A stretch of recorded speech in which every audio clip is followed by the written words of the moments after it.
A service of KIBMradio.com, the Internet's home for an all old-time radio.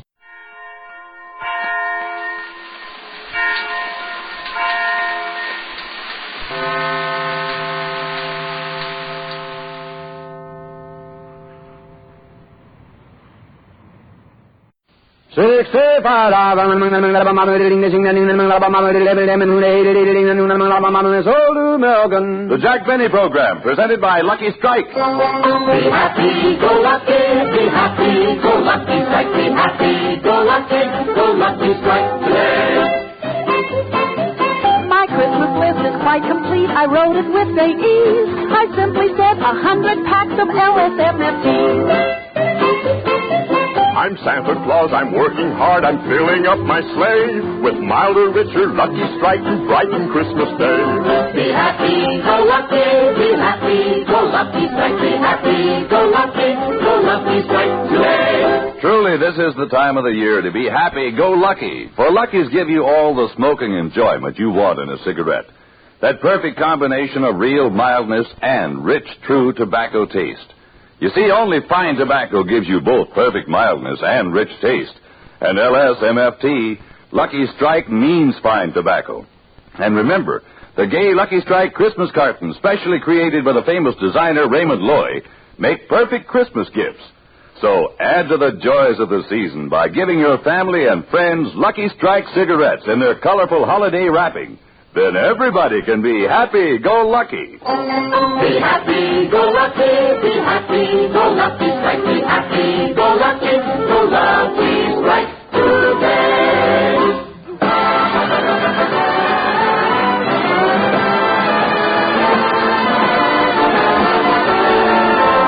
The Lucky Strike program starring Jack Benny with Mary Livingston, Phil Iris, Rochester, Dennis Day, the Sportsman Quartet, and yours truly, Don Wilson.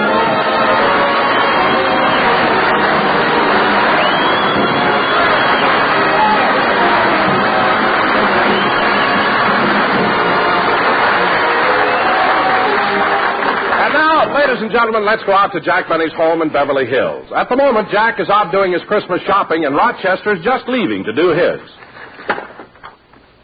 Well, I've got all the windows shut. Guess I can go. Uh-oh. What's this on the desk?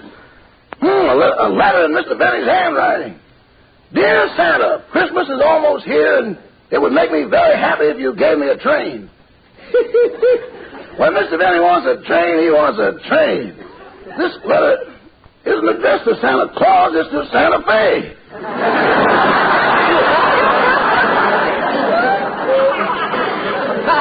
Well, they may send him one. He's mentioned them enough.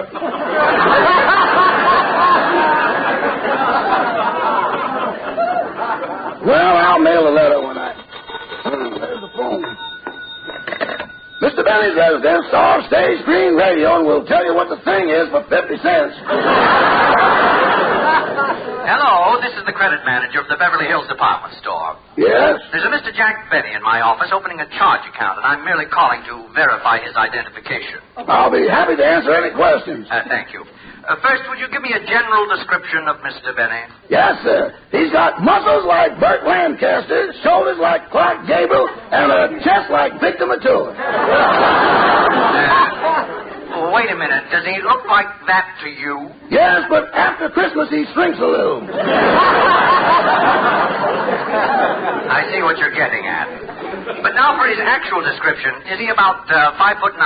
Uh-huh. Does he weigh about 160? Uh-huh. Are his eyes blue? Bluer than a cork in a bottle of grape juice.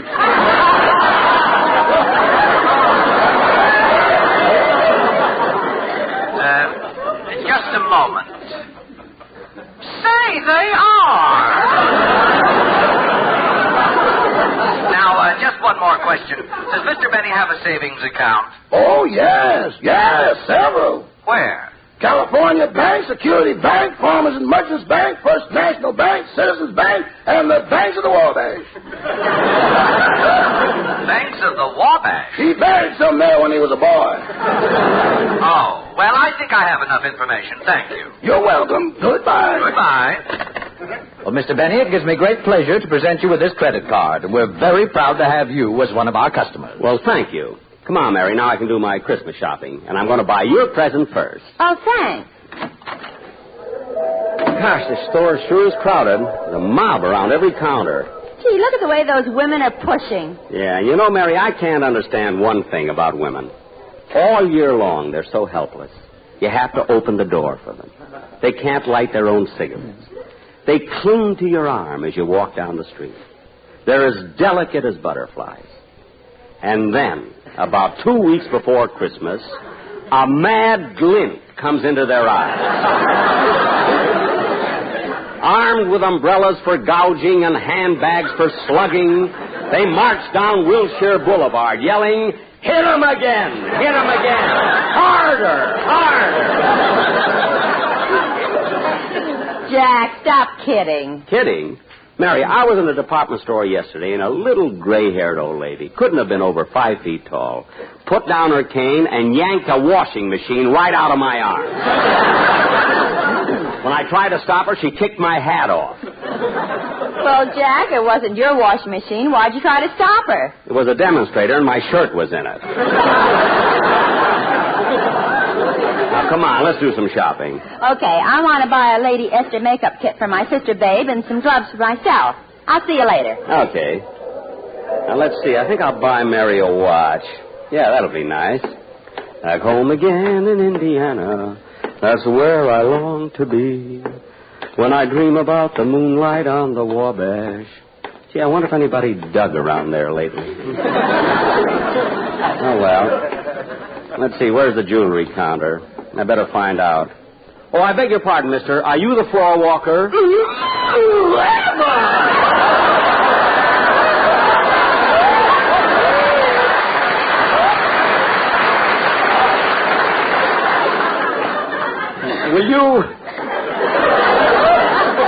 Will you please tell me where the jewelry counter is? I can, but I won't. Why not? This is my lunch hour. Your lunch hour? Certainly. Do you think I always have mayonnaise on my carnation? Now, wait a minute. I just want to find... Never mind, I'll find it myself. Wise guy, the counter's right in back of me. How do you do, sir? May I help you? Yes. I'd like to look at a watch, please. Is it for a man, a woman, or a dog? A dog? This is Beverly Hills, you know.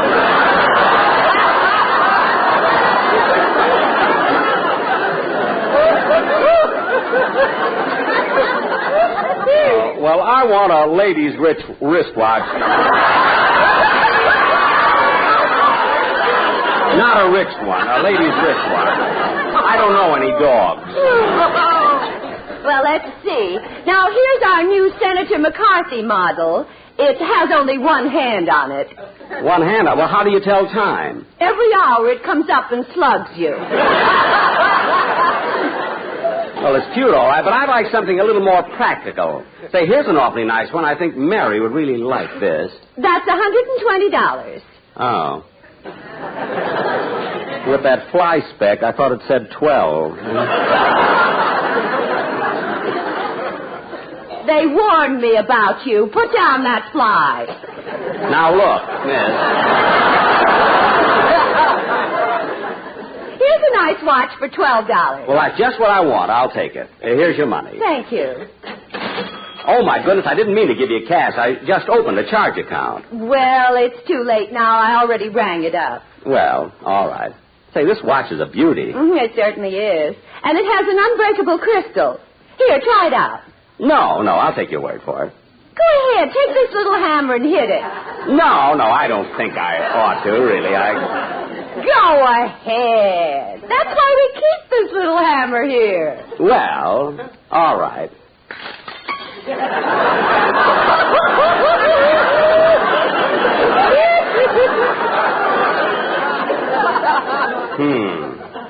Shall I wrap it up now? Wrap it up? You mean sweep it up. And give me back my $12. Oh, I'm sorry, but I cannot return your money. Oh, you can't. I'll get my money back if I have to... Just a moment. Oh, Mr. Nelson. Oh, him again. What is it, Miss Valley? this man broke a watch with a hammer and he wants his money back. Well, certainly I broke the watch, but she told me to. She told you to? Yes. Well, haven't you got a mind of your own? Well, certainly I have a mind of my own, but this young lady told me it was unbreakable. Young? Why, she's 42 if she's a day. We're not arguing about that. I want my money back. Oh, give it to him, Miss Valance, before he bites somebody. Yes. Here you are. Boy, what a sore loser. Well, it's certainly a fine store to do business with. You walked in, Tallulah. Nobody dragged you. Oh, quiet. Now, where did Mary go? Oh, there she is over there. I like these. I'll take these suede gloves, please. Yes, ma'am. That'll be $10.95. Here you are. Thank you. Say, aren't you Mary Livingston? Yes. You used to work at the May Company, didn't you? Well, yes, I did. Well, don't you remember me? Blanche Nudnik?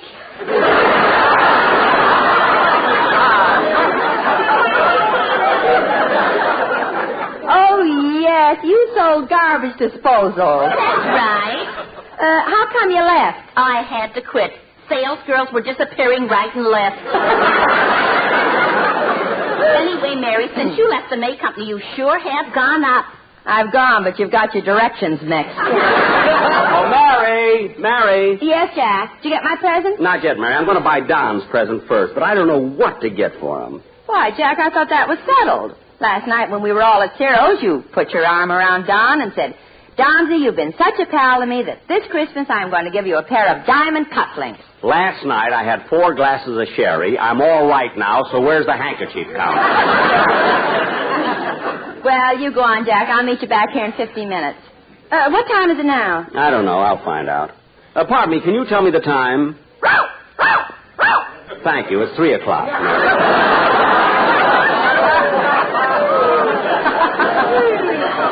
Well, what do you know? A Cocker Spaniel. Yeah. See you later. Well, let's see. I'll get Don some handkerchiefs. Then for Phil... Hiya, Bud. Long time no see. Oh, hello. Every time I go shopping, I run to that racetrack tout. Now, let's see. Where's the handkerchief department? Pardon me, miss. Would you mind waiting on me, please? Why, yes, sir. What can I do for you all? Well, honey child, you're the same little gal waiting on me last year. You're from Alabama, ain't you? I sure am. Are you all from the South? Am I all from the South, honey? When I was born, the doctor held me up on my feet and slapped my little ham hock with a candied yam.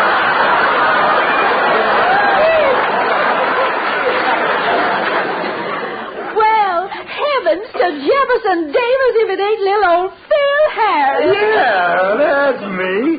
They purchased Louisiana because I was in it.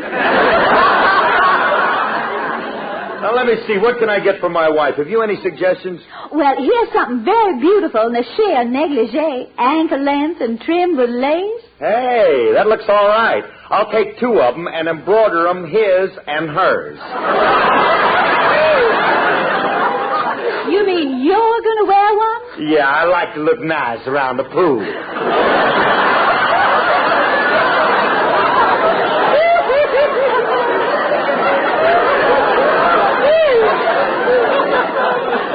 I'll have it wrapped up for you in just a little old minute. Now, wait right here, Mr. Harris. Yes, ma'am.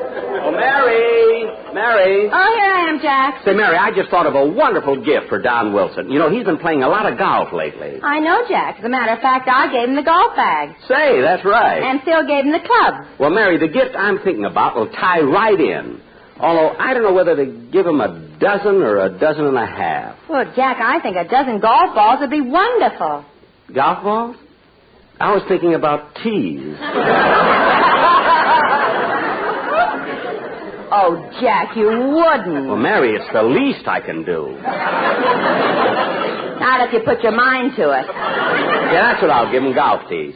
Come on, let's take the elevator. The sporting goods department's on the mezzanine. Wait a minute, Jack. You told me this morning you wanted to get something for little Stevie, the president of the Beverly Hills Beavers. Oh, yes. Well, here's the toy department. Good. I think I'll try and get him a Buck Rogers gun. Hey, Jack, look at that cute little toy gas station. It's got a grease rack and everything. Well, you got it right this time, didn't you? Now, let's see. Where's the clerk? Here he comes. Oh, yeah. Welcome to Toyland. What can I do for you? Look, I'm interested in a Buck Rogers gun for a little boy. Well, I don't know if we got one, but here's a novelty that all the kids is crazy about. A chemistry set. A chemistry set? Yeah. You know, it's a science thing with a lot of chemicals. Oh, you mean chemicals? Take it, Jack. It'll make a beautiful Christmas present. Mary, well, it's nice, all right, but I'm interested in a Buck Rogers gun. Well, here's something the kids like. It's not only fascinating, but entertaining as well. A mama doll. A mama doll? But this is for a little... Look, I'll show you how it works. Gee. Ain't that the nuts?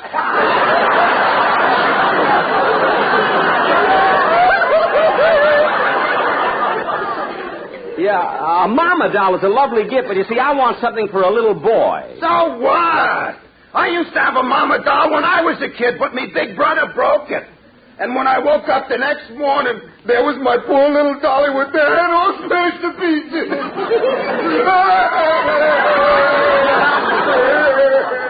Well, I'm sorry about that. Should I buy you a hanky?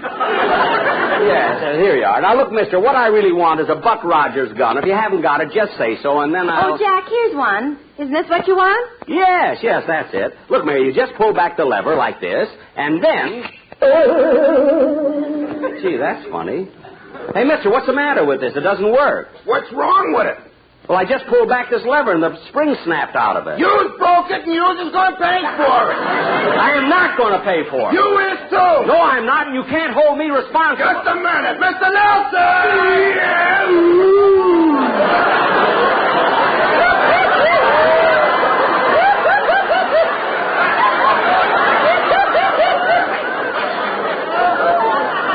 Oh, it's you again. What have you done now, little man? I didn't do anything. I picked up this gun, and it doesn't work. The reason it don't work is because you broke it. I did no such thing, did I, Mary? No, you broke the mama doll. I didn't break the mama doll. It was this guy's brother years ago. I woke up in the morning and poor little head was all smashed to pieces. Oh, for heaven's sake. Now, look, Mr. Florida. All I came in here for was a Buck Rogers gun. And if you haven't got one that works, I'll go someplace else. You're not going until you pay for the one you got. All right, I'll pay for it. Put it on my charge account. What a store.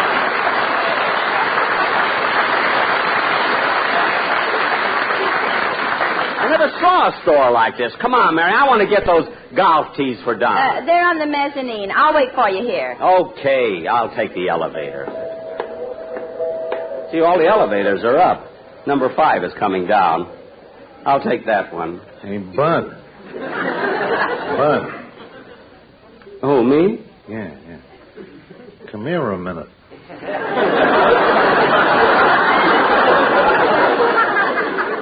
What do you want? Where are you going?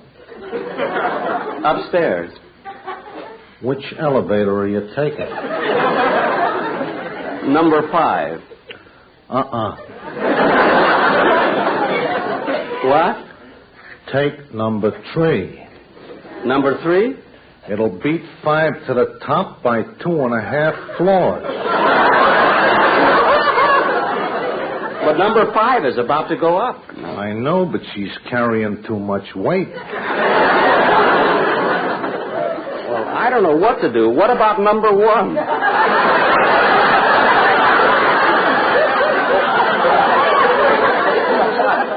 Number 1 is a local that can't go the distance. Well, how about number 2? Slow starter. Oh. Now be smart and take elevator number 3. Just look at the breathing. The breathing? It's out of General Electric by Otis. Well, this really doesn't make any difference. I'm only Christmas shopping. Well, okay. It's your dough. I wonder where he gets his information. Jack, did you get what you wanted? No, I haven't gone up yet. Oh, come on. I'll go with you. Here's the elevator. All right. I can get things settled. Mezzanine, please. Gee, that's funny, Mary. 4 guys running the elevator. Second floor. Christmas toys for girls and boys, sweaters, shirts, and clothes. Corset stays, men's toupees, Kleenex for your nose. You will like Lucky Strikes, buy them here because they're round and firm and fully packed, just like Santa Claus. Fellas, you passed my floor. I want to get off at the mezzanine. Third fellas, the mezzanine. Here you'll find Venetian blinds, pool and billiard cues, movie reels, rubber heels, boots and button shoes, coaster bikes, Lucky Strikes. Try one and you'll see. Be happy and go Lucky Strikes. Smoke LSMFT. Fellas, take me down. Look, I want the mezzanine. I don't want to go up any higher. Fourth floor. Pots and pans, garbage cans, silverware and knives, buggy whips and pillow slips, china-ware and chives, cartons of smokes you love, give them to a friend. Stock up now with Lucky Strikes, that milder, richer blend. Fellas, please, look, I wanted the mezzanine. I asked for the mezzanine. Fifth floor. Fellas, look, the mezzanine, that's all. I want to buy something. Violins and picture tins, shovels, rakes, and bowls, railroad spikes, Lucky Strikes, get them on this floor. Once you smoke a Lucky Strike, we're sure that you'll want more. Look, boys, I want to finish shopping. Take me down to the mezzanine. Going down. Mezzanine, gasoline, alligator bags, coats and boats and billy goats and girdles and sags. Let us off. We got things to do. Merry Christmas to you all, and a Happy New Year too.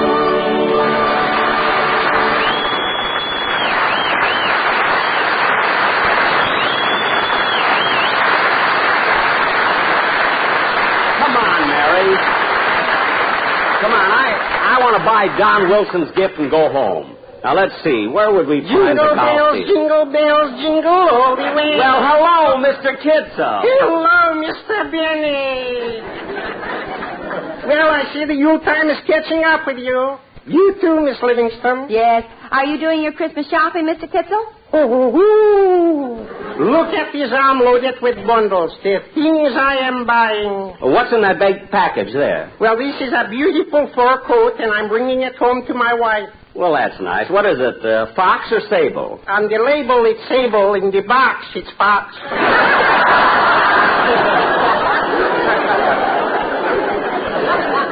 I see. Are you getting any other presents? Yes, I'm also buying for the whole family a television set. Oh, that's wonderful. There are a lot of good programs on now. Yes, and I'm such a fan. Now I can stay home and watch Ed Solomon's Toast of the Town, Martin Cohen Private Eye, Kukla Fren and Molly. But my favorite of all is Faye Edelson. That's Emerson. Emerson, Edelson. She sends me.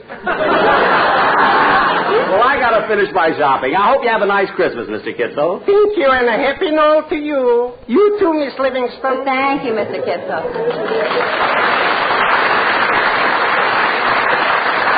Now, come on, Mary. I got to get that gift for Don. Oh, by the way, Mary, did you finish your shopping? Yes, I just got my sister Babe a Max Factor makeup kit. Max Factor? I thought you said you were going to get Babe a Lady Esther. If we can just get her to look like Max, it'll be an improvement. Maybe you're right. Come on, Mary. The sporting goods department is right over there. Hey, look. Here comes Don now. Oh, yes. Hello, Don. Hello, Jack. Mary. Doing your Christmas shopping, Don? Yes, Jack. And by the way, this morning I got your Christmas cards. You mean card, don't you, Don? No, cards. I bought 4 dozen. Yes, he gets a professional discount, you know. Well, Don, it's quite a coincidence running into you because I was just on my way to buy your present. Oh, really, Jack? What are you getting me? See if you can guess, Don. Well, let's see. A sports shirt? No. Silk robe? No. Movie camera? No. Am I getting warm? Like Admiral Byrd. Mary, please. Keep guessing, Don. Gold cufflinks. No. Keep guessing. Oh, Jack, you're such a tease. That's it. Mary. I want him to be surprised. I love to watch his big fat face light up on Christmas.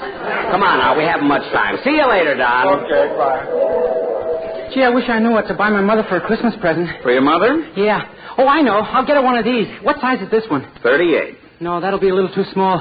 What size is this one here? That's a 44. Oh, that's fine. Put some bullets in it and wrap it up. Yes, sir. Send it to Mrs. Patrick Day and put a card in it saying, Merry Christmas, and be sure to listen to Dennis Day next Thursday night on Suspense. Oh, you're going to be on Suspense? Yeah, I've got so many shows now I drive Hooper nuts. Well, getting back to the gun, I'm a little reluctant to sell it to you. Does your mother know how to use a gun? Oh, sure. She's a crack shot. Every morning she practices shooting an apple off my father's head. No. Yeah, she only missed once. What?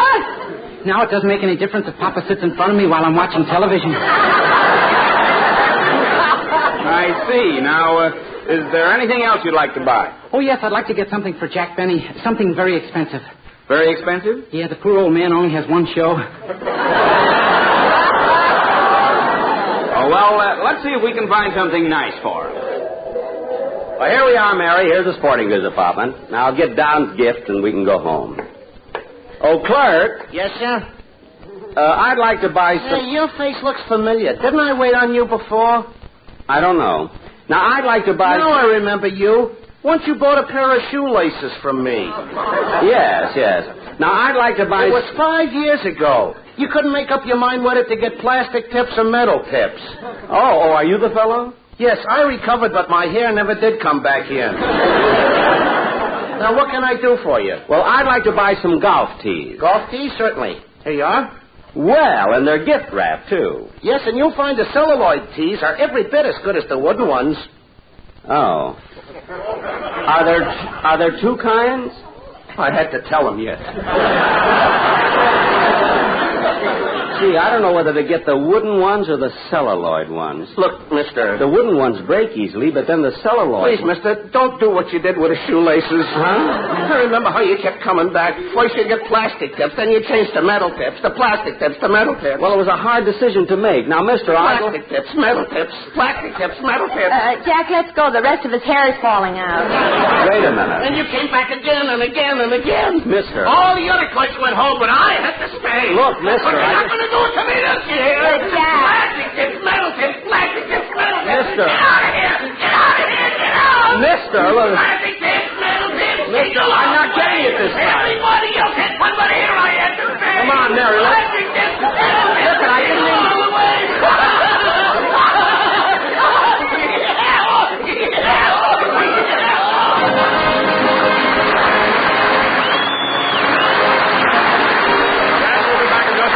First, here are some tunes and suggestions for Christmas gifts.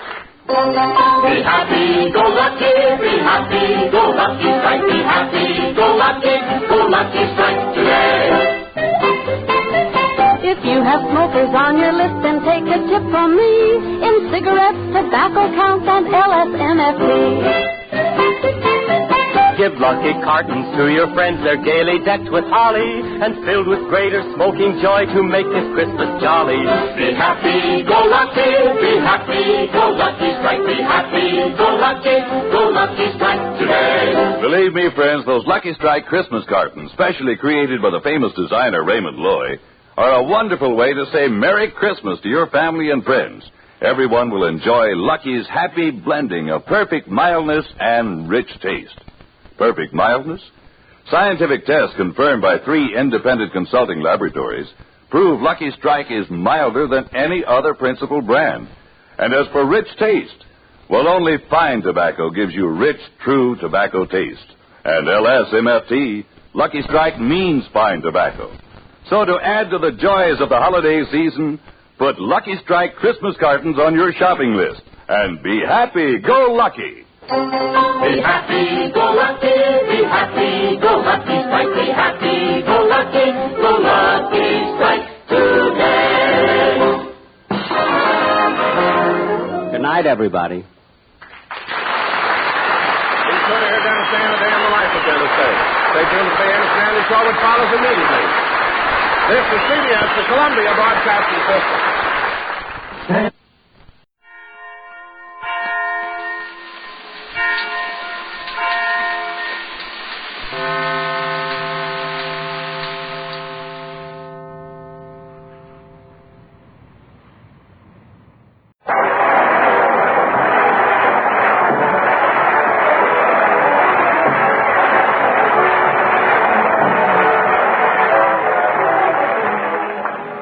gentlemen, here it is, Christmas Eve, and like so many others throughout the country, Jack Benny is preparing a dinner party for his many friends.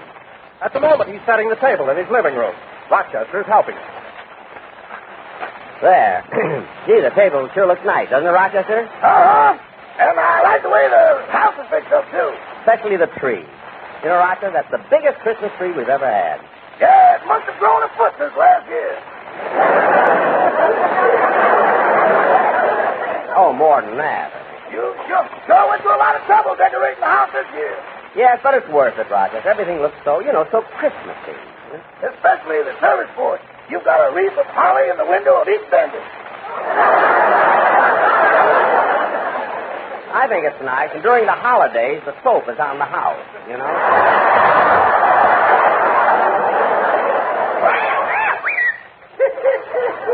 Boss, you haven't missed a thing.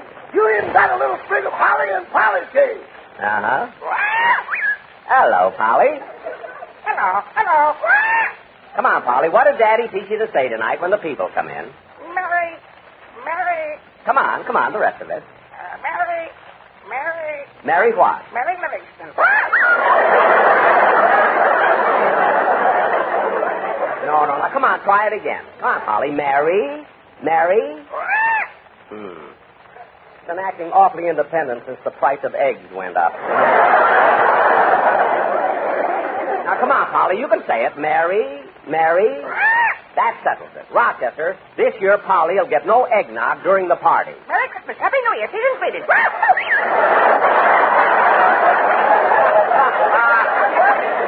It works every time.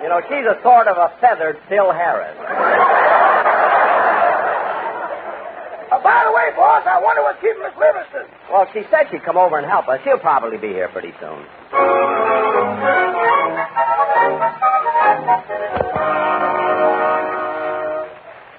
Pauline, please step away from the mirror so I can see how I look. Yes, ma'am. Now, let's see.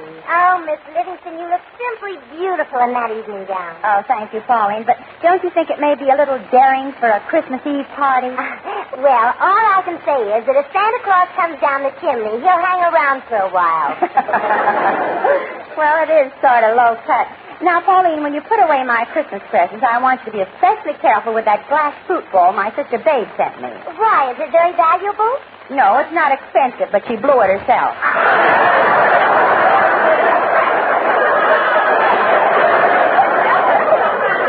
Well, I better hurry over to Jack's house. He'll be expecting me. Do you think Phil Harris will be there tonight? Yes, Pauline. You've still got that crush on him, haven't you? Uh-huh. See, Miss Livingston, how I envy you. Sitting at the same table that he'll be under.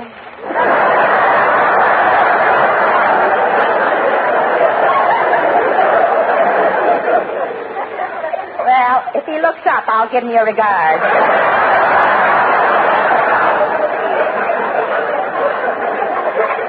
Well, I better leave now. Yes, ma'am.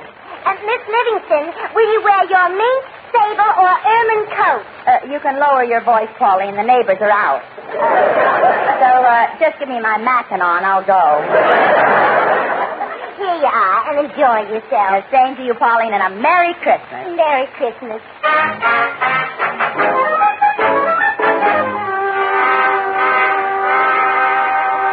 Now, Rochester, I think you can put all the place cards on the plate. Yes, sir, but I don't see how you're going to get all your cast and Mr. Harris's musicians around that table. Oh, the musicians aren't going to eat in here with us. They're going to eat in the kitchen. Why in the kitchen? Because there are no rugs in there, and after they're through, you can hose it down.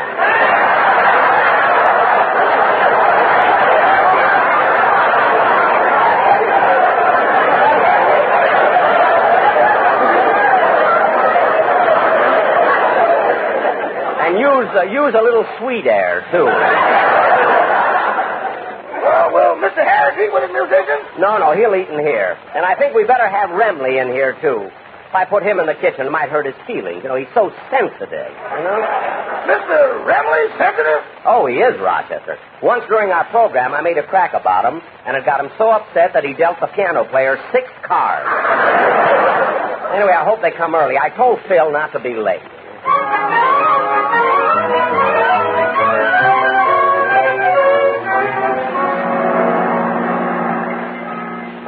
Curly, take it easy. You're driving too fast. We got lots of time. No, we ain't. I promised Jackson none of us would be late. Well, what time does Benny want us to get over to his house, anyway? 6:30. 6:30? Ain't that kind of early for a party? Not if you want to see him. He goes to bed at 9.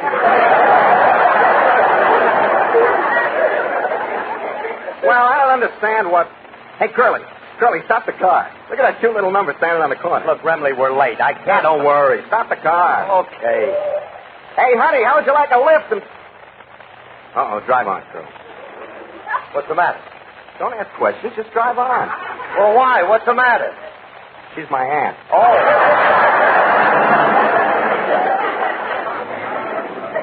You know, Curly, I'm pretty tired out from all the Christmas shopping I've been doing. Yeah, me too, Frankie. Hey, look, I've been meaning to ask you. What'd you get your father? Well, I thought that instead of getting him the usual type of gift, it might be better if I just called Dad up and talked to him. Wait a minute. You can't call him up. Yes, I can. He's a trustee now.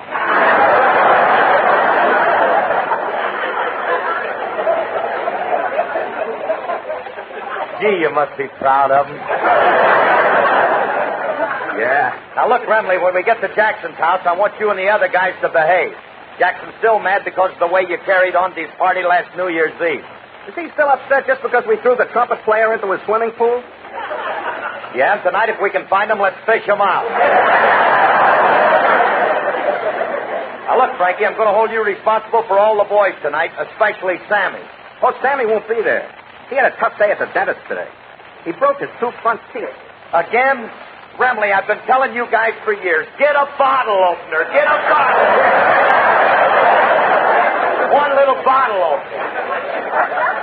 Look, I think I'll turn you. This is the shortcut to Jackson's house.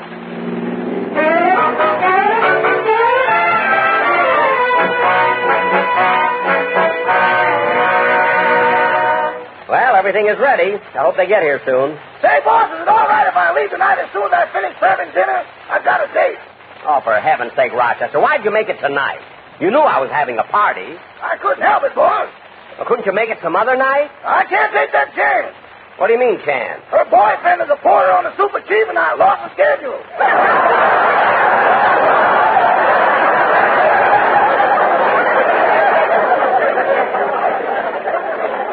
Well, all right.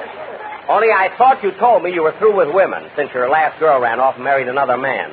Well, she really loved me, but she married him on account of money. Oh, was he rich? No, but he had some.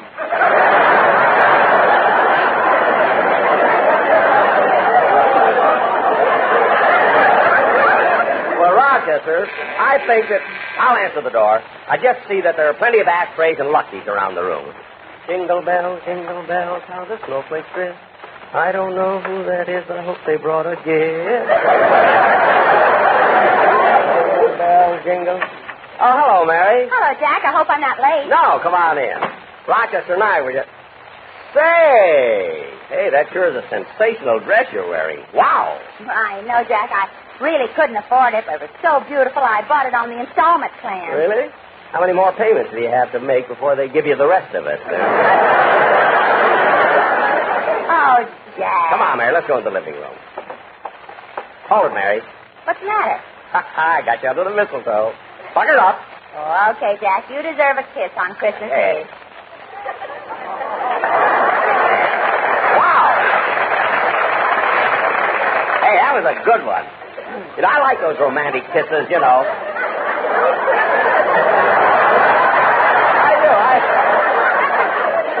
I like those kisses when you take someone in your arm and bend them all the way back. Yeah, only next time you bend me. I'll try. So how do you like the way I got everything decorated? Oh, Jack, it looks wonderful. And the table. Place cards and everything. Yeah, look over at Don Wilson's plate. I'm trying to hint that he shouldn't eat so much. Do you think he'll get it? Well, it's obvious enough. Instead of a place card, you wrote his name on a piece of rye crisp. Now, let's see. Next to Don and his wife.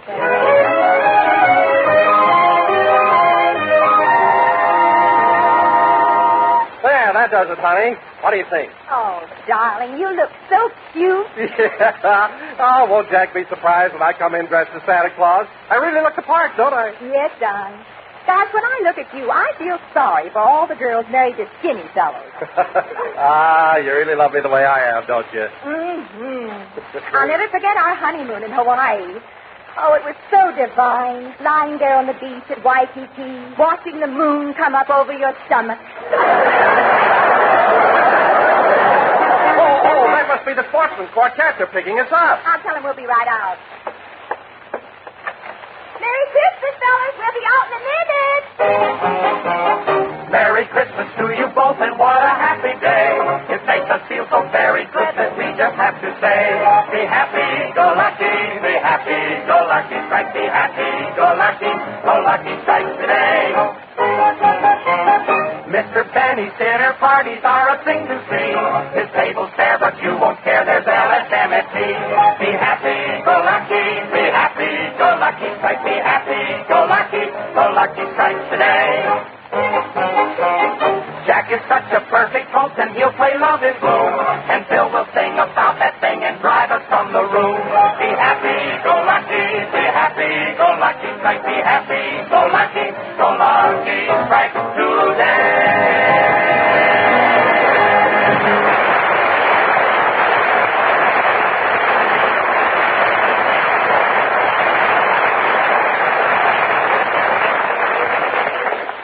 You know, Jack, I've never seen you prepare for a party like you have for this Well, one. Mary, I feel if a thing's worth doing, it's worth doing well. Now, how do you like the way the table is set? Oh, it's beautiful, Jack. Simply beautiful. Only I hope that bottle of ketchup isn't in front of Dennis Day's place. Why, what's wrong with that? Remember last time you put the ketchup in front of him? He picked it up, poured it over his head, and yelled, "Look at me, I'm Red Skelton." Oh, come on, Jack. Company. Well, all right. Come on, Mary.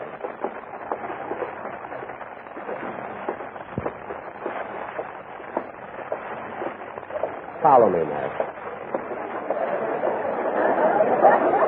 Gee, it's dark in here. Watch your step, Mary. Don't step down these stairs. Watch out. Don't tear your dress on the barbed wire.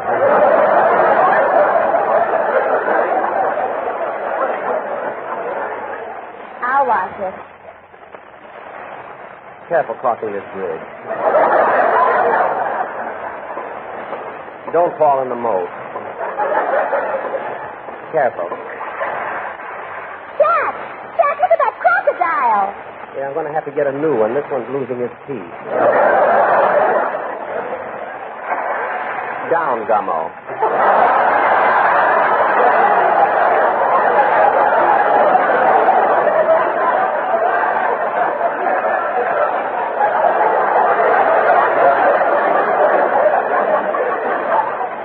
Here we are.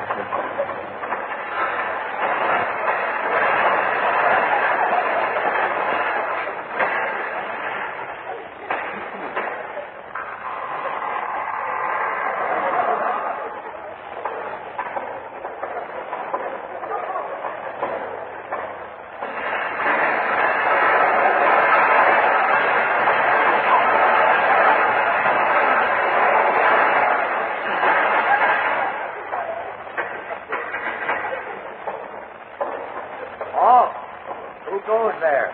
Friend or foe? Friend.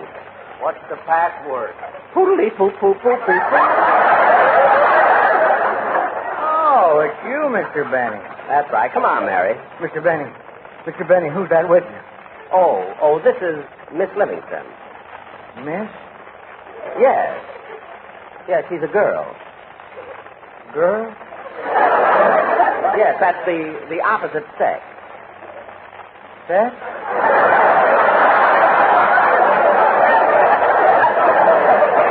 I'll explain it to you some other time. How have you been, Ed? Fine. But I haven't seen you for a long time. Oh, well, I've been busy. I've been traveling a lot, you know. Traveling? Yes. As a matter of fact, last month I went to Europe. Oh. Well, be careful that you don't travel too far, Mr. Benny. You're liable to fall off the edge. No, Ed. They proved that it's round. Well, Ed, I came down here to give you this little present. Oh, is it my birthday? No, Ed. It's Christmas. Oh, Merry Christmas. Well, I'll open it and see what it is. Gee, just what I always wanted. A pair of sunglasses.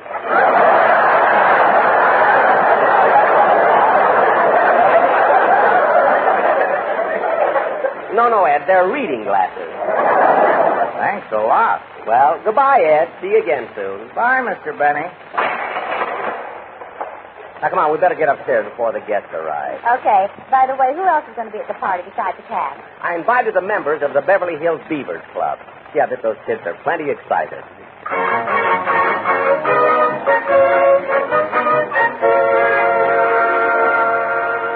We all here, fellas? Snap all of us. Now, don't forget Mr. Benny's present, please. I won't, Joy. Not after all the trouble I went to getting that violin record of Poor Staccato played by Yasha Heifetz. Why are we giving him a record by Heifetz? For sentimental reasons, Slick.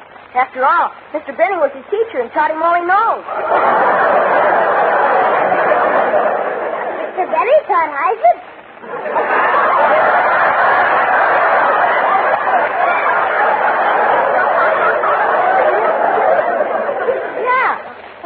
You better get some sleep. What? You keep believing in that stuff and they'll put you back on Pablo. Wait a minute. Did you guys ever hear Mr. Benny play the violin? Sure. I heard him play Old Promise Me at my uncle's wedding. He plays at a lot of weddings. Yeah. Mr. Benny and the minister have a package deal. Well, never mind that. Now, Joy, you're going to give the record to Mr. Benny. I hope you remember the speech you wrote. Oh, sure, I know it by heart. Listen, to Jack Benny, do not open this till Christmas. It will keep you in suspense. If you haven't bought our gift yet, this one cost us 90 cents. Well, I bet he don't take them in. Okay, fellas, let's go. And I want to remind you of the special rules we passed to the party. There'll be a 2-cent fine for anyone who asks for seconds at dinner, and a 3-cent fine for anyone who blows on his soup. And a nickel fine for anyone who tells about the time Mr. Benny tried to show us how to do a cartwheel and his hair fell off. Right. Now, fellas, I think we all better wait outside, because Dennis Sayers going to pick us up and take us to the party.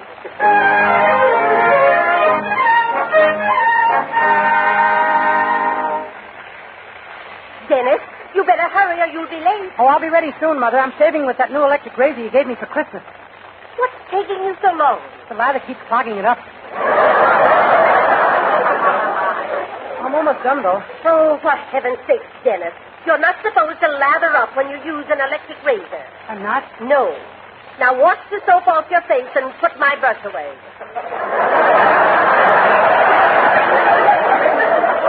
Yes, Mother.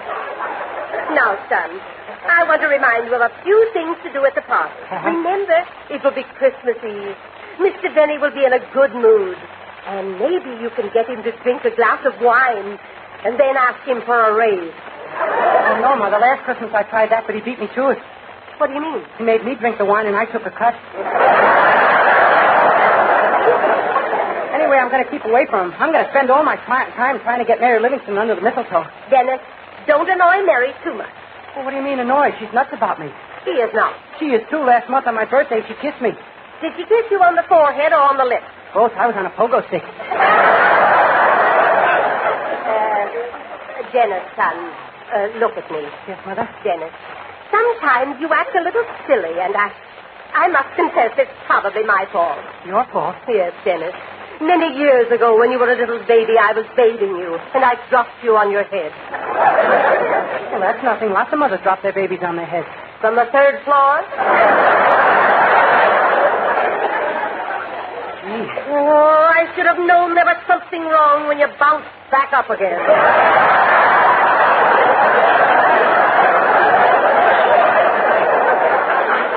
Yeah. Well, Mother, I'm all dressed. I wish you'd change your mind and come to the party with me. Oh, I'd rather not, son. I don't think it would be right.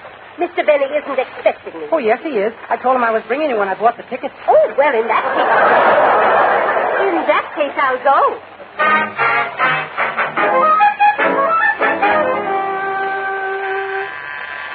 Oh, shall I answer the door? No, I'll get it. Come on, Mary. That must be the gang. Well, it looks like everybody arrived at once. Merry Christmas, everybody. Merry Christmas. Come on in, kids. Hey, Curly, Get a load of the dress Mary's wearing. Yeah. Hi, Phil. Well, if it ain't radio's answer to Faye Emerson, you know. Hey, Phil, where are your musicians? Oh, they'll be here in a few minutes. They got a present for you. A present for me? Yeah, the boys all chipped in and Bagby went to get it. He should be driving up any minute now. No kidding. A present for me? What is it? You'll find out. Hey, I'll give you a hint, Jackson. It's something you step down into. Phil, a new Hudson. No, a pair of shorts.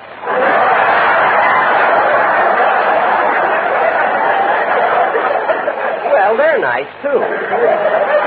Now, come on, kids. Let's... Oh, Mr. Benny, I've got you under the mistletoe. Oh, Mrs. Day, now, please stop pushing. Now you have to kiss me. Now, please, Mrs. Day. Enough, Mommy's getting away. Oh, go on, Jack. Kiss Mrs. Day. Mr. Benny. Oh, please, Mrs. Day. Please. Look, his face is turning blue. All right, Mrs. Day. All right, close your eyes. There. How was that for a kiss? Kiss? I thought I kissed and fell on a wet mouth.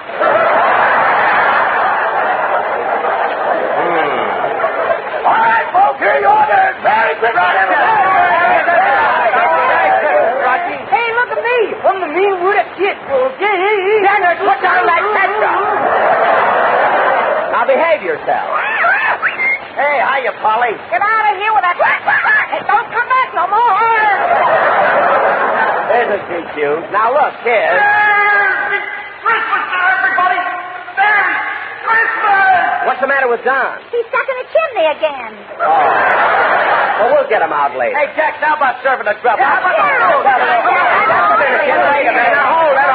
Hold it just a minute. Now, look, everybody, quiet, please. I want to say something. Now, kids, this is Christmas Eve. Before we sit down to eat, I think we should all gather around the piano while Dennis sings a medley of Christmas songs. On behalf of my sponsor and my entire staff, I want to wish each and every one of you a very, very Merry Christmas.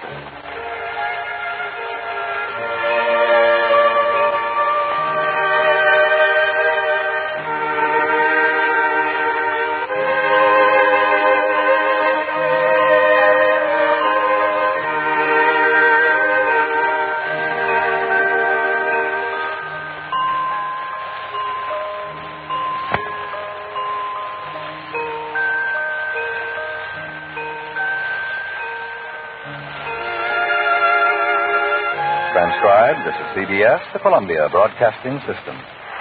Hey, everybody doing it, doing it, doing it, doing it.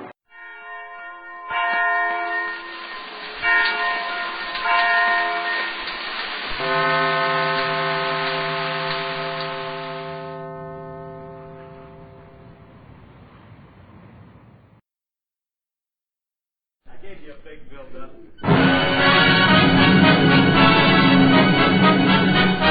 From Hollywood, the Phil Harris Alice Faye Show.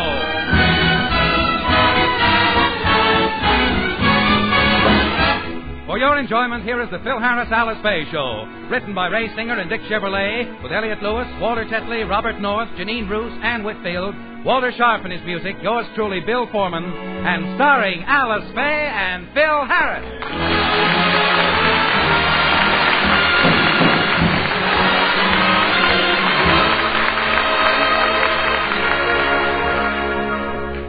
This coming Tuesday, most of you will be going to the polls to vote for your favorite political figures. And as we look in the Harris home, we find Alice and her brother William discussing the chances of the various candidates. It's going to be an interesting race for the governor of California, Alice. Who do you think will win, Warren or Roosevelt? Well, I don't know. It's hard to say. I wouldn't even venture an opinion without first discussing it with Phil. He knows so much more. He knows so much more about politics. Oh, come now, sir. How loyal can you be to old foghead?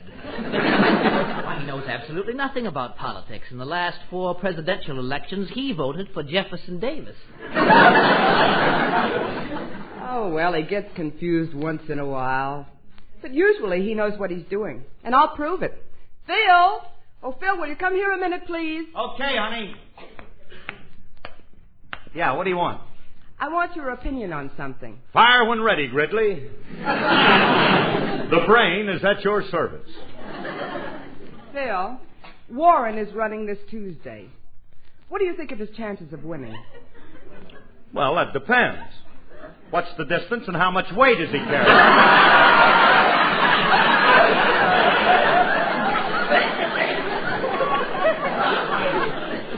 Can he go in the mud? Any more questions? Yes. How much would you charge to divorce my poor sister?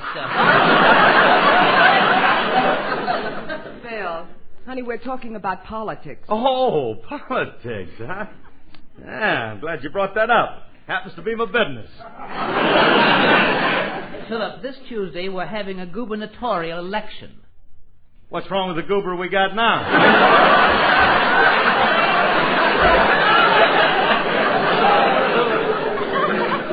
Phil, we're talking about the governor. Oh, the governor. Well, then, why didn't you say so? What about him? We're having state elections for governor. We're also having a very important election right here in town. Encino is voting for a new mayor. By George, that is important. Sorry, honey, but I'm not voting Tuesday. Frankie says it ain't important. Oh, that's the trouble with Frankie. Nothing's important to him except Frankie. Honey, how can you say that about Francis Waldo? He's a very considerate guy.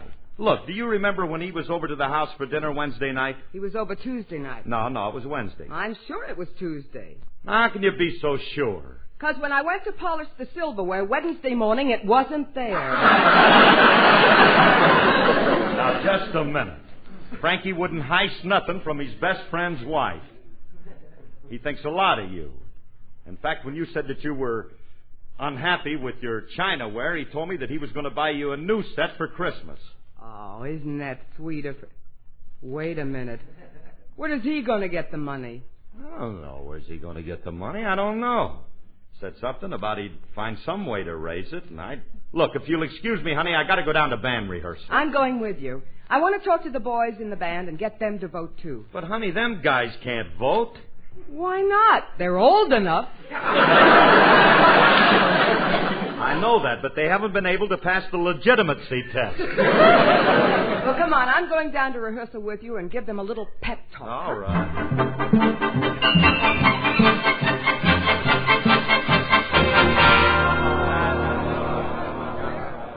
All right, fellas, you quiet it down now. All right, let's break it up, will you? I got a lot of work to do. All right, quiet. That's it. Now, let's keep it that way, huh? Now, gentlemen, if you're ready to rehearse, we'll start on this...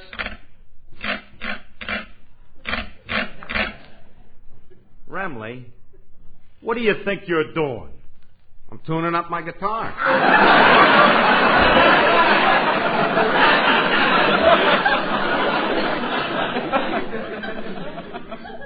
Don't you think you ought to take it out of the case first? Oh. I thought it sounded kind of flat. Yeah. I'll take it out later. Look, Remley, not later. We're ready to rehearse. Take the guitar out now. Maestro, I got a confession to make.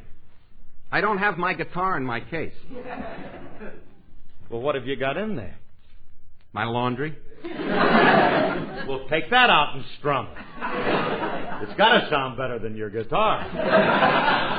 I'd rather not. Look, Remley, I said take it out. Now open that case and dump your laundry out on the floor.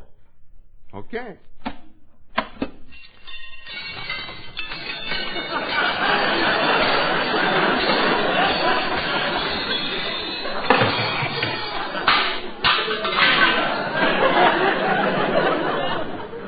Loud shirts.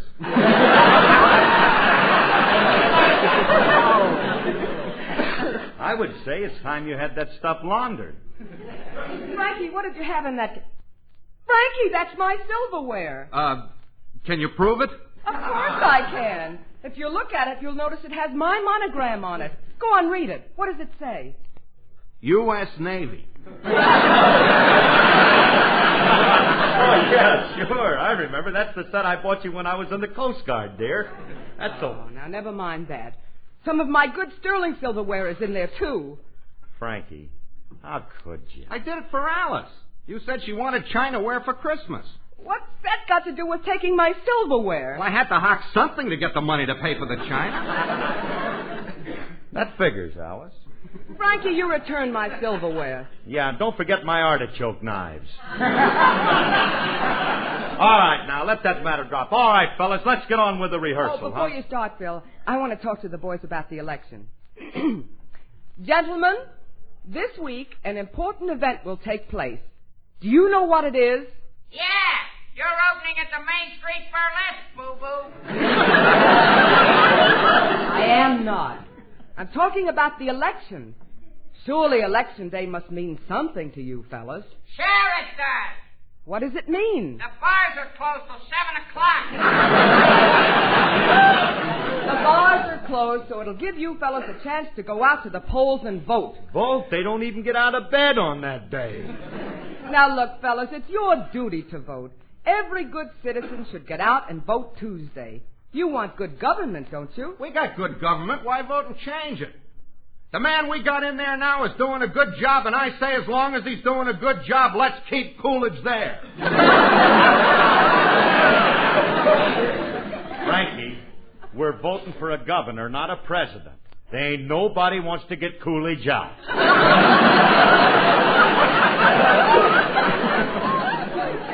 I like Calvert as much as you do.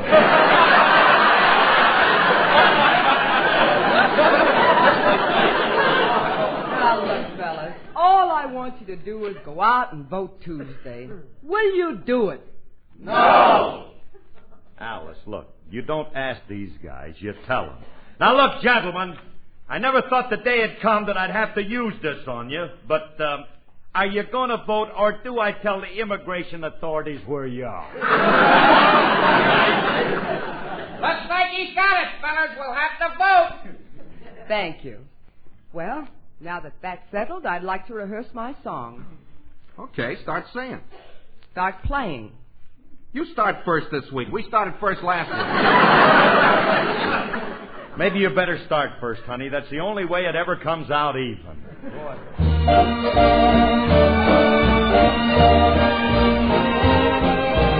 Why is it I spend the day, wake up and end the day, thinking of you?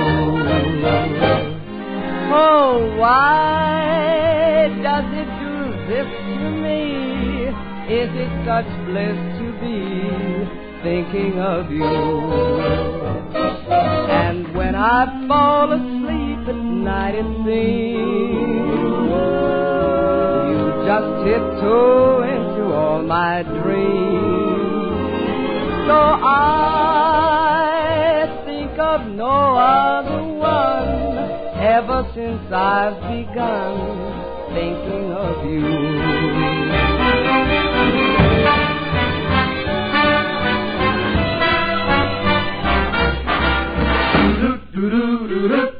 Why, oh, why is it I spend the day, wake up and end the day, thinking of you? Oh, why does it do this to me? Is it such bliss to be thinking of you? And when I fall asleep at night it seems you just tiptoe into all my dreams. So I think of no other one ever since I've begun thinking of you.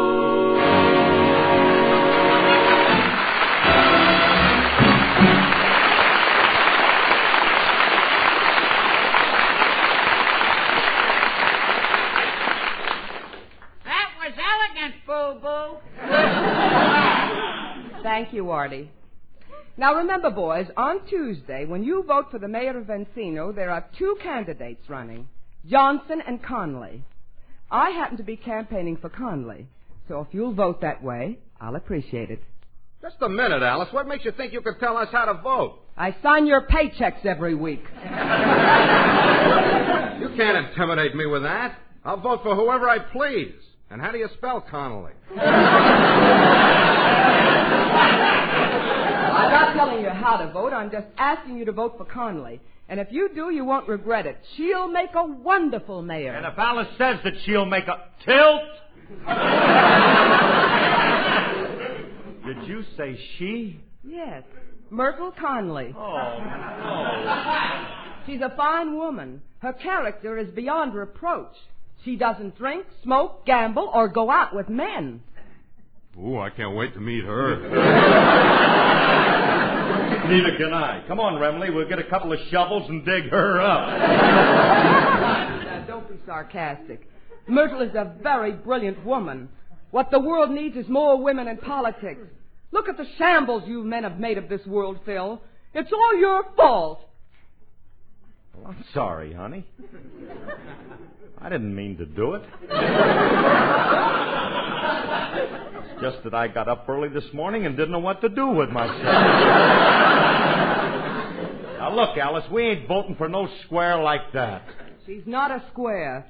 Miss Connolly will make a wonderful mayor. She has some very sound planks in her platform. Well, there's nothing like having a well-built mare, you know. Well, we'll get down and look her over, and if she passes her termite inspection, we'll vote for her. Never mind. She'll win without your vote. She has all the women in town behind her. Now, if you'll excuse me, I have a little more campaigning to do. I'll see you tonight, Phil. Okay, honey, okay. Conley. Let us pay off. Wonder what this Conley dame looks like. Hey, Maestro, here's a picture of her in this morning's paper. Oh, bring it over here. Let me see that, Artie. Hey, look at this, Remley. Yeah, he's right. Here's a picture of Miss Conley standing in front of the City Hall. Which one's the City Hall? The one with the large dock. No, that's got a hat on. Must be Miss Conley. Imposing-looking structure, ain't she? Uh-oh, Remley. Hey, get a load of this speech she made. She says, and I say, verboten, if I'm elected, I promise to close every pool room, gambling joint, bookmaking establishment, and burlesque house in town. What's she trying to do, make us musicians homeless? I got news for you. This dame has got to go. We got to stop her from getting elected. But how? Alice said she'll get most of the votes. There are other ways to stop her. The baby's against everything. Why? Because she's frustrated. That's why. What do you mean? Look, Remley, what is the most important thing in the world to a woman? A man. Right. Now, all we have to do is to get some guy to make love to her. Promise her a home, plenty of romance, and she'll drop politics like a hot potato. Yeah. Well, where are we going to find somebody stupid enough to make love to her? All we got to do is to find some eligible bachelor, and then we got to...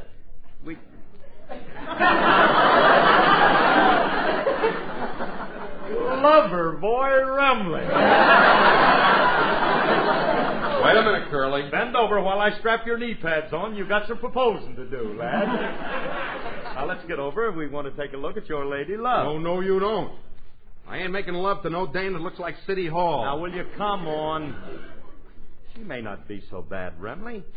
Maybe she looks like City Hall on the outside, but beauty's only skin deep. She may be a lovely person on the inside. Well, I ain't going to peel her to find out.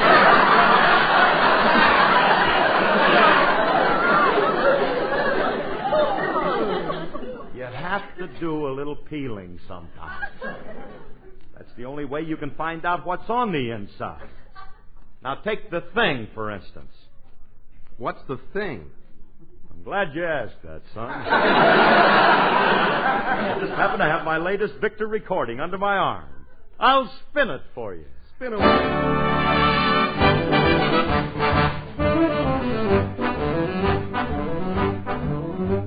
While I was walking down the beach one bright and sunny day, I saw a great big wooden box a-floating in the bay. I pulled it in and opened it up, and much to my surprise, ooh, I discovered a... Right before my eyes, ooh, I discovered a... right before my eyes.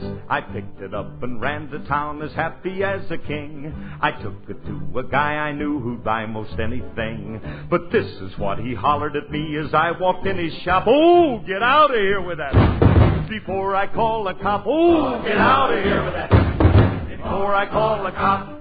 I turned around and got right out of running for my life. And then I took it home with me to give it to my wife. But this is what she hollered at me as I walked in the door. Oh, get out of here with that. And don't come back no more. Oh, get out of here with that. And don't come back no more.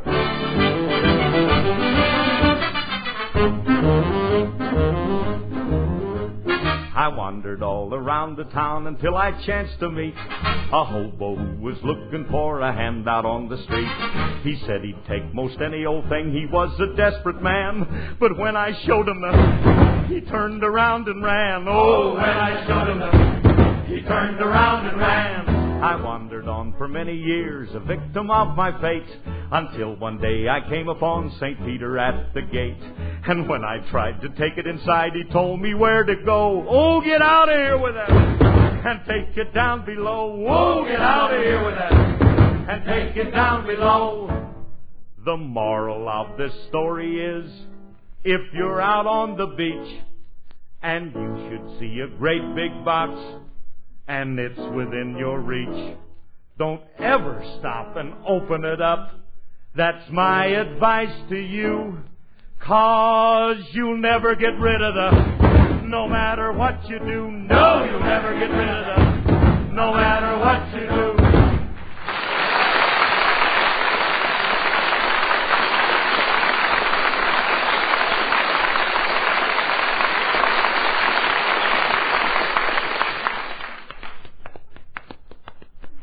Hey, Curly? Yeah. What the heck was in that box?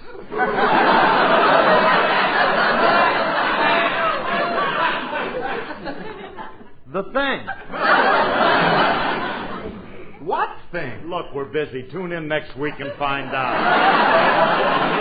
You know we got a lot of work to do. Right now, we've got more important things to do. Now, look, here's Miss Connolly's house. Now, remember, like I told you, all you got to do is make love to that dame. Tell her you're going to marry her, that you don't want a wife in politics. All right. I'll ring the bell. Now, look, and another thing. Don't tell this Connolly dame who we are. I don't want Alice to know that we were here. How do you do? Whom do you wish to see? We'd like to see Miss Connolly. I'm Miss Connolly. Oh, no. There goes my ulcer. Remley. I beg your pardon? He said you remind him of someone in Tulsa. That's Remley's hometown, Tulsa. I see. You see, Miss Connolly, my friend here is a great admirer of yours, and, he just had to come over to see you. Oh, isn't that sweet? Won't you gentlemen come in? Thank you. What can I do for you? You can open the door again so I can get out. I'm afraid I don't understand. Wait a minute, Frankie. Now, look. Tell Miss Connolly what you're here for. Okay. Madam, I saw your picture in the paper, and it had a startling effect on me. It seemed to... Well, it made me... I don't know how to say this. So I won't. Good day. Now, gentlemen, if you have something to say, I wish you'd say it. I'm a very busy woman. Politics takes a lot of time, you know. Well, that's why I'm here. I hope you don't think me bold, Merton, but there's something I want to tell you. You see, Merton... My name is Myrtle. I'm a woman. You just keep reminding me.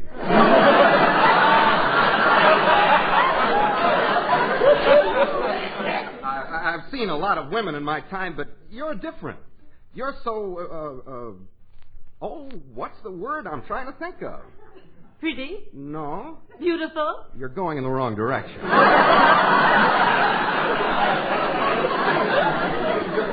You're more than just pretty or beautiful. You have a regal splendor about you. Oh, please go on. Well, I can't restrain myself any longer. I must get to the point. Miss Connolly, how would you like to change your name? I'd love to. Try Schultz. That's a very nice name. Oh, this is so sudden, Mr. Schultz. I'll need a little time to think it over. Well, take as long as you want. 10, 20, 30 years. Get back on the beam, Schultz. Now, look, how can you resist this charming creature? Look at her angelic face. And her figure. It's so svelte. It ain't svelte, it's swollen. Well,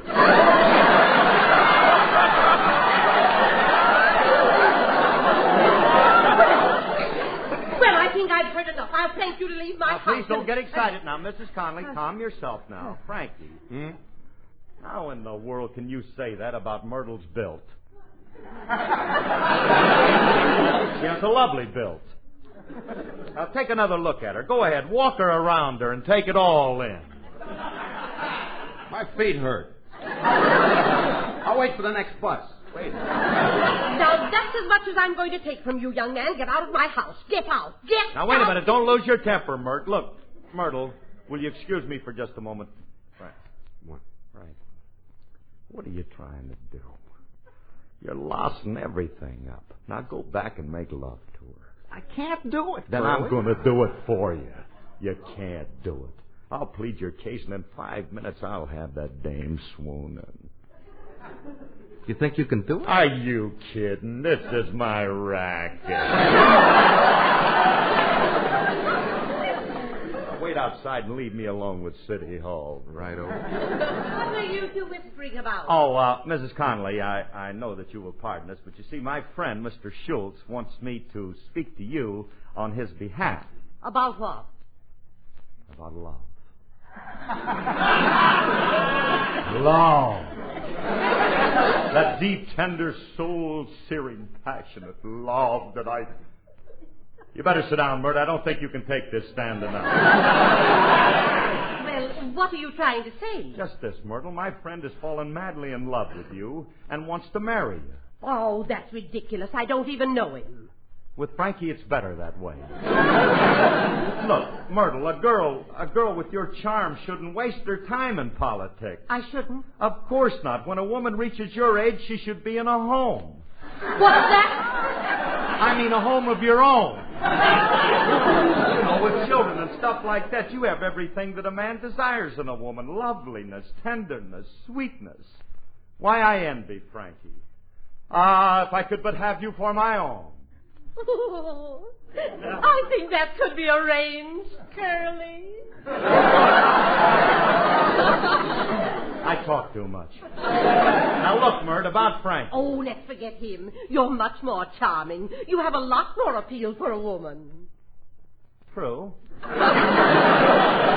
You know, if I do get married, it will have to be a man like you. You catch on, Dimple?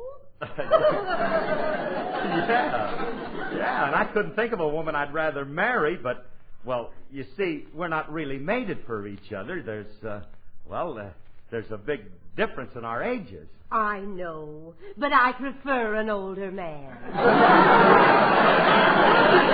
Yeah, let's get back to Schultz. Now, look, Myrtle, if he wasn't so bashful, do you know what he'd do? Honey, he'd move up close to you, just like this. And then he'd put his arms around you, just like this. And then he'd look up into your lovely eyes and say... Well, isn't this a repulsive sight?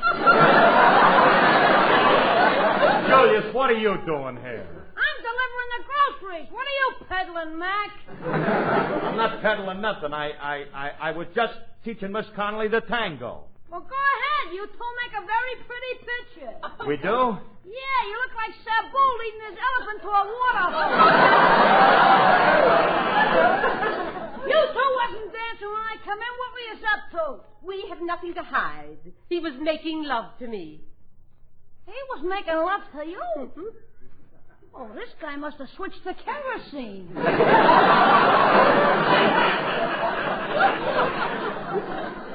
He ain't got no right to make love to another woman. He has to if he wants to.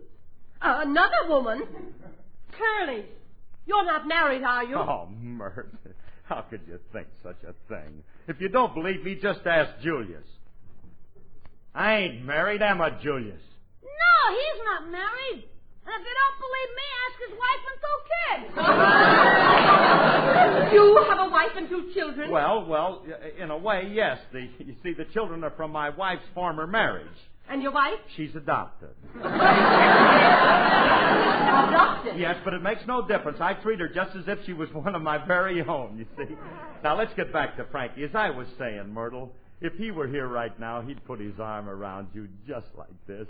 And then he'd look up into those big blue eyes of yours, and then he'd say... Why, you no good 9-toed Indian.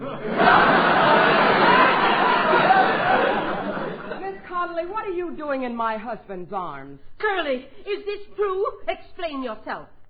Well, the Indian blood I got from my father. He's part Cherokee. And as for the 9 toes, that happened at a hunting accident up in Coleslaw, Alaska. We were just leaving Diego, and as we... I didn't mean that. Is Mrs. Harris your wife? You bet your big fat girdle I am. Oh, I'm sorry, Mrs. Harris. I didn't know that. You're nothing but a husband stealer. Yeah, you chubby cradle snatcher. Taking advantage of my youthful innocence. Why, Alice, do you know what she was doing? You stay out of this, Wonger, or you'll be an 8-toed Cherokee. Come on home. You've got a lot of explaining to do. All right. 8 toes? Then you'll have to give me 2 strokes when we're playing footsies. Look, Alice, will you believe me? It wasn't my fault. I'm perfectly innocent. Then how did you get in that house? Well, it was like this. I was on my way to the sweet shop for my afternoon parfait. And suddenly a big monstrous hulk reached out and dragged me in. I thought she was trying to sell me a suit. So instead, she grabbed me in her arms and smothered me with kisses. I tried to fight her off, but it was useless. She outweighed me by 2 stone. Then, just as I started to black out, you arrived and saved me from a fate that's worse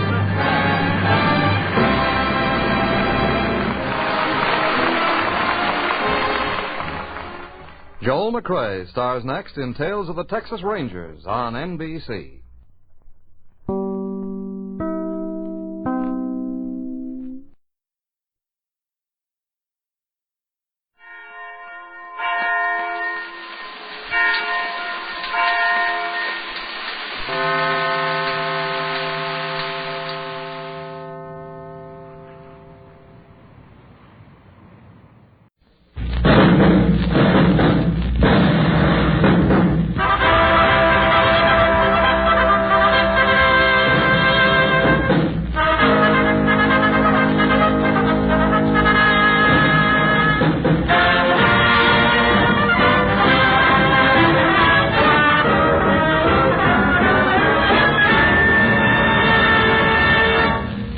Perforamnce USA, the greatest entertainers in America as requested by you, the servicemen and women of the United States Armed Forces throughout the world.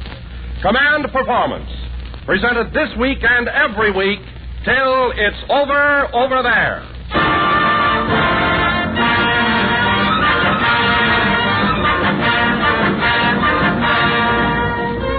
Okay there, gang. Time to rustle the rump around the rostrum and reel in some ribald raucuses in answer to your request to Command Perforamnce, Armed Forces Radio, Los Angeles, USA. Incidentally, this month marks the 5,000th hour of broadcasting from the AES at Tehran in the Persian Gulf Command. And in honor of them, Command Perforamnce has selected as your mistress of ceremonies on this particular stanza the lovely star of Universal Pictures, Deanna Durbin.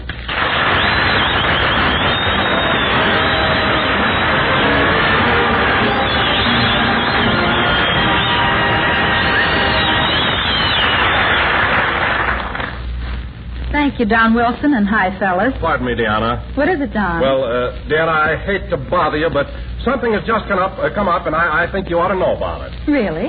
Yes, you know, Jack Benny's on the program tonight. Yes, but not till later in the show. Well, he didn't understand it that way. You see, he's been a master of ceremonies so long, he assumed he was going to run things tonight. Oh. Well, where's Jack now? Well, he's backstage mumbling to himself and writing down with Deanna Durbin on all the dressing room doors. Oh, I'm sorry Jack is so upset. But I'm sure that you can straighten things out, Deanna. And when he comes in, be diplomatic, won't you? Oh, sure. Here he comes now. I must be tactful. Yes.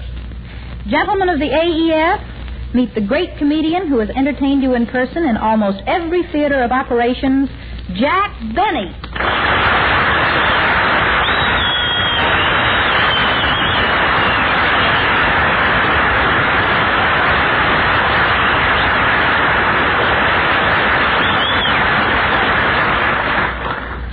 Thanks, folks. Hi, fellas. Welcome to Command Performance, Jack. Thanks, you little sneak. Now, Jack, you shouldn't feel like that. I was called upon to be mistress of ceremonies here tonight, and just because you misunderstood and thought you were going to take charge, there's no reason for any hard feelings. It isn't, huh? No, I realize that you're one of the world's greatest MCs. You do, huh? Yes. And I also realize that you've just returned from an extensive tour of our bases in the South Pacific. And they loved me in New Guinea. Well, I understand that they loved you everywhere. But I should think that after a trip like that and with all that work, you must be awfully tired. Oh, I am. I'm exhausted. Then why don't you go over in the corner and sit down? Now, just a minute. I'm not that weak, young lady. Besides, if you think I came all the way down here just to sit in the corner, you've got another thing coming. Tell you, I don't know what's happening to all the young girls nowadays. Well, naturally, you don't get around them much. Now, listen, Deanna, topping me will get you nowhere. If you want to be mistress of ceremonies, run the show. It's all yours, Miss Durbin. Thank you, Mr. Benny. As you know, on these command performances, we aim to answer all the mail that comes our way. One of the names we come across over and over again is Martha Tilton. And since her recent tour to the South Pacific, that mail has really piled up. So now... You see, the mail has really piled up. I mean, there's no cleverness there. Jack, please. You need vaudeville training to introduce people right. All right, Jack. I'm willing to learn. How would you make the introduction? Well, I'd try to use a little ingenuity. I'd say something like, a funny thing happened to me on the way to the studio.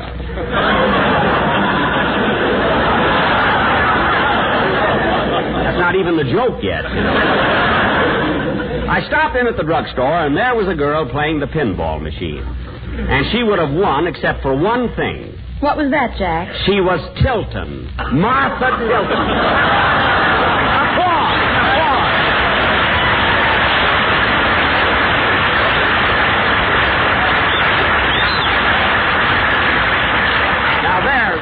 There's an introduction. Don't you think so, Deanna? Well, you could never throw your brain out of joint thinking of it, but it was all right. I thought it was dynamite. How about you, Martha? Well... Now, there's a girl who knows. Gee, Martha, you're looking swell. Well, thanks, Jack. You know, I haven't seen you since we both got back from the South Pacific. What's the good word? It's still no.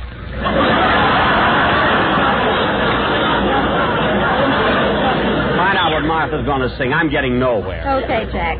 What's for the boys, Martha? Lots of requests for I Walk Alone, Deanna.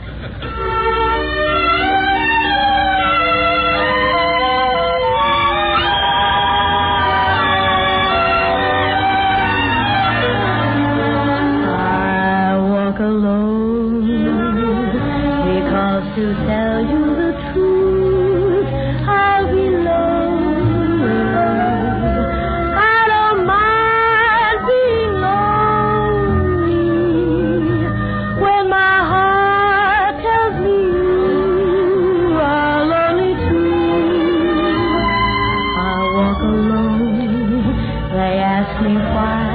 And I tell them I'd rather. There are dreams I must gather, dreams we fashion the night. You held me tight. I'll always be near you wherever you are each night. In every prayer.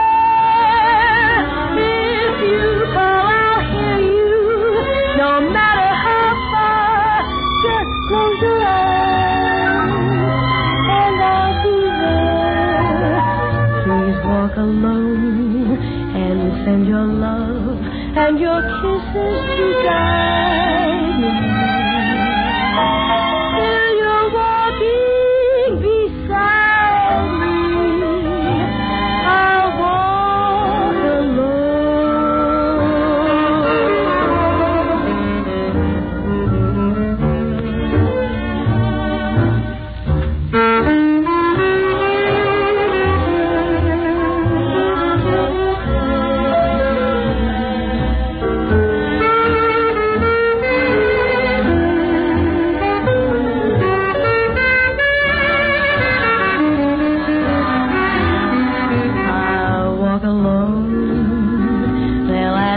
why, and I'll tell them I'd rather. There are dreams I must gather, dreams we fashion the night you held me tight. I'll always be with you, no matter how far each night. In every prayer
I'd like to present to you now, and I do hope this introduction meets with Mr. Benny's approval, one of the finest instrumentalists and band leaders in the country. You know, folks, I was afraid I was going to be late tonight. Why, Deanna? Because when I got here, I couldn't open the door, see? Tommy Dorsey, fellas.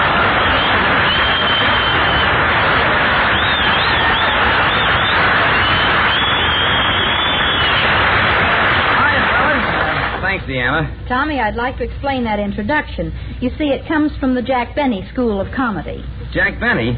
I remember him. He used to be a very funny guy. I'm still funny, Junior. Oh, hello, Jack. What are you doing here? Up to now, nothing. What are you doing here, Tommy? Oh, I'm going to take some and leave some with the boys. That's right. The fellows overseas have sent in lots of requests for an all-American jam session. Good idea. So we've invited the best in the West to beat it out. In addition to Tommy Dorsey, we have Count Basie at the piano, Buddy Rich at the drums, Illinois Jackhead on the tenor sax, Lionel Hampton on the vibes, Artie Shaw on the clarinet, Sergeant Ed McKinney on the bass, Sergeant Ziggy Elman on the trumpet, and Les Paul on the guitar. Come on, boys, let's go.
That's all right if you want loud stuff.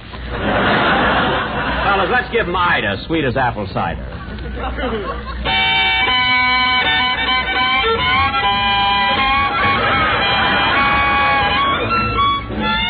And now, fellas. Quiet.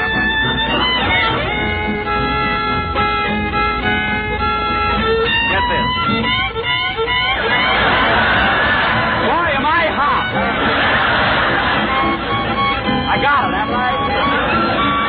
I don't know where to put it.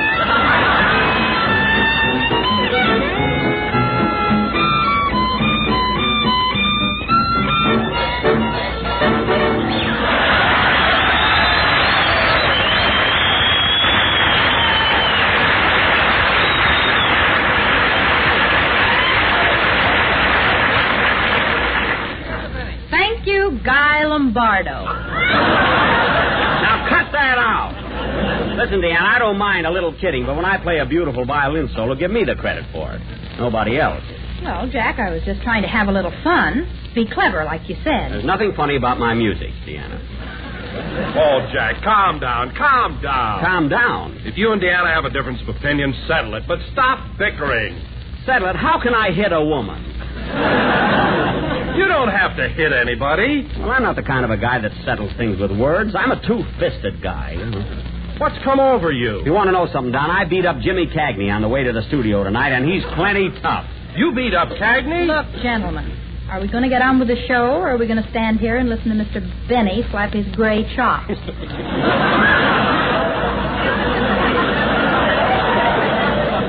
Oh, if you were only Cagney.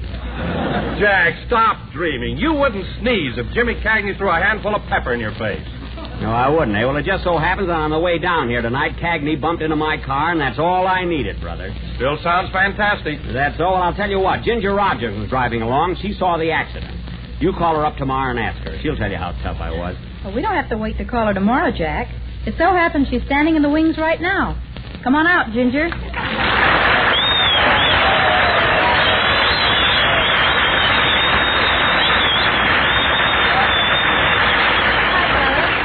Hello, Deanna. Hello, Ginger. Trouble with this show, everybody's on it. Why, hello, Jack. What are you doing here? What are you doing here? Cheapers. Oh, Ginger, Jack was just telling us that you were a witness to a little accident. What happened? Oh, it's not important. I'm not suing Cagney or anything. Let's forget about it. No. I'd like to know what happened. Well... Say, Ginger, that's a beautiful hat. May I wear it sometime? You've still got an umbrella of mine that you borrowed in 1929. Well, I've been meaning to return it. Oh, now quit stalling, Jack. What about the accident? What are you, an ambulance chaser or something? Look, we're talking about Ginger's hat.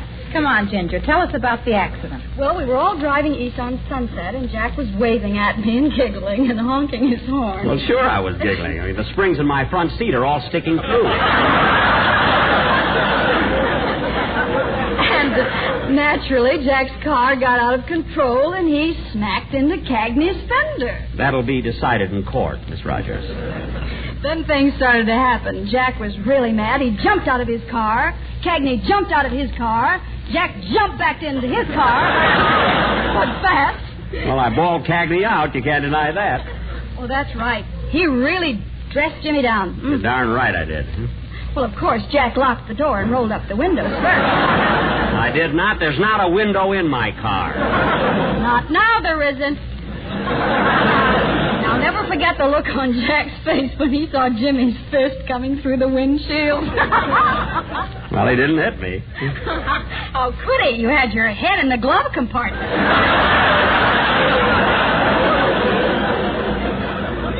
I was looking for my tear gas fountain pen. Lucky for Cagney, I didn't find it. Believe me, if he ever opens his mouth to me again, I'll fix his wagon. You will, huh? Yes.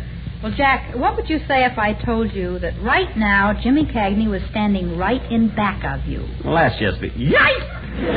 Jimmy Cagney, fellas.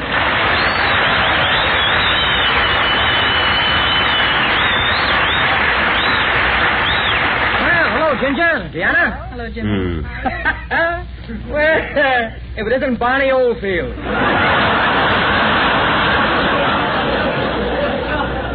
I know someplace I've got a laugh here. I don't know where it is. Listen, don't try to laugh it off, Cagney. You scratch my fender, it's going to cost you about $300 to have it touched up. Who's doing the painting for you, Rembrandt? That happens to be his name, Morty Rembrandt. 1820 Temple Street. Open evenings. I'll have Morty send you the bill. Look, Jack, you better drop the whole thing, or I'll start an action against you to collect for the damage to my car. You'll have some job getting anything out of me, brother. I'll get some dough out of you if I have to dig up your whole front yard. You can dig all you want, but if you haven't got the map, you're a dead duck. Besides, Cagney, I've got a witness. She saw the whole thing, Ginger Rogers. Why, I couldn't testify for you, Jack. After all, you bumped into Jimsy. Jimsy? Jimsy? Well, I can see where I stand here. Well, I think Ginger's being very fair. Fair meaning she's not a brunette. Listen, Ginger, you can look at this accident any way you want to. Look, Jack, you're acting like a little boy. Yep, an old, broken-down little boy. Jack, once and for all, let's drop the whole thing, or you're going to pay for my fender. Oh, I am, eh? Well, I can see there's only one way out. We'll settle this man to man. Do you fight? Quite a bit. What else do you do? I dance. Well, let's dance and settle this. I hate to break up these beautiful hostilities, but we've got to get back to command performance. There's a letter here addressed to Jimmy Cagney from the Brooklyn gang at APO 885. It seems that Gowanus Gus, Flatbush Flanagan, Demi-Tass McGuire of Borough Hall, Left Field Louie from Ebbets Field, and Sandflea Phil from Coney Island have a special request. What is it, Deanna? Well, they say they haven't had a chance to see you in pictures lately, but they sure remember some of those tough guy parts you used to do. So they want you to pick somebody on command performance tonight and punch them in the jaw.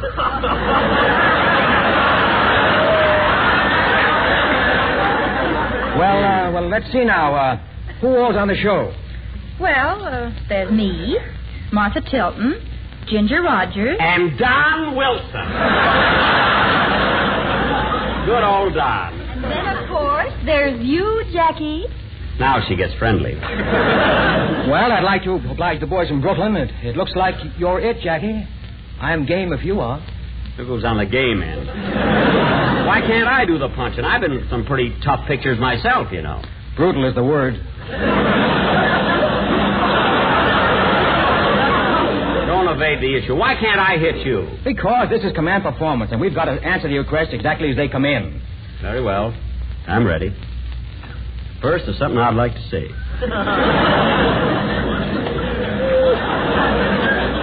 Gentlemen, I regret I have but one jaw to give to my country. Also, that you ever took your head out of that glove compartment. Please, Ginger, there's no time for levity. Go ahead, Jimmy, and remember, I'm not a kid anymore. Well, here goes. No, can't do it. I can't do it. Come on, you coward. Come on. Okay. Ow! Ow! Thank you, Jimmy Cagney. And will the gentleman who caught Mr. Benny's toupee kindly return it to the stage? Jack, are you all right? No, I'm not all right. You were supposed to fake that punch, Cagney, and you really let me have it. Now it's my turn, brother. Oh, take it easy, Jack. Take it easy. Take it easy, nothing. Put up your dukes. Now take that. And will the gentleman who caught Mr. Benny kindly return him to the stage?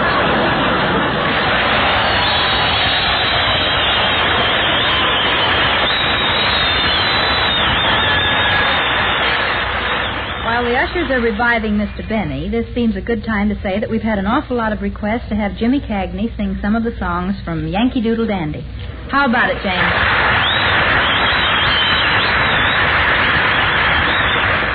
Very glad to, Deanna, very glad to. And incidentally, I want to thank all the fellas in the ETO who treated me so wonderfully when I was visiting them recently. I really got a great bang out of it, and that's no fooling.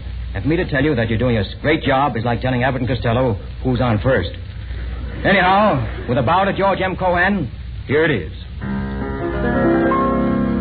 You're a grand old flag, you're a high-flying flag, and forever in peace may you wave. You're the emblem of the land I love, the home of the free and the brave. Every heart beats true under red, white, and blue, where there's never a boast or a brag. What should old acquaintance be forgot? Keep your eye on that grand old flag. I'm a Yankee Doodle dandy, Yankee Doodle do or die. A real-life nephew of my Uncle Sam, born on the 4th of July. I've got a Yankee Doodle sweetheart. She's my Yankee Doodle joy. Now, Yankee Doodle came to London just to ride the pony. I am that Yankee Doodle boy.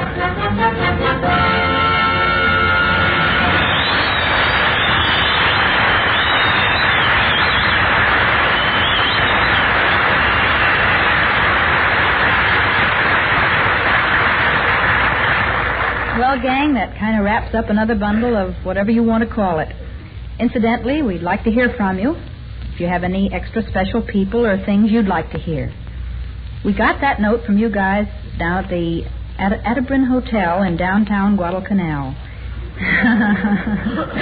And we got some ideas for you that we're sending along. Meantime... pardon me, Deanna. I'd just like to say that if any of my fans are worried about me, I'm perfectly okay. That punching business was just a little gag. I'd give that Cagney a Mickey Finn if I didn't think he'd enjoy it. Good night, fellas.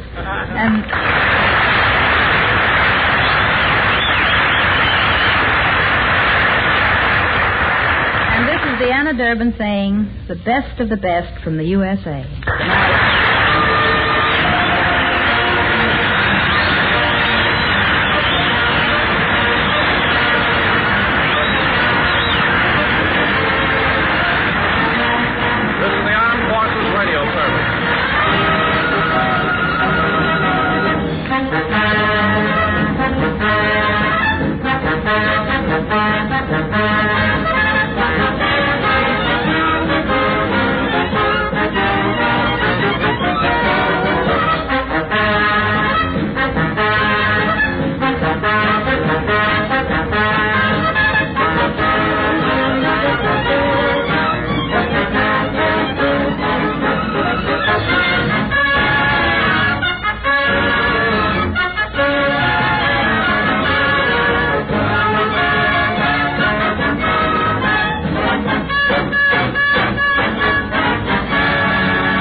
Operator, this is Eddie Cantor.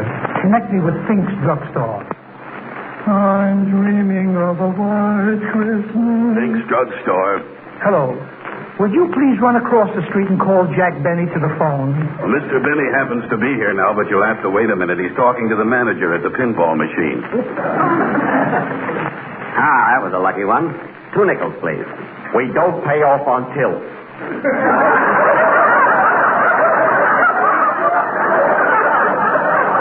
Phil, listen, buddy, I play the game fair and square. I don't even lay my hands on the machine. What I do with my feet is pure skill. Sorry, we have rules. We do not pay off on a pinball game unless the machine remains inside the store at all times. But, Mr. Fink, you shoved it so close to the soda fountain, you shot the last 3 balls into the malted milkshake.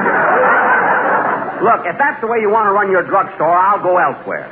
Please try to understand, Mr. Benny. I don't mind you shoving the machine a little. But you're not supposed to break the glass and put the balls where you want them.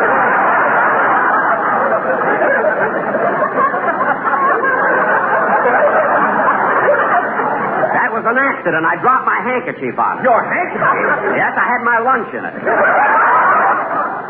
I come here just for coffee, not to eat. Oh, all right. Here your nickel. Mr. Benny. Didn't even touch the thing. You're wanted on the phone. Oh, thanks. Help me get this pinball machine off my back. Accusing a guy of... Hello? Jack, this is Cantor. I got your message to call. Oh, yes, Eddie, this is urgent. I'm up to you immediately regarding a certain proposition. Look, Jack, I'm not going to get stung with any more of your propositions. I did mine last month when you sold me that piece of property and told me it was a gold mine. It is, Eddie. I tell you, miniature golf courses are coming back. But that's just a small deal. This proposition is big. It's tremendous. Suppose I come over and discuss it with you. Look, Jack, I'm going on the air in a minute. I can't have you barging in on my program unless the sponsor gives his consent. Okay, I'll hang around the drugstore until you hear from your sponsor. You can't afford to miss this opportunity. Ladies and gentlemen, Bristol Myers, the makers of Ipana for the smile of beauty and Sal Hepatica for the smile of health, present It's Time to Smile with Eddie Cantor.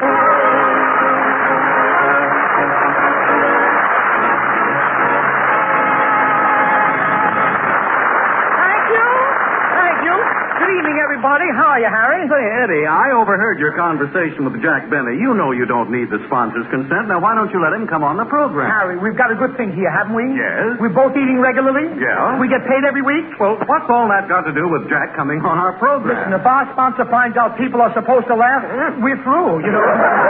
Besides, Harry, I don't like to have him around. He's such a cheap guy. Oh, no, Eddie, that's just a rumor. No, really, it's a rumor. I happen to know that for Mary's last birthday, Jack gave her a beautiful silver fox muff. Silver fox muff? Yes. That was Benny's toupee with a zipper on it.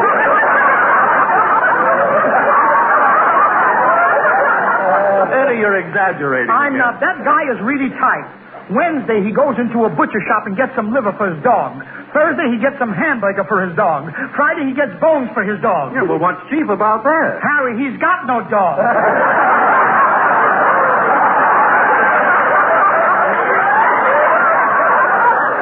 Really, Eddie, I never thought Jack was that stingy. He's always been that way. When Benny was a baby, he was weaned on a piggy bank. Believe me, Harry. Oh, and the phone there, Eddie. Hello? Anything new?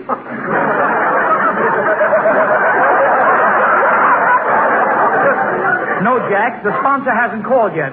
Why can't you tell me about your proposition now? Look, not over the phone, Eddie. It's too big, too important. Look, did John D. Rockefeller ever transact business over a phone?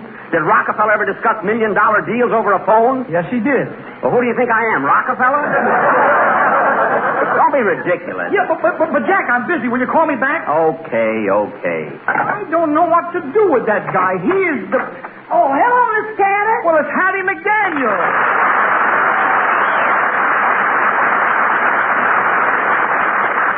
Hattie, I've been looking for you all day. Where have you been? I've been substituting for Rochester over at Mr. Bennett's house. Yes, they put poor Rochester in jail last night. In jail? What for? He smiled during a blackout. You say he smiled? Yes, sir. And the gold in his teeth lit up Hollywood Boulevard clear to Glendale. Tell me, Hattie, I'm anxious to know. You've been to Mr. Benny's house. Has he really got a piggy bank? Oh, no, sir. He hasn't? No, sir. But he's the only man I know who's got a mattress that jingle, jangle, jingle.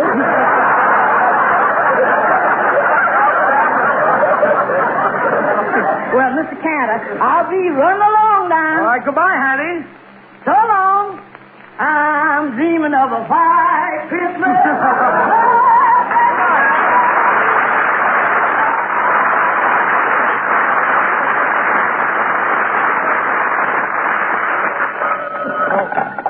Hello? Cantor speaking. Oh, is this you, Eddie? I must have dialed your number by mistake.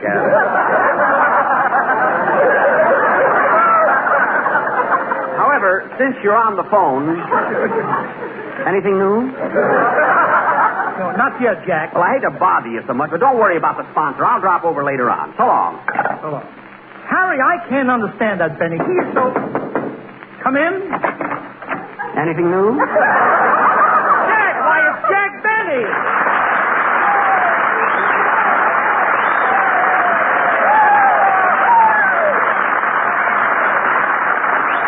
Well, Jack, this is really a surprise. Wait a minute, Eddie. What do you mean, surprise? In the first place, I just got through talking to you on the phone. Last week you announced that I was going to be on your program. I announced it on my show Sunday. It's been in all the radio columns. You've had 8 Pinkerton detectives following me for 5 days. When I walked in here, why did you get so excited? Well, look, Jack, let's not fool ourselves. If I didn't get so excited when you walked in, if I didn't say, why, it's Jack Benny, do you think you'd get such a big reception? Yes, I do. Oh, yeah? Well, Jack, I'm going to show you the difference. Walk out and come in again. All right, I will. Come in. Why, it's Jack Benny.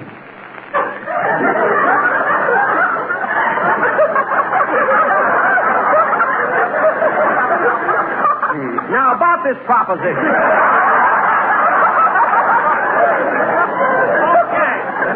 Jack, will you forget business? Forget business for a while. Business. I haven't seen you for so long, Jack. Let's just have a friendly chat. All right. Is it a money-making proposition? Well, no, not exactly, no. So how are you feeling, Jack? How are you? Gosh, it's good to see you. You know, I never see you, Jack. Of course, I listen to you every Sunday. Oh, then you, Eddie, you did hear me mention that I was going to be on your program, didn't you? Yes, Jack. That's the part I heard. Oh, yes. Now, and on your show, you also mentioned going to see the preview of your new picture, George Washington Slept Here. Did you actually go? Yes, Eddie, I finally saw the picture. Well, tell me, Jack, how is it? I mean, were you pleased with your work in it? Well, Eddie, you know, I hate to bring it up in front of all this people. Look, let me tell you something. Now, Eddie, I'm not conceited. You know that, don't you? Of course, Jack. I mean, you've never heard me rave about myself, have you? Never, Jack. Never. Well, Eddie, I will amaze you in this picture.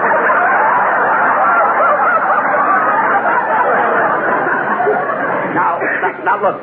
No kidding. I really will. Really? I honestly believe that for the first time, the screen has captured the real me.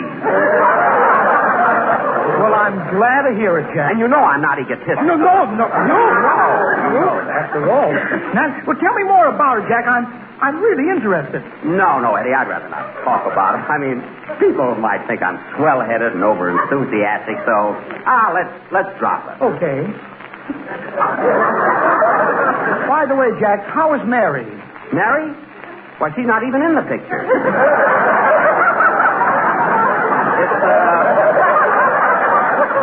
You see, it's Ann Sheridan. Oh, yes. And, Eddie, I must tell you about one scene we have together. You see, Ann and I have been married for 3 years. And there's one scene in the garden that'll tear your heart out. Really? Oh, really. It's where I say to her, Connie. See, that's her name in the picture, Connie. My name is Billy Boy. Really? Yeah, look at that. No, but this scene is really beautiful. I say to her, now this after we've been married, you see, for 3 years, you see. And we're out in the garden, and I say, Connie, this is our 3rd anniversary. Tell me, sweetheart, do you still love me? And as the moonbeams cast their magic spell over us, she looks into my eyes and softly whispers, no.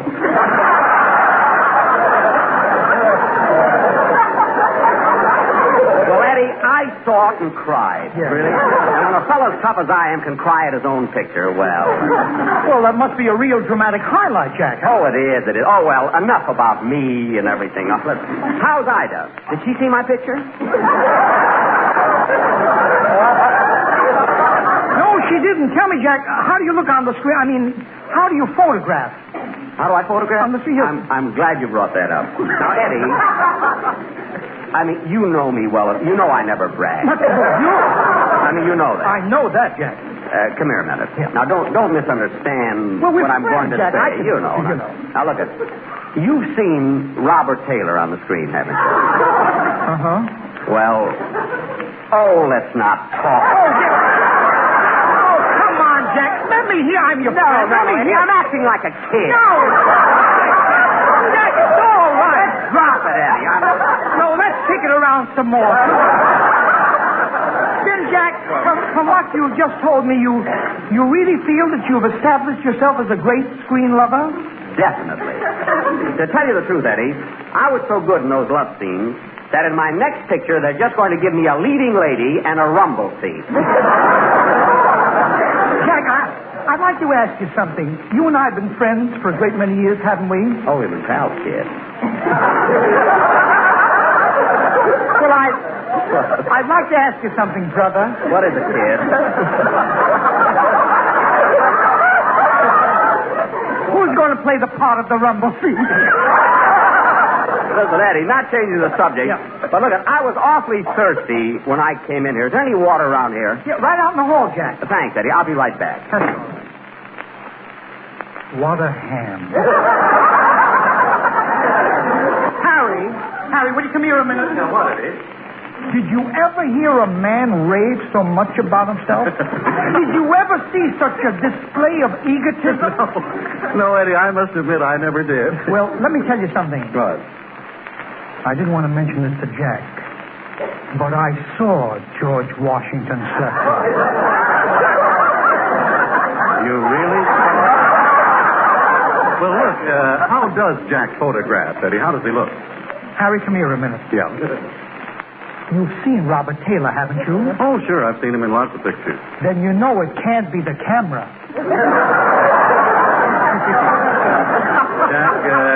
Jack looks pretty bad, huh? He looks... I'll explain it this way. Did you ever see a little girl about 6 years old when she gets into a mother's purse and puts on some rouge and lipstick? Yes. Well, Jack looked just like that, only he had a red arrow pointing to his dimple.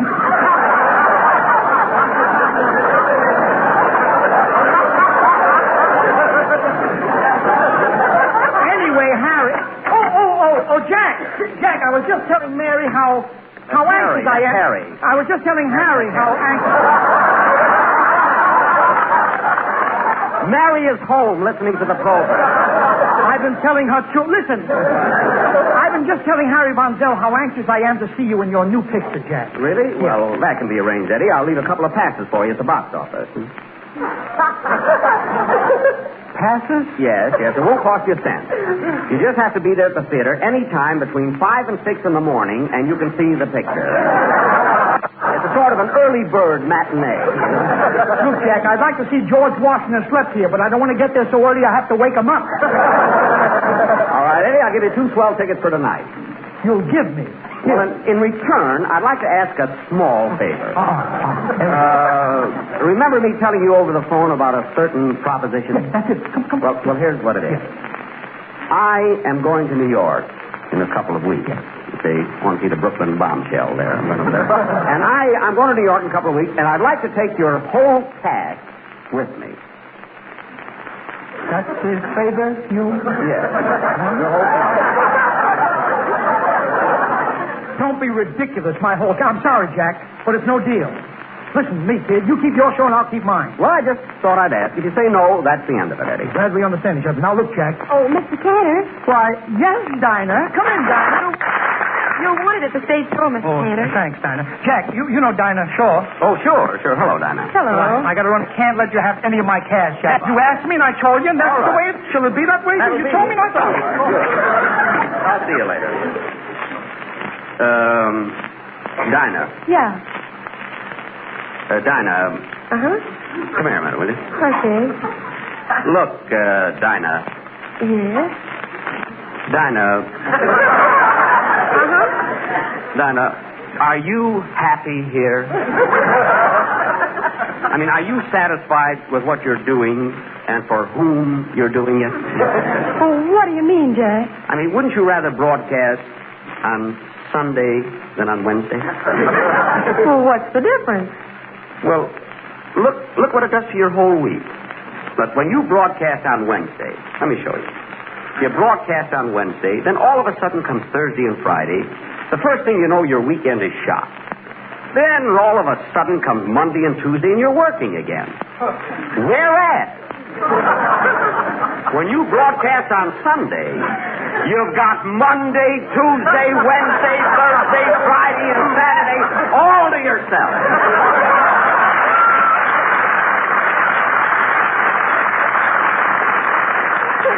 Wonderful. But, Mr. Benny, No buts, Dinah. I'm determined to have you work for me. Now, I'll tell you what. I'll pay you twice as much as you get from Cantor.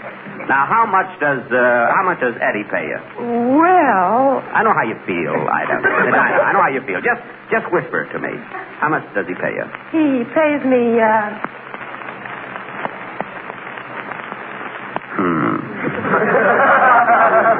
Look, Dinah, if you work on Sunday, it'll ruin your whole week.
I wonder what Cantor really pays her. Did you say something, Mr. Benny? Why, no, Harry. I was just... Oh, say, Harry. What? Come here a minute, will you? What's the matter? Harry, are you happy here? Yes, I'm very happy here. Oh, I mean, are you happy in California? Don't you get tired of all this sunshine? Wouldn't you rather go back to New York and step into a nice, slushy gutter? What are you driving at? Well, would you be interested in coming back to New York with my show? Well, what about Don Wilson? Oh, Don's all right, but with the meat rationing, I'd like to get a smaller announcement. And he's so unreasonable. Why offer to pay his fare back to New York, but he refuses to sleep in an upper berth? Oh, well, that is unreasonable. Of course it is. After all, how much room does Dennis Day take up? What do you say, Harry? Well... Now, come with me, we'll get 1 million laughs. Well, to tell the truth, Jack, I'd rather stay here and get 1 million smiles. You'd rather get smiles? Yes, I would. How do you go about it? It's very simple. Do it like this. Ladies and gentlemen, to help get a smile you can be really proud of, decide now to change to Ipana toothpaste and gum massage.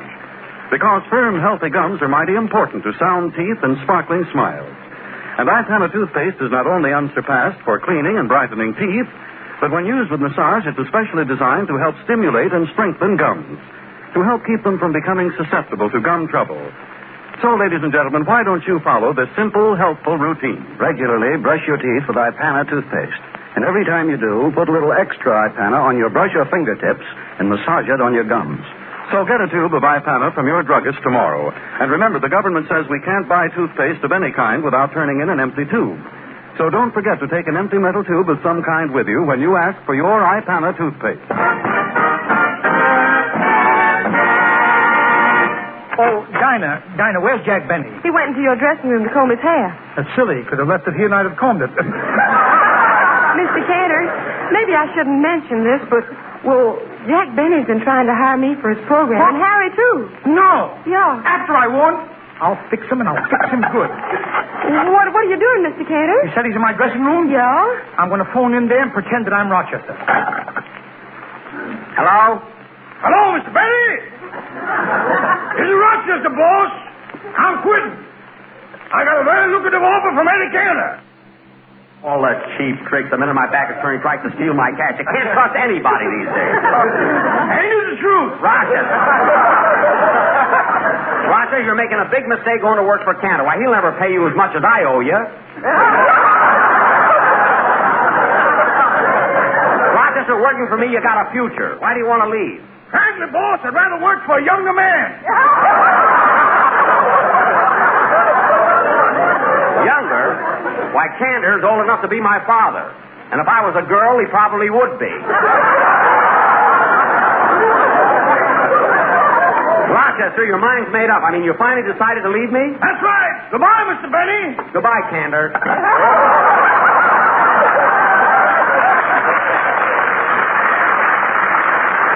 He knew it all the time. Well, I'll go into the dressing room now and find out exactly what he's doing. Now, if I could only find someone here who isn't loyal, a guy that would stoop to anything, a complete stinker. How do you do? What's going to Mad Russia? Comrade, I'm your man. For 12 years, I've been working for Cantor, and now... Yes? I am revolting. You certainly are. Thank you. Russian? Yes? I'll give you a contract if you're sure you want to quit Cantor. Why shouldn't I quit him? He's no good. He's a crook. He's a heel. Aha! And I love him. He's like my own brother. Russian, don't let him tempt you with money. Even if you do work for Benny, you can't get above the $25,000 ceiling. Working for you, I can't even get off the floor. My ceiling is zero. Oh, stop. Mr. Benny, I've decided to work for you at my very lowest figure. What's that? Nothing. I don't understand. You've been with me so long. Why do you want to leave me to go to work for Jack Benny? Because I like him. I like him. I owe him a debt of gratitude. You see, many years ago, back in Moscow, I am sitting with my girl. We are tuning in on the radio, and we are hearing... Love in blooming. I am holding her hand. I can smell the chrysanthemums right in the air. And then, my dear friend, I propose. Mr. Benny, that's why I am grateful to you. You mean your girl said yes? No, the music was so bad she killed herself. Thank you.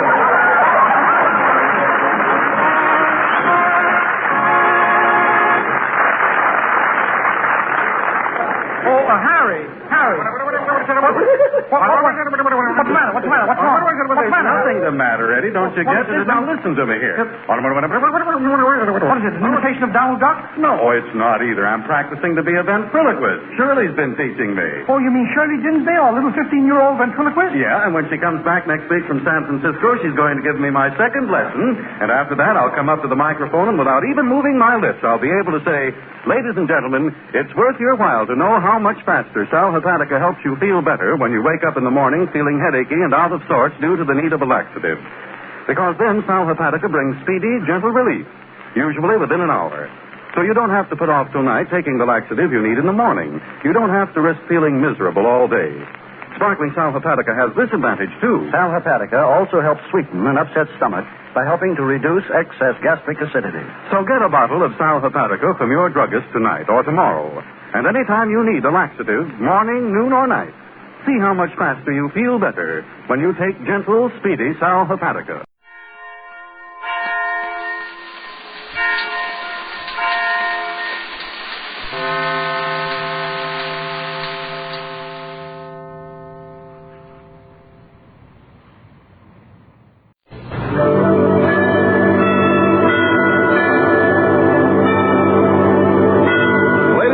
The Joseph Schlitz Brewing Company of Milwaukee, Wisconsin, presents The Halls of Ivy, starring Mr. and Mrs. Ronald Coleman.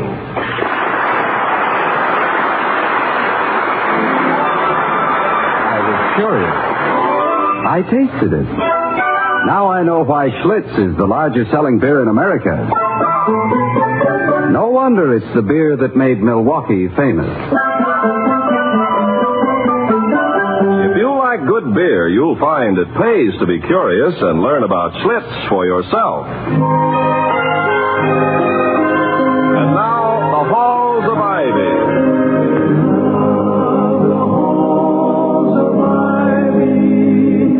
That surround us here today, and we will not forget, though we be far,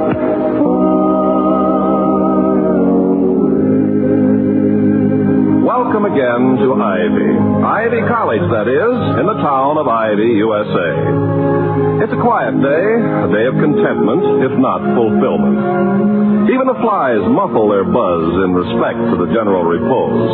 But judge not according to the appearance. In a dormitory, two students cramming for a final examination in calculus are engaged in a hot contest of canasta. A professor of philosophy has just scalded his throat with a boiling cup of tea. And in the tranquil home of Ivy's president, Dr. William Todhunter Hall, his wife Victoria, erstwhile leading actress of the London stage, is pacing the floor as though waiting for a first night curtain.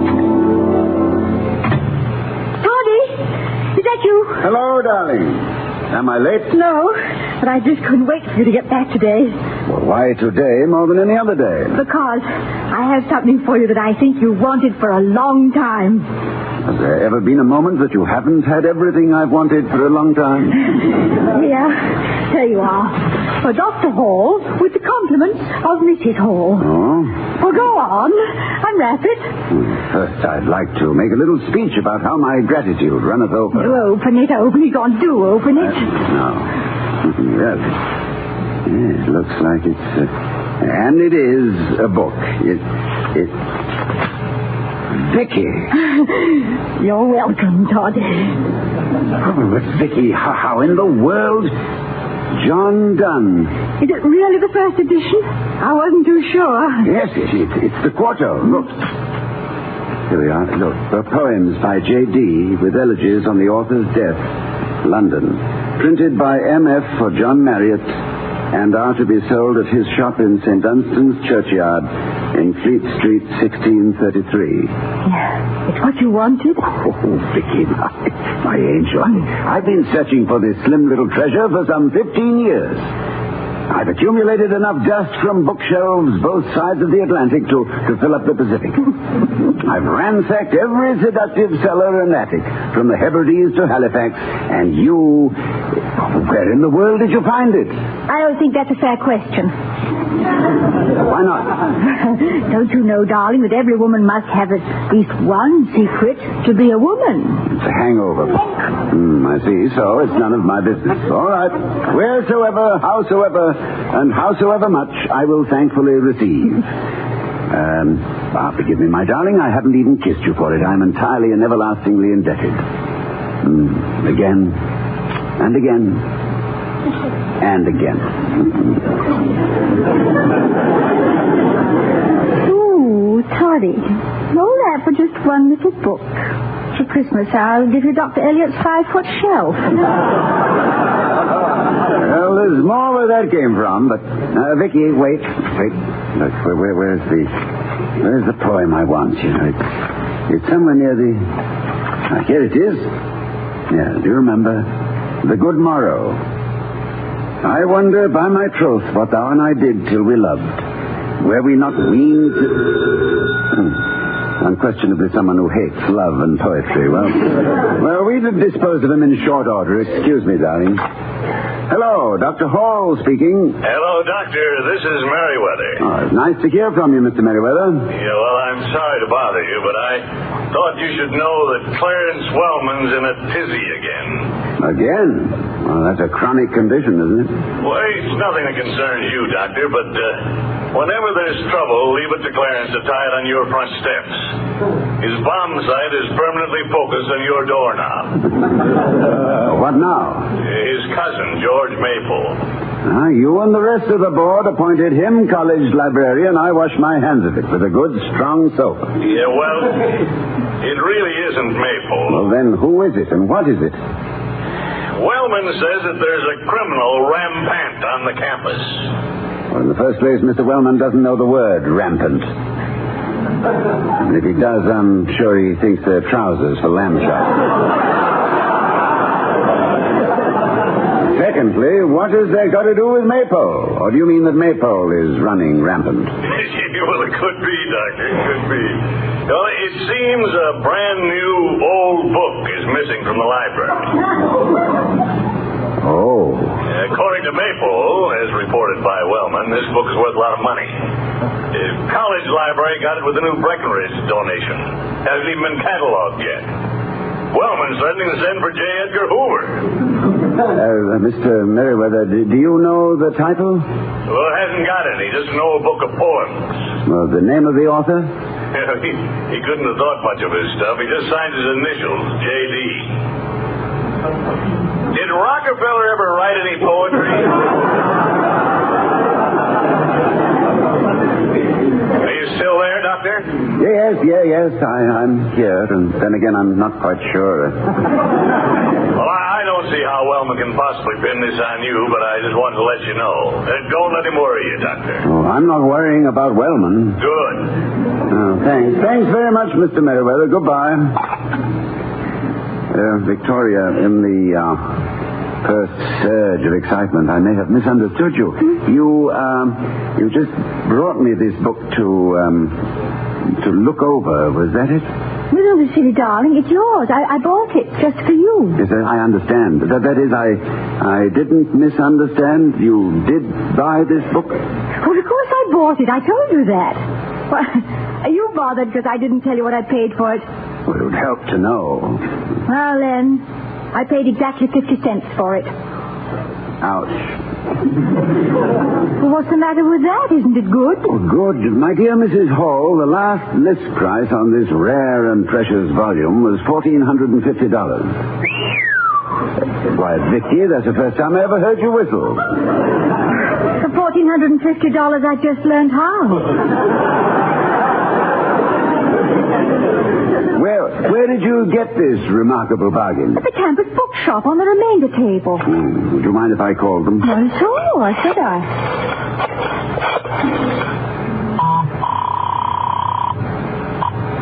Campus bookshop. Epsom speaking. This is Dr. Hall. Oh, good afternoon, Dr. Hall. May I help you? I hope so. I'm calling in reference to a first edition of poems by John Donne. Oh, my gosh. Pardon me, Dr. Hall, but that's all I've been hearing all day. Between Mr. Wellman and the Maypole, you think I stole that book. They've been on the phone every 5 minutes since noon. Now they're even threatening to search my shop. I see. Then you've never had it in your store? Oh, heavens, no. Not that I wouldn't have loved it for myself. And I know how much you've always wanted, Dr. Hall. Yes, I have. Oh, you must feel very badly about all this. Yes, I do. Well, for your sake, I hope they find the book. For my sake? Oh, yes. Well, thank you very much, Miss Remsen. Goodbye. I did buy it there, Toddy, no matter what he said. I bought it there this morning. Yes, of course you did, my dear. Now, look, darling, I'm not a child, so you might just as well tell me what's going on.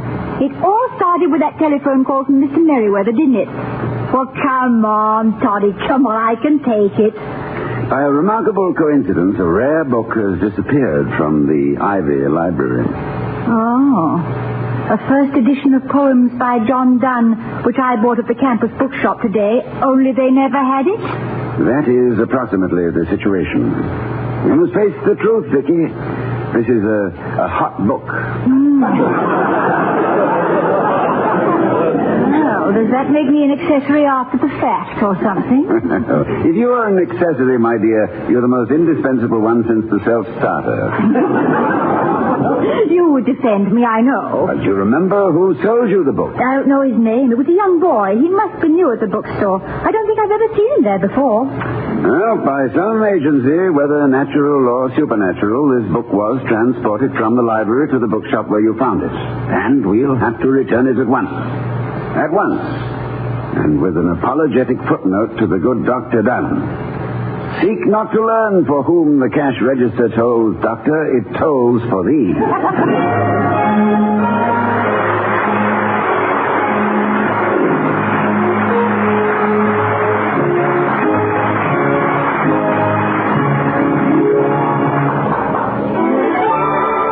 I was curious. I tasted it. Now I know why Schlitz is the largest selling beer in America. No wonder it's the beer that made Milwaukee famous. We'll return to the halls of Ivy, starring Mr. and Mrs. Ronald Colman in just a moment. But first, let's hear how one man turned an idle moment into an ideal experience. Well, I'm a member of that large fraternity, the Tired Businessmen of America. It's not a club anybody can get in it, although there are certain qualifications. Take mine. I've worked hard all my life, haven't had a vacation in 5 years. And my wife keeps telling me I don't know how to take it easy. And she's right, of course. Or at least she was. Things have been different the last few weeks. Lately, when I get home from the shop, I've been finding a bottle of Schlitz beer next to my favorite chair. That's the little woman's subtle way of getting me to slow down. And by George, it works, too. I remember the first night she put out the Schlitz beer for me. I came home after a pretty rugged day with everybody wanting their orders at once and 4 of my men home ill. I was dead tired, and you don't know how good that bottle of Schlitz looked to me right then. I sat down in the chair, kicked off my shoes, and put on my slippers, and then poured myself a tall glass with a good collar on it. I took a man-sized swallow and then leaned back and let that fine Schlitz flavor roll around on my tongue. Well, if I hadn't known that Schlitz was the largest selling beer in America, I'd have known that it deserved to be. And by the way, if you want to see a picture of a man who knows how to ease up and enjoy himself, drop around my place before dinner some evening. I'll be sitting there with my bottle of Schlitz. There'll be one for you. And you can join me in saying, no wonder they call Schlitz the beer that made Milwaukee famous.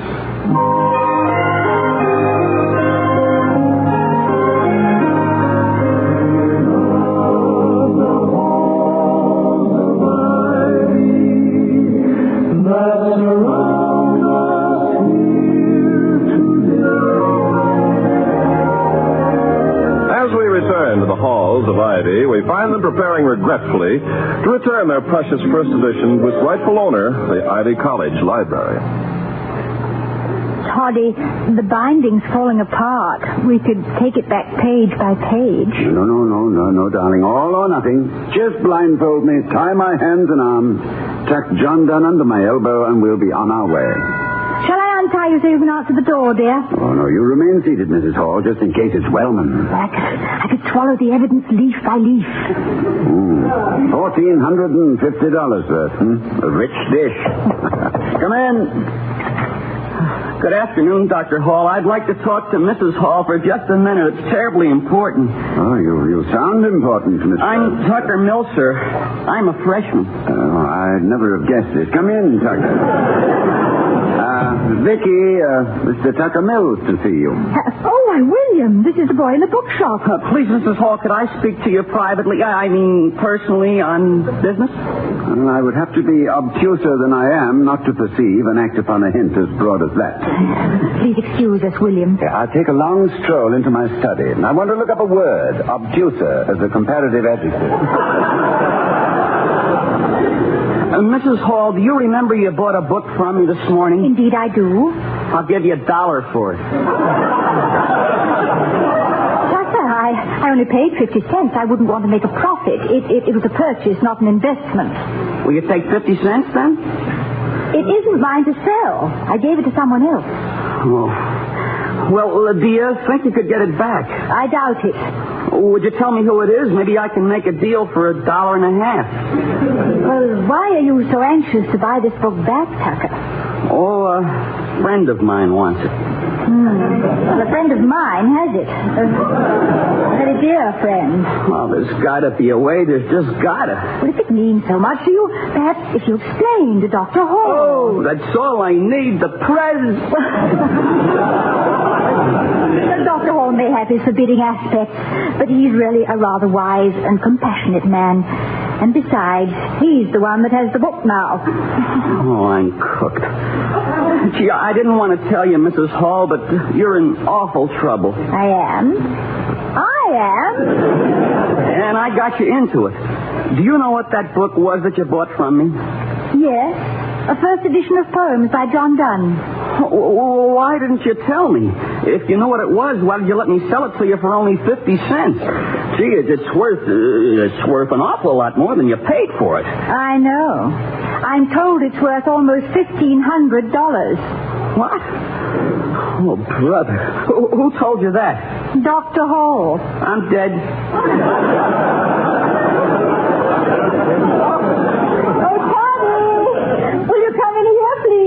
Yes, darling. A young man just died. So I see. He's quivering with rigor mortis. To coin a medical novelty. Dr. Hall, I didn't do a thing, but now I've got you all into a mess, and I wish I'd never taken that darn job. Now, sit down. Vicky, would you scare up a snack for Tucker? Sure, he looks a little weak. Vitamins coming right up. Now, go ahead, Tucker. What were you saying? Well, I work for the campus bookshop. This morning they sent me to the library to pick up some duplicate books.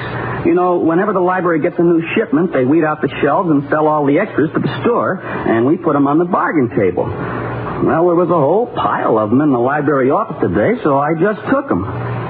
Nobody can blame me for that, can they? Oh, it's always possible to blame anybody for anything. That's why the index finger is slightly curved. It points around corners. When did you find out that you'd taken the John Donne along with the others? Oh, when Mrs. Hall picked it out. It was such a beat-up book, it didn't look worth 50 cents. And that's why I noticed it. Then when Mr. Empson started yelling about a valuable old book by John Donne missing from the library, I just ran here as fast as I could. I didn't want to make any trouble for Mrs. Hall. Well, thank you. I can still make my entrances on cue. Here you are, boys. No tipping, please. Thank you, ma'am. Thank you, ma'am. Vicky, Tucker here has just vividly described the peregrination of a particular book which has put us all in a kind of a pickle. Well, you can read it with relish, Doctor. Well, it's all very simple, Tucker. Mr. Maypole will understand when we explain what happened. For Maypole? He'll never understand. He hates me. No, then it isn't so simple. Why does he hate you? Well, I used to work for him at the library. One day I found a book he'd misplaced, and he never forgave me. Then when Professor Cameron asked him for a book, Maypole said it wasn't in the library, only I found it in the stacks. And I got fired for that, and I thought I was doing him a favor. Well, when you help somebody like Maypole, you often expose him. Oh, don't worry, Tucker. I'll return the book to the library myself. And Maypole need never know you had anything to do with the matter. Gee, you can't do that, Dr. Hall. I got you into this, and besides, the book's really yours now. I think we should have that door removed and the 10-cent turnstile installed. I'll get it. Tucker, I told you Dr. Hall would understand. He's a great man, Mrs. Hall. Oh, Mr. Wellman. Mr. Wellman! Uh-oh. You don't have to shout, Dr. Hall. May I come in? Yes, of course, Mr. Wellman. Come in. Come in, Mr. Wellman! Quick, Tucker, let's find a foxhole in the kitchen. Mr. Wellman, I'm honored. This is not a social call, Dr. Hall. I thought you'd be relieved to know that the thief has been found. Oh? What did he steal? Didn't Merriweather call you, or is it so unimportant that it has already slipped your mind, Dr. Hall? A rare volume was stolen from the library. Oh, yes, the John Donne. The thief is one of the students, Tucker Mills. Well, what makes you... He has a bad record. My cousin had to fire him from the library. He's been working recently at the campus bookshop and was seen in Maypole's office this morning when the book disappeared. The police will soon pick him up. And I assume it's out of my hands. Well, thank you, Mr. Wellman, for taking the trouble to relieve my mind. Your mind? Oh, yes. Goodbye, Dr. Hall. Well, come out, wherever you are. Has that Cossack gone, Bobby? Come on, Tucker. The coast's clear. Weather's still cloudy. Small storm ahead, I'm afraid. Gee, Dr. Hall, I'm terribly sorry. I better give myself up and just tell the truth. Oh, I believe in the truth, too, Tucker. But if Wellman and Maple have their way, and they must have it to clear up Maple's blunder, you'd have your day in court, and I've no doubt that justice would eventually prevail. But in the meantime, what about your term papers? Your final examinations, you'll miss all of that. Who's going to make up for it? For all of truth, you'll still pay a penalty, and that would be very unfair.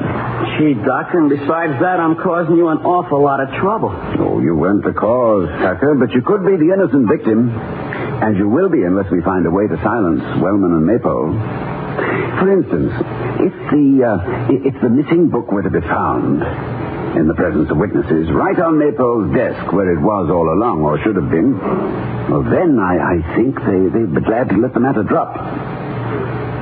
Who's going to put it there? I'll toss you for it. Oh, you got a two-headed nickel. You always win.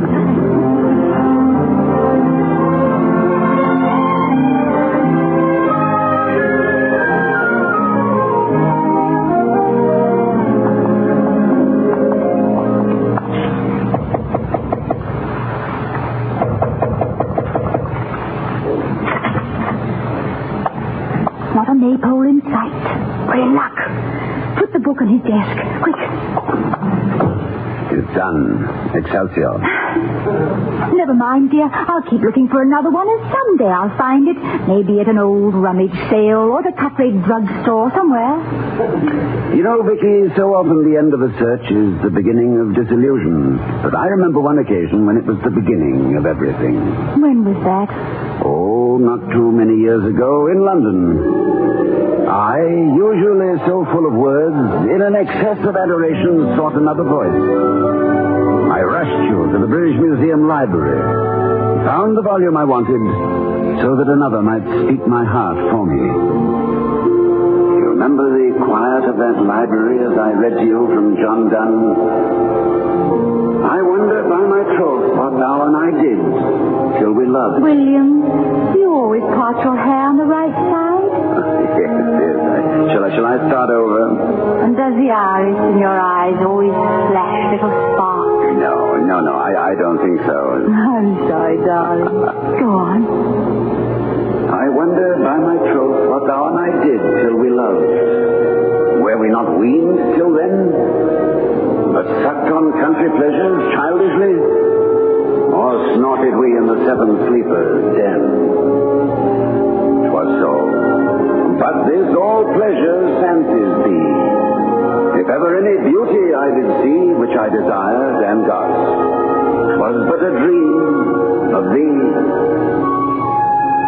And now, good morrow to our waking souls, which watch not one another out of fear, for love all love of other sights controls, and makes one little room an everywhere.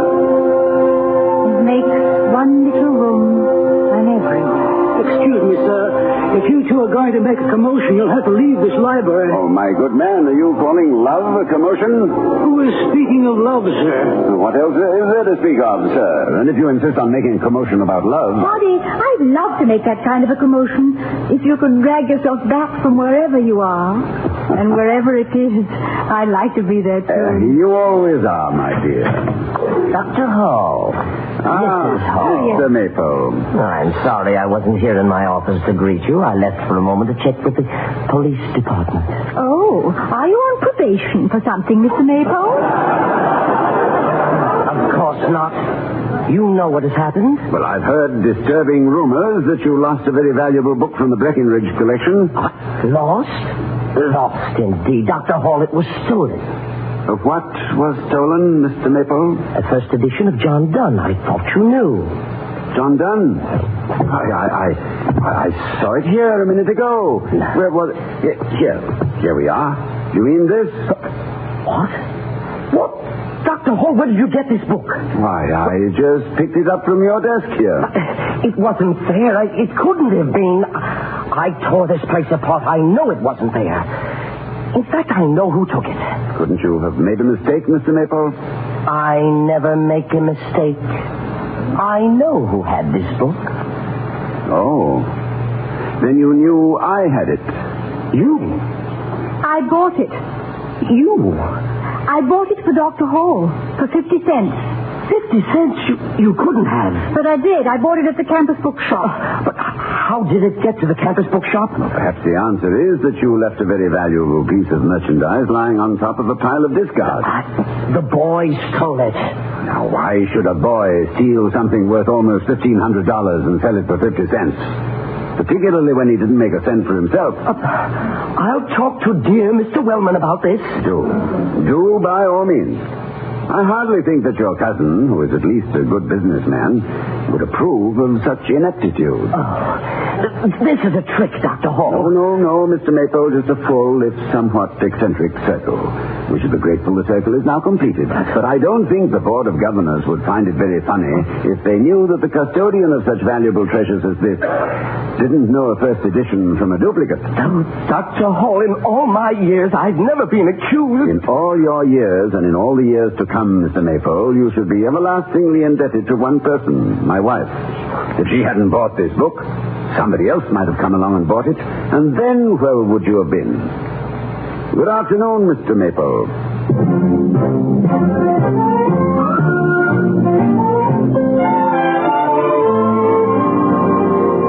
Honey, you're magnificent.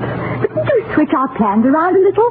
Why, you told Maple the real story. He didn't deserve to know the truth. I couldn't help myself, darling. I'm a lazy man, and I've always found the truth so much less effort than evasion.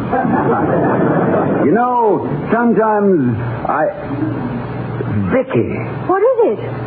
Something awful has happened. We've got to go back to the library. But, Toddy, are you all right? What is it?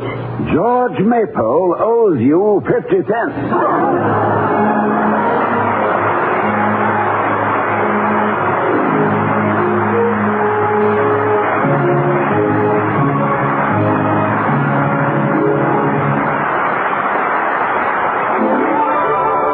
I was curious. I tasted it. Now I know why Schlitz is the largest selling beer in America. No wonder it's the beer that made Milwaukee famous. And here again are Mr. and Mrs. Ronald Coleman. Good night, everybody. Good night.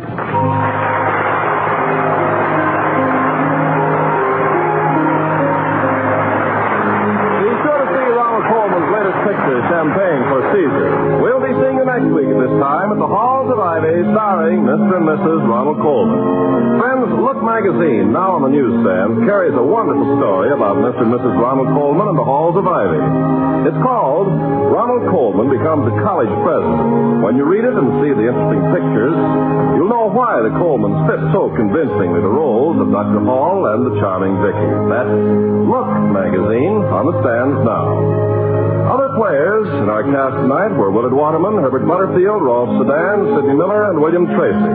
Tonight's script was written by Barbara and Milton Merlin and Don Quinn. The Halls of Ivy was created by Don Quinn, directed by Nat Wolf, and presented by the Joseph Schlitz Brewing Company of Milwaukee, Wisconsin. Ken Carpenter speaking.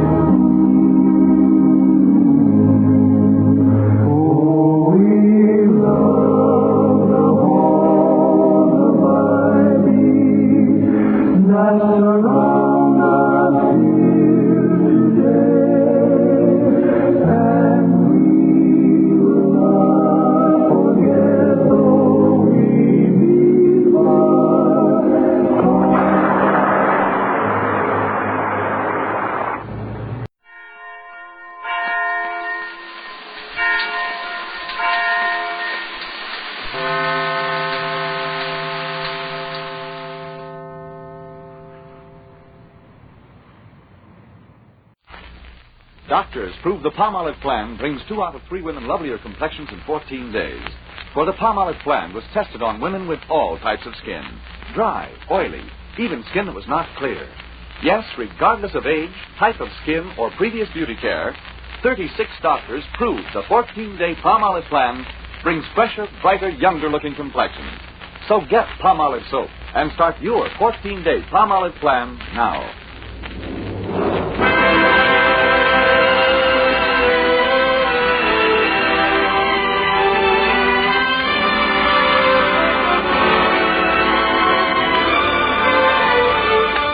Ladies and gentlemen, Dennis Day. That makes life seem worthwhile. Dwells in your eyes, and the spell of you smile. Dennis Day is brought to you by Colgate Dental Cream and Luster Cream Shampoo. Colgate Dental Cream to clean your breath while you clean your teeth. Luster Cream Shampoo for soft, glamorous dream girl hair.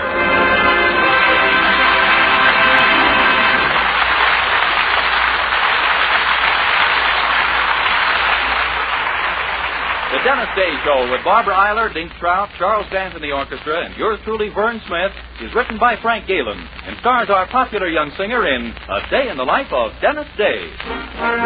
Here's Dennis to sing Baby Faye. Baby Faye, you've got the cutest little baby face. There's not another one could take your place. Baby Faye, my poor heart is jumping. You sure have started something, baby Faye. I'm up in heaven when I'm in your fond embrace. I didn't need a show, 'cause I just fell in love with your pretty baby face.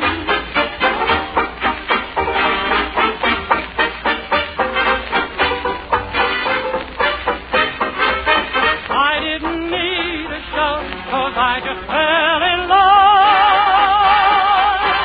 with your pretty baby face.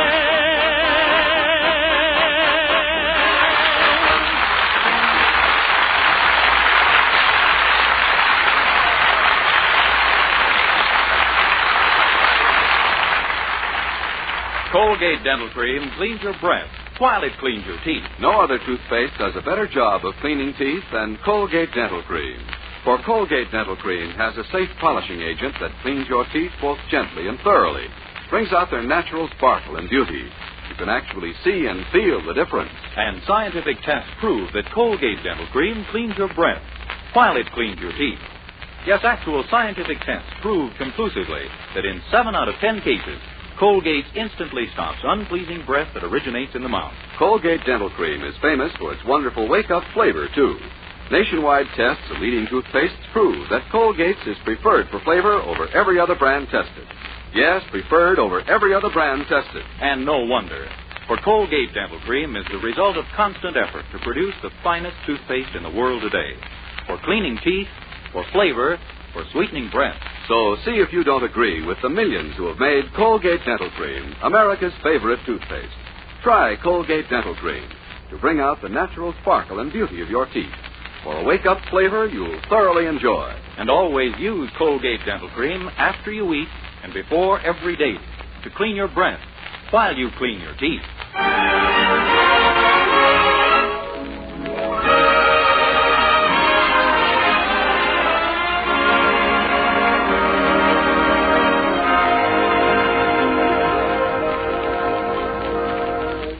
Well, culture has come once again to the town of Weaverville, this time in the form of a touring theatrical stock company now playing at the local theater. And making a personal appearance in the leading role is none other than Evelyn Lovelace, star of stage, screen, and radio, but not lately. The play in which she's appearing is a little number called The Warning, and judging from the conversation she's now having with her manager, the people of Weaverville have taken it. 30 people, that's all there were in the entire audience last night. I know. Well, you should have done something to stimulate business. Why didn't you have my latest picture showing at the movie house while the play was in town? Your picture wouldn't have drawn either, Evelyn. People today want talkies. Well, it's just jinx time, that's what it is. I'll be glad when we open in Middletown tomorrow. We may not be opening anywhere tomorrow. What? Our stagehand quit. You promised to make him your leading man, and then all he did was move furniture and sets around. That's why they all quit. Well, so what? We'll get another stagehand. Yeah? Without a nickel to pay him? There's a yokel in every town dumb enough to fall for the line I hand them about becoming a matinee idol. Have I ever failed yet? No, we've always had a stagehand. And we always will. Just wait till I turn my sex appeal on the next sucker. You know what'll happen. Yeah. You didn't understudy Theda Berra for nothing.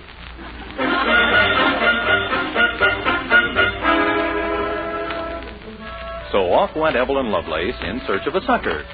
Was it fate that led her past the Bon-Ton shoe store where our young hero works? Anyway, chalk up this much for feminine intuition. Just one glance through the window, and she knew her search was over. Good morning, madam. Could I interest you in a pair of shoes? We have... Stop. I said something dirty?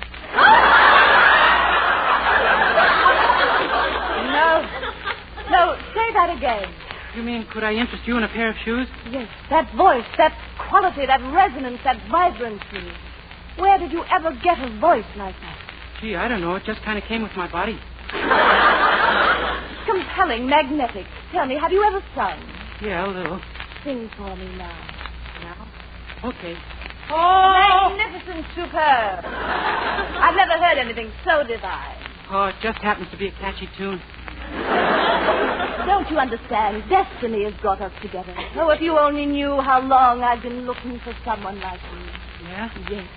And then just now, when I heard you say, Madam, could I interest you in a pair of shoes? I knew my search had ended. Your feet have really been killing you, huh?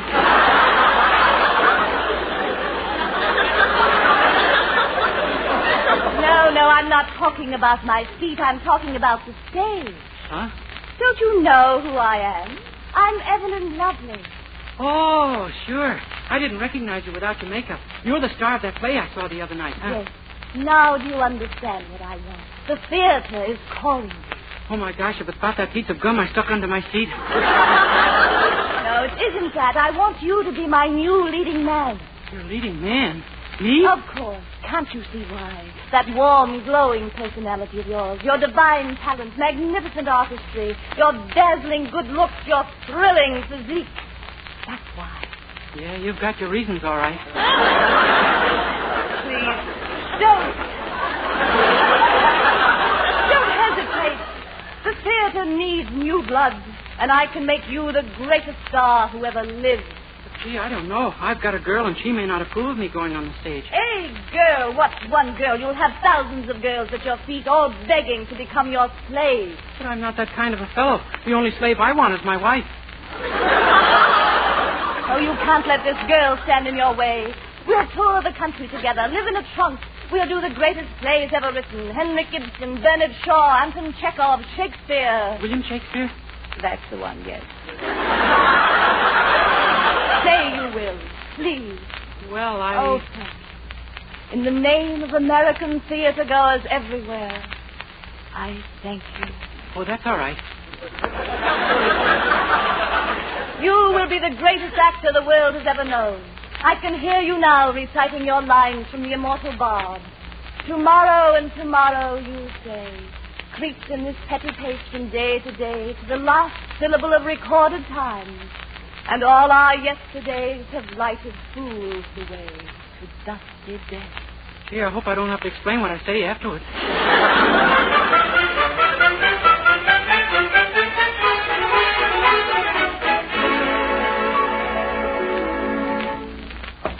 Come in. Oh, hi, Mildred. Hi, Dennis. Why, you're packing a suitcase. Yeah, I gotta go out of town. Oh? Well, when will you be back? In about 5 years. 5 years? What are you talking about? I'm giving myself to the American theater goer. What? Grease paint, girl. It's in my blood. The stage has beckoned, and I've decided to yield to the lure of the headlights. You mean footlights? When I'm on the stage, they'll be shining at me from all directions. Dennis, will you please make sense? What's this nonsense about the stage? Nonsense? Huh. Listen to this. Madam, could I interest you in a pair of shoes?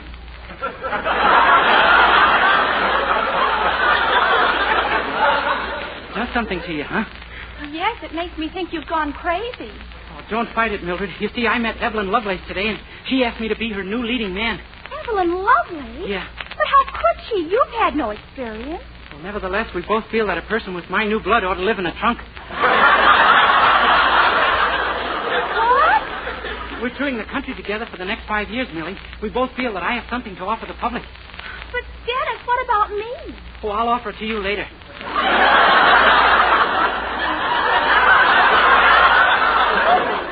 You mean an acting career is more important to you than I am? Well, all I'm asking you to do is wait, and 5 years isn't very long. Dennis, say if you go away for 5 years, I'll be married and have a big family when you come back.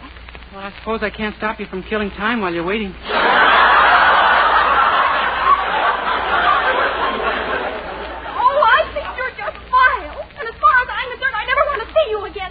But Mildred... You heard me. Have your darn career. Be the biggest star in the world. I'll never have anything to do with you as long as I live. How do you like that? Boy, women sure are hard to understand. Oh, well, from now on, I don't have to understand them. They'll have to understand me. Gee, I wonder if that's going to be any easier. Oh, hello, Mr. Anderson. Good morning, my boy. Did I just see Mildred running down the hall crying her little heart out? I'm afraid you did, sir. She and I have just... Oh, my goodness. What happened? Oh, I was telling her something, and when I got through, she said she'd never say another word to me again as long as I lived. Well, what were you telling her? Maybe I can tell it to my wife. You're joking, Mr. Anderson, but this is serious. Well, of course, Dennis, and I apologize. Now, you tell me what it's all about. Well, she broke off our engagement because I'm going to make $1 million. I see. Uh-huh. And just how do you plan to do that? Well, I've decided to go on the stage and become the greatest matinee idol in the world. Mm-hmm. Well, it does beat opening a hot dog stand. Yeah, but it might take a couple of years, and Mildred doesn't want to wait for me. Yes, I know. It's an old story, Dennis. Marriage versus a career. The same thing happened with my father's best friend. But wasn't he a little old for Mildred? A different girl, Dennis, but the same story. He postponed marriage for a stage career, too. That was back in the 1890s. And when did he finally marry the girl? Something always came along to delay them. First, he had her wait 8 years. Then, just as they were about to be married, the Spanish-American War came along. Gosh. In 1906, when they were ready again, there was trouble on the Mexican border. He did another hitch in the Army. Then in 1917, when he had enough money to ask her once more, along came the World War. Gee, and they never got married. No, they never got married. And today, he's 76 and she's 74. Well, tell me when they plan on it again so I can volunteer before I'm drafted. I only told you this story, Dennis, to show what can happen when a man chooses a career instead of a wife. Yes, sir. It's a sad story. Yes, it's the saddest I've ever made up. The saddest I've ever heard. Now, you think about it, Dennis. It could happen to you. Gee, yeah. Mildred or a career? A career or Mildred? It's not easy to choose. I know. I think I'd better take a walk around the block a few times and think this out, Mr. Anderson. Yes, you do that, my boy. I'll see you later. Okay. Which is more important, the glitter of lights or the glitter of Mildred? Mildred can give me a home. Well, the stage can give me a home. Mildred can give me companionship. Well, so can the stage give me companionship. Mildred can give me babies. Yeah, Mildred goes one up all right. Gosh, what a problem. Hey, buddy, watch it. You're crossing against the light. I love Mildred, but this is my big chance for success. Can I afford... Buddy, look out, that car! Holy smoke, it knocked him 10 feet. Is he all right? Is he all right? I don't know, he's unconscious. Here, give me a hand with him. Stage or Mildred? Mildred or a career? Which?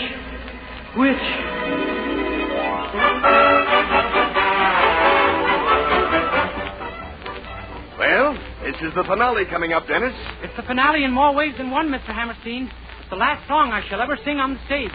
Well, waiting in the wings for me is my fiancée, Mildred Anderson, to whom I'm engaged and go steady with. Yes, I know. And I'm going to miss you, my boy. 1898's the greatest year my theater's ever had. Because you're the biggest star the world has ever known. Now go out there and kill 'em. I'll try. Hello, my baby. Hello, my honey. Hello, my ragtime gal. Send me a kiss by wire. Baby, my heart's on fire. Oh, if you refuse me, honey, you'll lose me. Then you'll be left alone, oh, baby.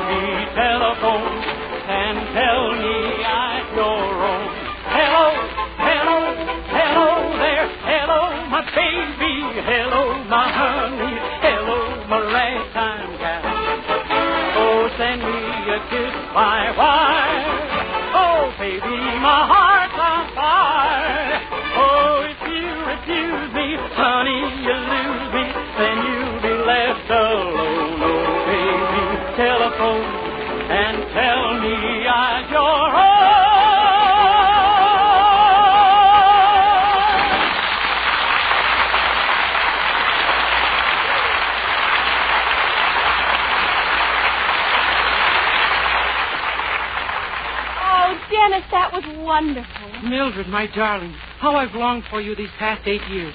May I kiss your hand? Why, Dennis, I'm not wearing gloves. Of course, I beg your pardon. Do you know why I asked you to come down here tonight, Mildred? Yes, I think I do. My hansom is waiting for me at the curb. I know, and I saw Justice Arnold sitting inside of it. Then you know all. Mildred, will you do me the honor of becoming my wife?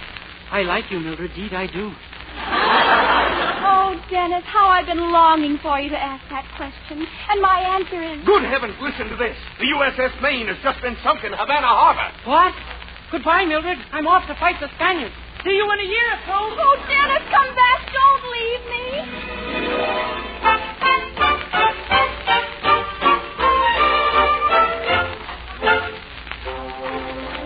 Well, this is our number, Dennis. Let's give them everything we've got. Yes, the last number we shall ever do together, Herbie. For waiting in the wings tonight is my intended, Mildred Anderson, to whom I have plighted my troth. Yes, and I'm going to miss you, boy. 1912 is the greatest year we've ever known, because you're the greatest star in history. Thank you, Herbert. Well, let's go. Tell me, pretty maiden, are there any more at home like you? There are a few, kind sir, but your girls on top are due. Then tell me, pretty maiden, what these very simple girlies do. Kind sir, their manners are perfection and the opposite of mine. If I love you, would it be a silly thing to do? For I must love someone. And why not me? Yes, I must love someone really, and it might as well be you.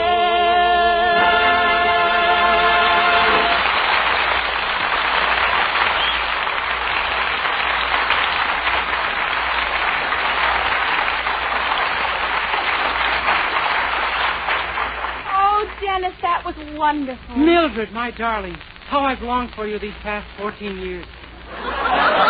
Have you been well? Well, I did have a touch of pneumonia. When? 1903.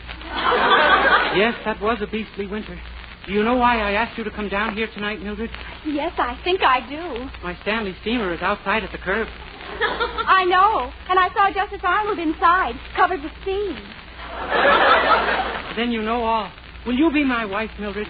I like you. Scout's honor.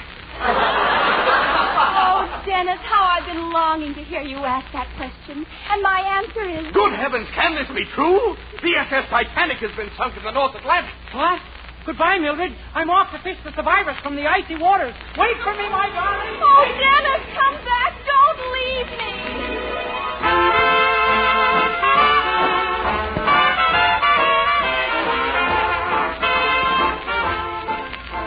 I'll hate to lose you, Dennis. The Follies of 1917 is the greatest I've ever produced, because you're the greatest star the jazz age has ever known. And I hate to leave, Mr. Zickfield, but waiting in the wings for me is the girl of my dreams, Mildred Anderson, whom I love with a passion none the less powerful because of its purity.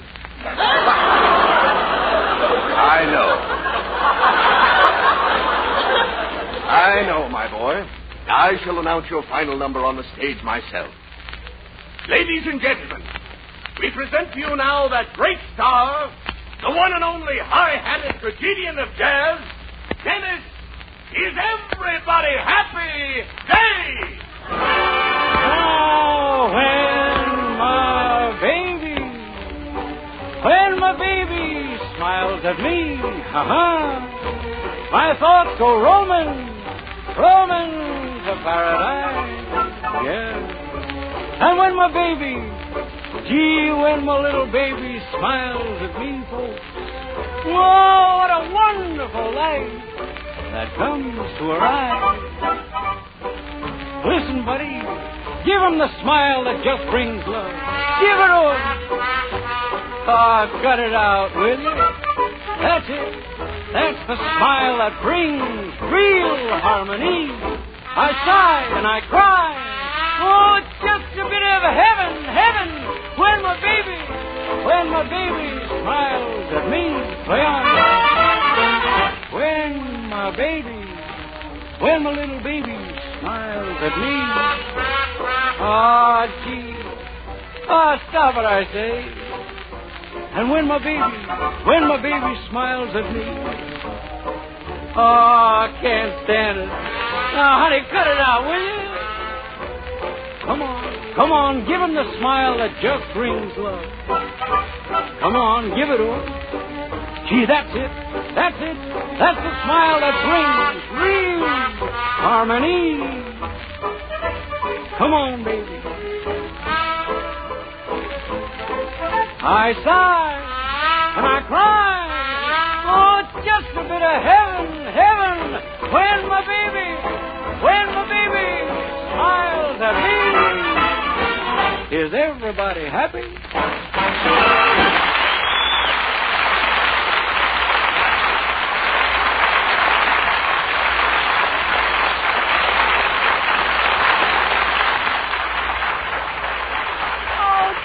That was wonderful. Mildred, my darling. Oh, how I've longed for you these past 5 years. How is your dear family? They're all dead. Oh, what wretched luck. Do you know why I asked you to come down here tonight, Mildred? Yes, I think I do. My Rolls Royce is parked right outside the stage door. I know, and I saw Justice Arnold sitting inside of it. Then you know all. Mildred, will you marry me? I'm beginning to have quite a warm regard for you. Oh, Dennis, how I've been longing for you to ask that question. And my answer is... Good heavens, have you seen this? The SS Lusitania's been sunk by a submarine. What? Goodbye, Mildred. I'm off to fight the Hun. I'll be back when it's over there. Oh, Dennis, come back. Don't leave me.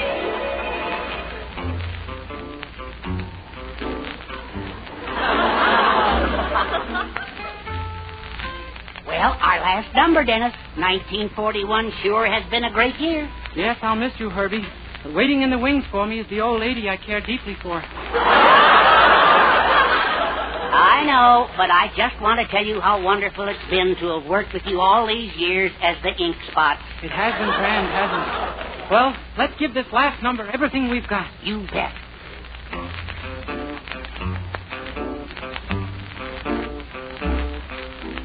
I don't want to set the world on fire. I just want to start a flame in your heart.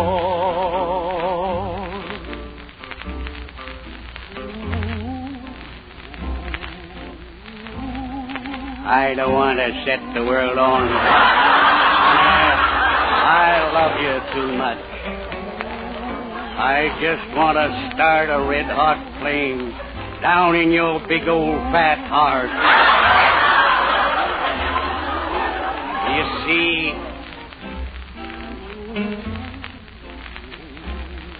way down inside of me, darling, I have only one desire. And that one desire is you, Poopsie Belle. And I know nobody else ain't gonna do. No time, no how. I've lost all ambition for worldly acclaim. I just want to be the one you love. And with your admission that you feel the same, I'll have reached the goal I'm dreaming of. Believe me, I don't want to set the world on fire.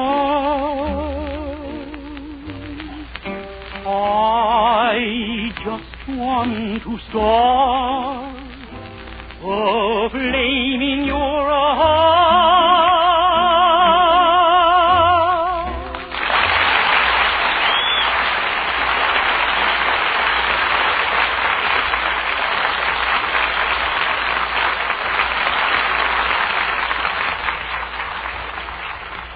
Dennis, you were wonderful. Mildred, my darling. Oh, how I've longed for you these past 24 years. Yes, it seemed like almost a quarter of a century. Do you know why I asked you to come down here tonight, Mildred? Yes, I think I do. My convertible is right across the street. I know, but I didn't see Justice Arnold in it. Yeah, I didn't want to throw away another $2. Will you marry me, Mildred?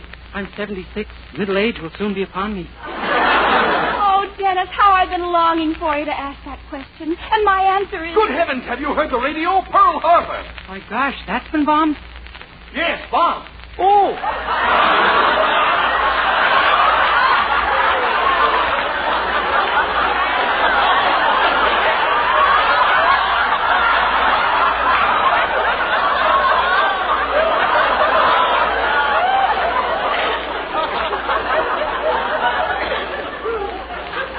What? Goodbye, Mildred. I'm off to fight the Jack.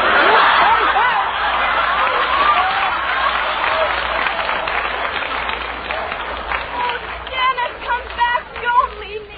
Don't you see, Dennis, your whole life has slipped away from you. Wake up before it's too late, Dennis. You've got to wake up. Wake up, wake up. Wake up, Dennis, wake up. Huh? Mildred. Where am I? Oh, you were hit by a car right in front of the house. Are you all right? Are you all right? I think so. Gee, I had the wildest bomb. What's happened here? Oh, Miss Lovely. Yes, I came over to see if you were ready to leave with me. Me? Are you crazy? I just had 4 boats shot out from under me on account of you. I'm staying right here. What? Yes, you can have the stage. I don't want it. I know what'll happen if I go with you. I'll be so old when I get married, my first kid will be my grandchild. Come on, Mildred. Let's go home.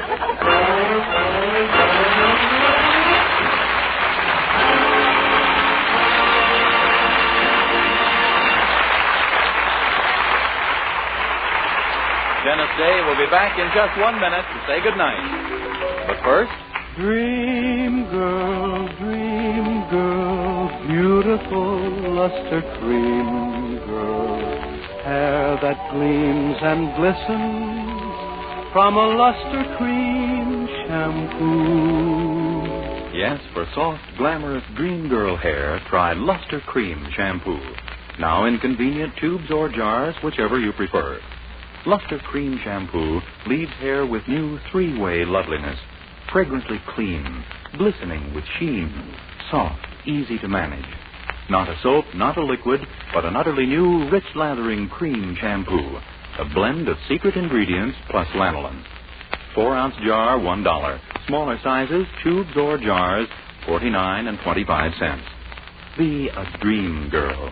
A lovely luster cream girl. Dream girl, beautiful luster cream girl, you owe your crowning glory to a luster cream shampoo.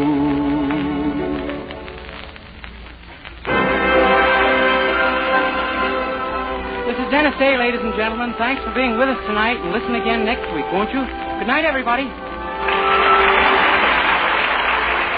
Next week, tune into another Dennis Day show brought to you by Colgate Dental Cream to clean your breath while you clean your teeth, and Luster Cream Shampoo for soft, glamorous green girl hair. This is Vern Smith speaking. Good night. This is NBC, the National Broadcasting Company.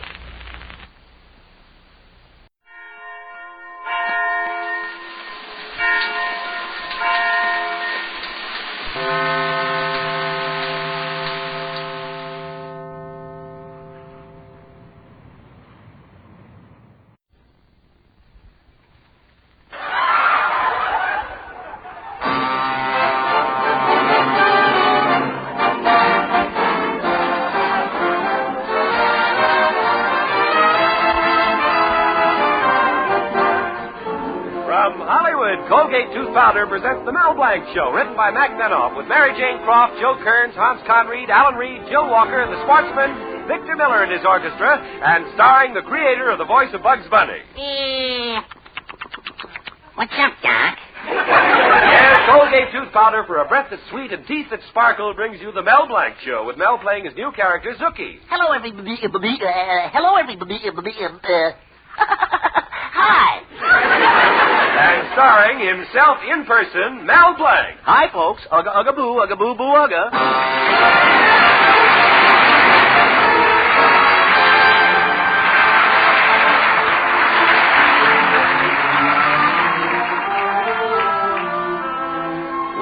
tonight is certainly an important one in the life of our hero, Mel Blanc, for it marks the date that Mel and his girlfriend, Betty Colby, have been engaged for 4 years. Other young couples remember their dates, too, in Mel Blanc's little town, for in the Adams household, we hear Susan Adams sing. Henry, what are these lovely roses for? Well, the first time we met, you wore roses in your hair. And in the Davis household, we hear Shirley Davis saying, Roy, what is this beautiful orchid for? Well, the first time we met, you wore an orchid on your dress. And in Mel Blanc's Fix-It shop, where Mel and Betty have met, Betty is saying, Mel, what are these pretty handkerchiefs for? Don't you remember, Betty? The first time we met, I had a cold. Betty was very happy that Mel remembered, but she got a much bigger thrill when Mel showed her... Mel, a wedding ring. Yours, Betty. Ain't it a beaut? 5 diamonds. Oh, Mel, it's gorgeous. Of course, you really can't tell just from this picture. When am I going to get it? Betty, you can have the whole catalog right now. Of course, I won't buy the ring until I get your father's consent. That's what worries me. Oh, Mel, stop worrying. Father will surely give his consent. You think he dislikes you because he always says, Mel Blanc, I'll break every bone in your body. Well, he doesn't say it because he's a chiropractor. Oh, gosh, married. Mel, I get goose pimples every time I think about it. What about you?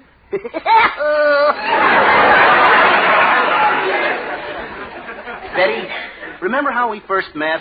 Yes. You came over to my house to fix the antenna on the roof. Yeah. The birds were singing, but I didn't hear them. The sun was shining, but I didn't see it. You didn't? No, don't you remember I fell off the roof and was unconscious for 2 hours? And remember how the next week we went for our first walk in the park? And you carved our initials in the tree. What a kick I got out of it. I got a kick out of it, too, from the park attendant. You know something, Mel? I've always looked forward to the day when I'll be Mrs. Blank. Gosh, Betty, you can't be Mrs. Blank. That's my mother's name. It belongs to her. Well, I can still have it. No, you can't. It's my dear old mother's. Oh, stop being ridiculous, Mel Blanc. I will not. And if you don't like it, you can... Gosh, Betty, the way we're acting, you'd think we were already married.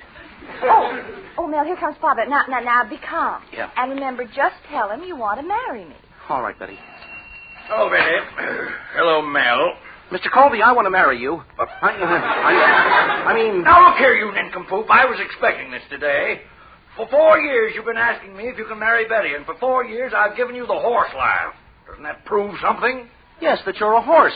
I mean... Father, I want to get married. After all, how long can I go on just being engaged? Yeah, pretty soon people will be saying, she's lovely, she's engaged, she's 65. Look at my girlfriend, Kay Gibbs. Kay's been married 5 times already. Poor girl. Always a bride and never a bridesmaid. See what I mean, Betty? Oh, I'm not going to waste my time here any longer. Betty, I don't mind your getting married, but not to this lazy, stupid, nonsensical, idiotic shit. Gosh, he used to have a much bigger vocabulary than that. Oh, this is awful, Betty. It looks like I'll never get to be your husband. I won't be able to do the little things for you. You won't be able to run errands for me? I won't be able to wash dishes. And you won't be able to buy things for me and spend money on me? Yeah. What am I crying about? Maybe I'm better off single. Hey, wipe your eyes, Betty. Here comes Professor Potchnick, the piano teacher. Hello, Betty. Hello, Mel. What's the matter? You're looking so terrible. Well, Professor, Mr. Colby said I can't marry Betty. Well, that's too bad, but remember, Mel, there are plenty of fish in the ocean. Professor, I don't want to marry a fish. Gosh, I'm miserable. I will never forget how miserable I was when my wife double-crossed me.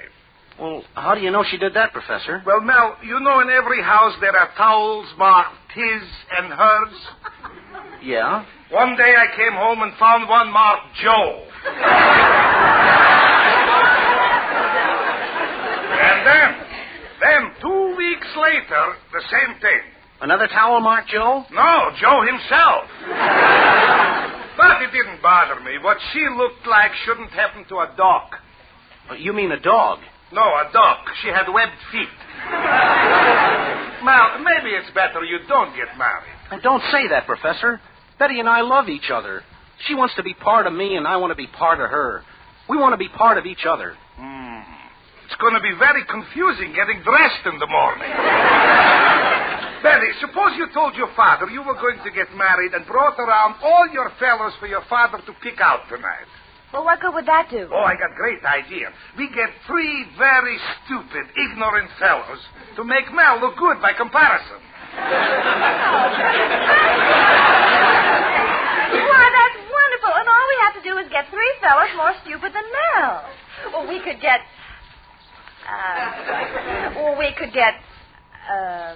Professor, you got any other ideas? Hey, wait a minute. We could get Zuki to be one of your boyfriends, Betty, and I myself could be the other 2 fellas. Now, that's wonderful. And it wouldn't be hard for you to act stupid. I mean, you can disguise yourself. Oh, I'm going to run and tell Father. Oh, okay, Betty, so long. Oh, Potchnick, that's a wonderful idea. How did you ever think of it? I don't know, Mel. I just took one look at you, and it came to me like that.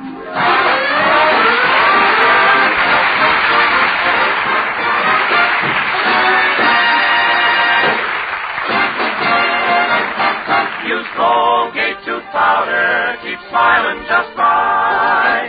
Use it each morning and use it each night. It cleans your teeth, makes breath so sweet. Use Colgate tooth powder. Want teeth that sparkle and dazzle, a breath that's fresh and sweet? Then try Colgate tooth powder. For the new all-purpose Colgate tooth powder cleans your teeth and sweetens your breath. Yes, this new all-purpose tooth powder produces an amazingly rich, active foam that's marvelously effective. Every time you brush your teeth with this new all-purpose Colgate tooth powder, your whole mouth feels clean, sweet, fresh. Your teeth regain their natural sparkle. It's been proved in 7 cases out of 10 that Colgate tooth powder instantly stops unpleasing breath that originates in the mouth. And as for cleaning, you can depend on Colgate tooth powder revealing the natural brilliance of your teeth, giving them that pearly, polished feeling. Yes, Colgate tooth powder, the new all-purpose tooth powder, does everything you could expect or ask of a dentifrice and does it beautifully. Try Colgate tooth powder today for teeth that sparkle and a breath that's sweet. Use Colgate tooth powder.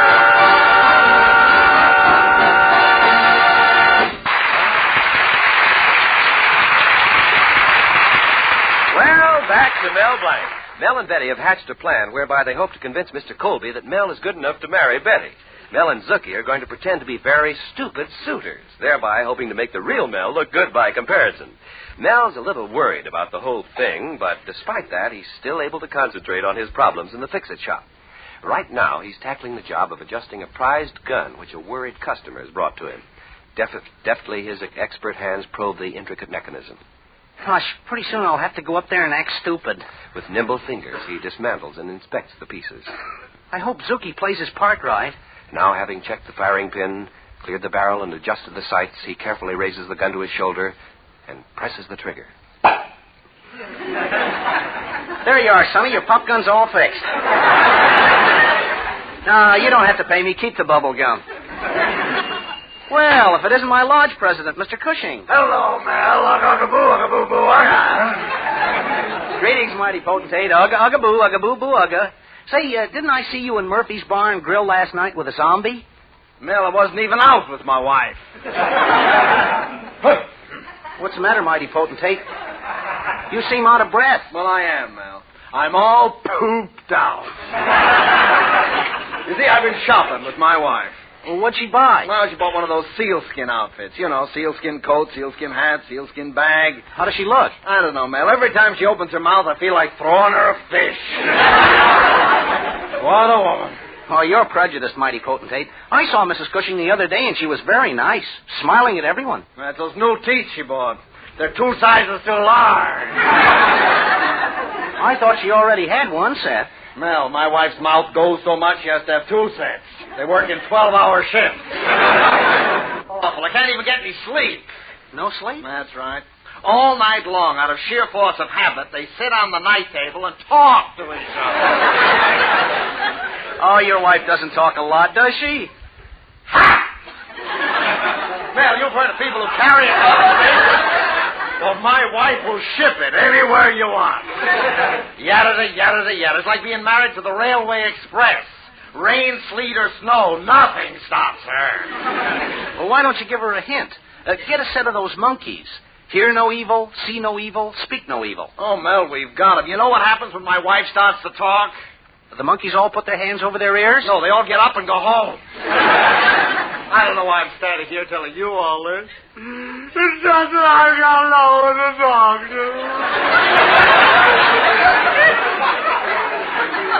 Gosh, it's getting late. I gotta go. What's the matter, Mel? Well, you see, Betty and I want to get married. You want to get married? Mel, why ruin a beautiful friendship? Well, that's the point, mighty potentate. Betty's father won't even let us get hitched. Hitched? Mel, take my advice. Before marriage, it's hitched. After the marriage, it's hung. Oh, that wouldn't happen to my marriage. Betty's as sweet as sugar. All right, get married, then watch how sugar is rationed. Well, good luck up at the Colby house, Mel. I gotta be going now. Where are you going? Well, Mel, I can do one or two things. I can go to the movies and see It's a Wonderful Life, or I can go home and see the part they cut out of the picture. Goodbye, mighty potentate. Ugga, ugga, boo, ugga, boo, boo, ugga.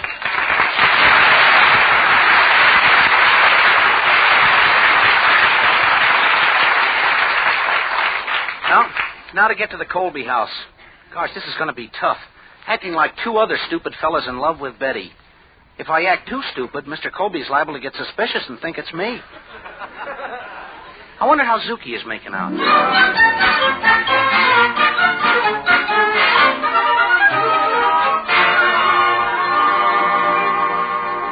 Well, Betty, it's 8:45. None of your suitors have arrived yet. Oh, they will, Father. And tonight you'll have to select one of them. I'm tired of being single. Oh, I'll get that, Father. Oh, hello, Betty. Hello, Mr. Daddy. Snooky, you want to marry Betty? Why not? She's a girl, and I'm a boy. Well? Give me a chance, I'll think of something. Suki, why do you want to marry Betty? Well, because she's intelligent. She's a good cook. Well, she's very she's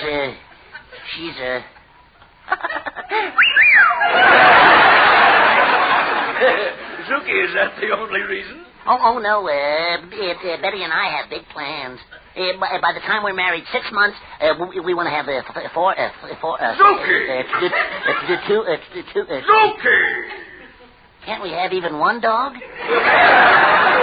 and then we're going to have children, too. Gee, Betty, just think. If your father lets us get married, in a couple of years we'll have a little boy. Gee, I can hear him calling us now. Imami.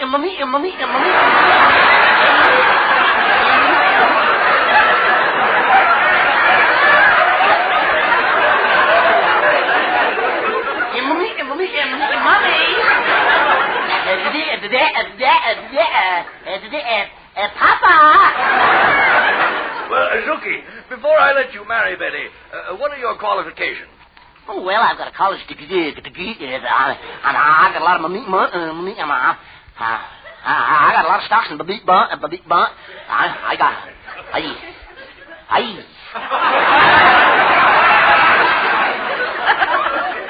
Well, that lets me out. Goodbye. Well, Betty, that's quite a surprise to me, Zuki wanting to marry you. Father, you may have a lot of surprises tonight. Oh, it must be another young man. I'll get it. Howdy, Bob. Think the frost will affect the potatoes in Idaho this year? Say, what's that I smell? You ever hear of bluegrass perfume? Is that the bluegrass you're wearing? Nope. This is the stuff that makes the bluegrass grow.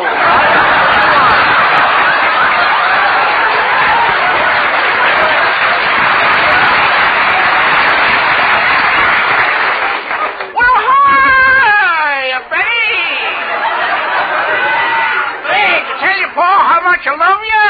Well, not yet, but I will. My name's Tex. Where you from? Mississippi. Then why do you call yourself Tex? Better than being called Miss. Gosh, Betty, you sure look pretty tonight. Just like the cover girl on this month's Corn Cob Chronicle. Miss Golden Bantam of 19 and 47. Well, thank you, Tex. Well, Father, can we get married? Just a second, Tex. I have to find out more about you. What about your family? Well, I'm mighty glad you asked. I happen to have this picture in my pocket. There's my ma and pa and the kids. Sam, Jake, Luke, Tom, Fred, Zeke, Rose. Shall I make some tea? Yes. Bill, Pete, Dick, John, Lulabella, Judy. Cream or lemon? Both. Will, Ike, Bruce, Lloyd, Sandy, Robert, not too sweet. Stuart, Shirley, Dottie, Stephen, Mitchell. Is that all? Nope, 2 lumps. Henry, Gerald, Al. And over here in the corner, their adopted son, Max. 17 brothers and 15 sisters. How come so many kids in the family? Well, it seems the first 2 was boys, and ever since then, Ma and Pa have been trying to even out the score. Well, so long, Betty. Let me know if your Pa said yes, huh?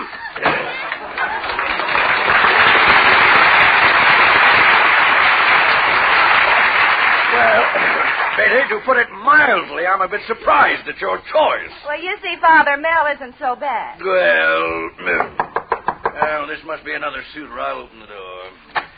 Does Betty Colby live here? Oh, hello, Betty. Just a second. I'm not Betty. Boy, am I glad. Mr. Colby, before I accept your daughter in marriage, I want to know just what you have to offer. What I have to offer? Come on, now, that was my question. After all, you're not talking to a moron, you know. There's only one like me in the entire country. Harvard will verify that. Betty, do you want to marry this person? Yes, if you'll have me. Young man, what do you do for a living? Oh, people are always offering me jobs. Yesterday I got a job emptying garbage pails, but I had to quit. Why? Well, in 2 hours my pockets were filled to the brim. Well, last week I worked at a carnival. I got paid double. What did you do?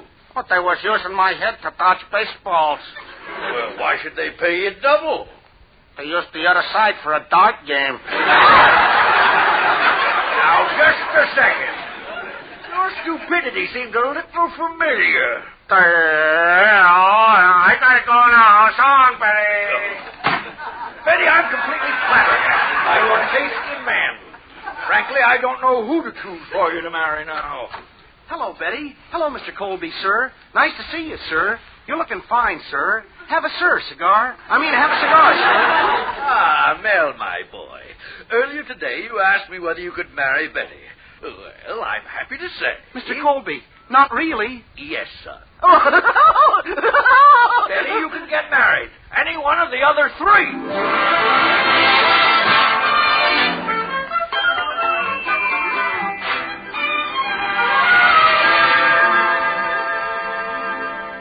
Now, don't be so downhearted. I still love you. Thanks, Betty. Someday I'll make your father give us consent.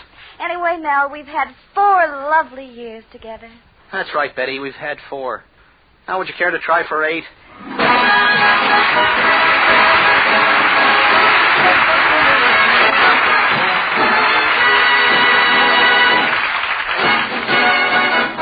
Use Colgate tooth powder. Keep smiling just right. Use it each morning and use it each night. It cleans your teeth, makes breath so sweet. Use Colgate tooth powder. Colgate tooth powder, the new all-purpose tooth powder, does everything you can ask of a dentifrice. It makes an amazing foam, lively, fast-working, penetrating. As soon as this new all-purpose Colgate tooth powder gets foaming in your mouth, things happen. It cleans your breath as it cleans your teeth. In 7 cases out of 10, it's actually been proved that Colgate tooth powder instantly stops unpleasing breath that originates in the mouth. And when it comes to cleaning your teeth, Colgate tooth powder gives thrilling results. For it cleans your teeth so beautifully that it brings out their full, natural brilliance. That's why Colgate tooth powder is called the all-purpose dentifrice. So for teeth that sparkle and a breath that's sweet, try Colgate tooth powder. Use Colgate tooth powder.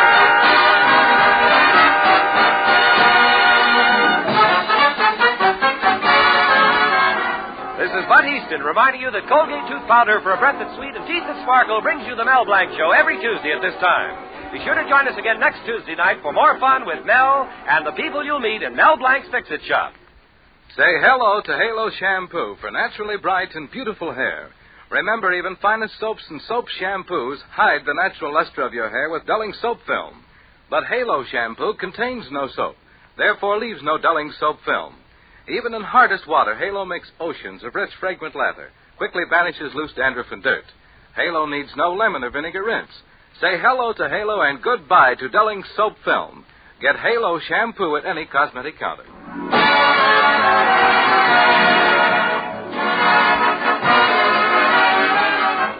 There is a worldwide shortage of fats and oils, so won't you please save every drop of fat that you can. Put it in a tin and turn it in. Your butcher will gladly pay you a high price for it.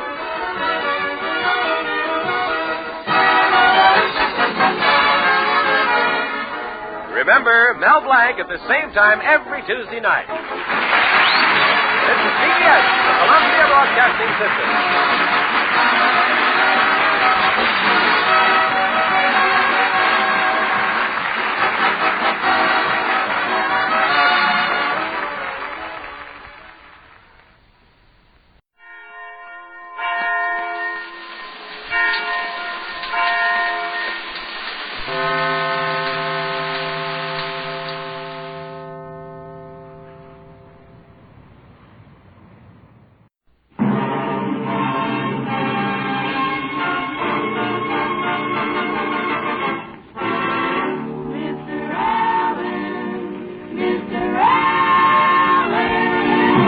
It isn't Mildred's Pierce, kiddies.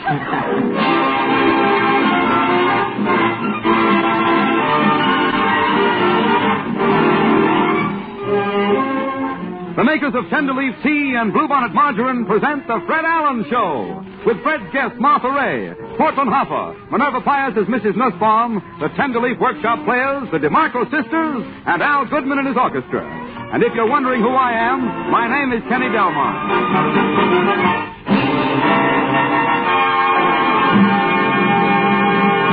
Ladies and gentlemen, this is National Radio Week. To observe the occasion auspiciously, we wanted to bring you a radio big shot. But all we could get was a blank. And here he is, Fred Allen.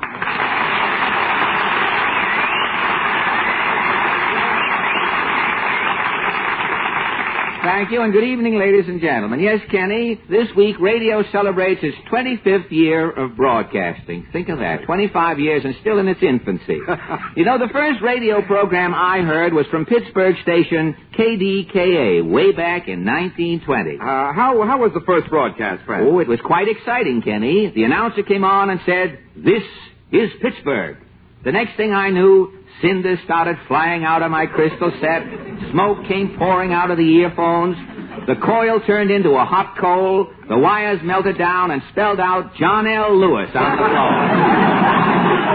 Well, in 1920, radio must have been a lot different, too. Oh, all of the programs were new then, Kenny. Mr. District Attorney was still going to law school back in those days.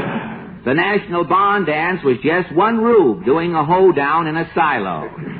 Bulldog Drummond was just part of a litter back in 1920. And radio had yet to hear those two famous words, Mr. Allen! Well, Portland.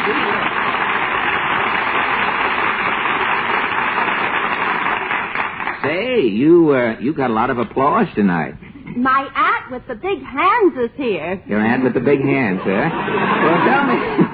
Well, tell me, Portland, we probably use it the way things start off. Tell me, Portland, are you celebrating National Radio Week? No, Mama and I are celebrating the end of shoe rationing. Oh, good, good. Mama says now that song will be back on the hit parade again. What song? Shoo, shoo, baby. You should spray that joke with DDT, Portland. It's lying there, but it isn't quite dead yet. Say, how can you buy shoes today? Aren't the stores crowded? Oh, it's awful. My salesman had 4 women's feet in his hands at once. Say, that beats a full house, 4 feet.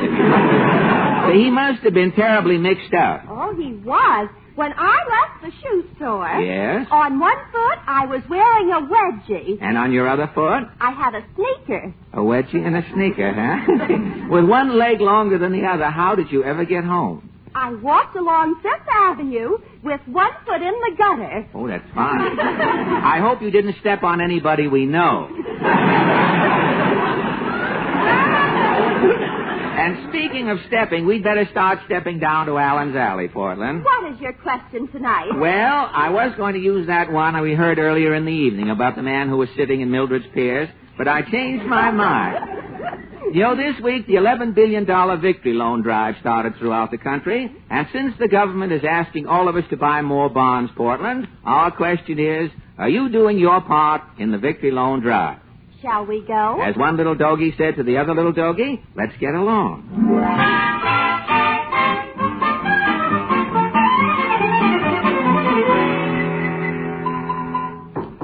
Gosh, it's good to be back in Allen's Alley again, isn't it, Portland? I wonder if the senator is in. Somebody, I say, somebody knock. Now, look, Senator. Claghorn's the name, Senator Claghorn, that is. I know I represent the South. I'm from Dixie. That's down south. Well, you keep telling me that... let me talk, son. Well, all I'm trying... Let me get a word in. A word, you understand? That's all I know. I know. You keep running off at the mouth, son. I haven't even... Yada-da, that is. Look, Senator, what is Washington doing about the victory loan drive? Well, I say, Congress is all excited. Senator Ball is bouncing. Fine. I said Ball is bouncing. That's a joke, son. Well, I suspected it. You ain't very humorous, son. Well, I do the best I can. They keep getting by you. Well, I do the best I can to stop them, Senator. But they're so sticky, I don't like to touch them. Tell me, Senator, are you... Makes a lot of pauses in that. We have any pauses left over. We could use the short ones, you know, for station identification. Tell me, Senator, are you behind this victory loan? I overdone it, son. I can't go back home. You can't go south? I told my constituents to buy bonds. Buy victory bonds, I said. I see. Our army has won the war, I said. Good. Our army is coming home victorious, I said. Well, why can't you go back down south, Senator? They thought I meant the Confederate Army. Oh. So long, that is. So long,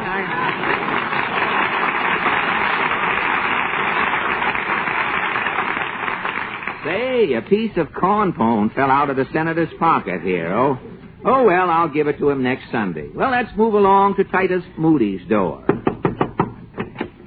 Howdy, Bob. Say,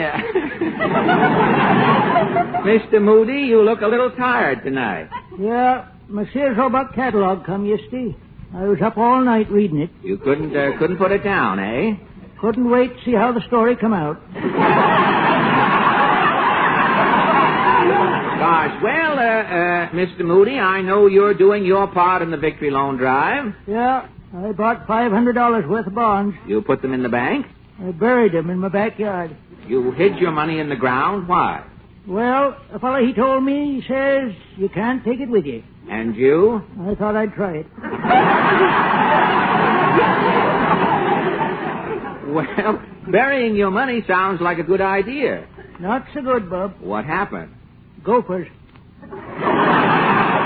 Gophers, eh? They dug down where I had my money buried. You mean the gophers ate up all of your bonds? Couldn't tell my $500 from a hole in the ground. Hold on, Bub.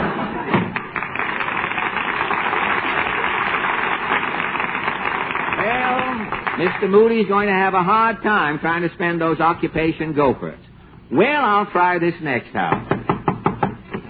No? Well, Mrs. Nussbaum, I'm sure you're doing your bit in the victory loan drive. I'm auctioning off my furniture. Really? My goal is $100 bonds. What furniture did you put up? First, my coffee table. Uh-huh. For $12, it is gone. $12 for a coffee table, huh? Oh, it's a genuine Sippendale. Oh, Sippendale. Fine.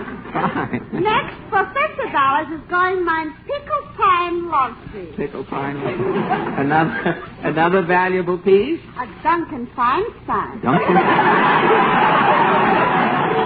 I see. Then is going job lot. Teapots, high boys, low boys, assorted bric-a-brac. Most of your things were gone, huh? Like old Mother Hubbard, mine cupboard is bare. You'll pardon the expression. Yes. But you made your $100 goal? I am $3 short. Well, how did you raise the last $3? In the kitchen, I'm finding 2 chairs. 2 chairs. Mine rocking chair and mine husband Pierre's Morris chair. And you, I am selling Pierre's chair.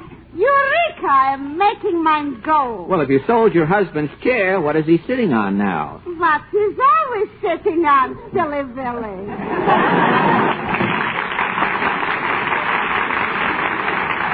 Well, here we are at the last house in the alley. I'll see if anyone's home here. Oh, is it you, the pest again? Ah, McGee and McGee. I'll bet you boys have written some new songs this week. You bet. Have you heard? It's watermelon time in Waterbury, baby, so I can't elope with you. Now, wait a minute. Now, look. I just stopped by to say I'm checking to see if everybody is behind the Victory Loan Drive. Great. We just wrote a new Victory Bond song. Victory Bond song? How does it go? It's him. Casey ain't dancing, romancing, or such. He's just buying bonds. The war may be won, but the job isn't done. Casey's buying bonds. Casey's saving his dough for that small bungalow that he'll share with his strawberry blonde. 'Cause she is a whack, and until she gets back, Casey's buying bonds.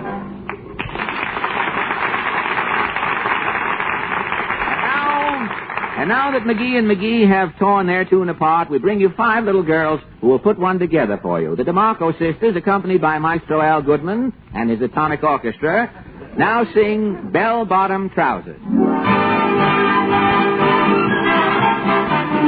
Once there was a little girl who lived next to me, and she loved a sailor boy. He was only 3 now. He's on a battleship in his sailor suit.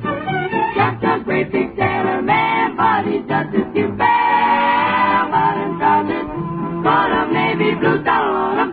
She loves her sailor, and he loves her too. Once there was a girl who lived next to me, and she loved a sailor. He was free. Now he's on a sailor, just a great big sailor man, but he's just as cute.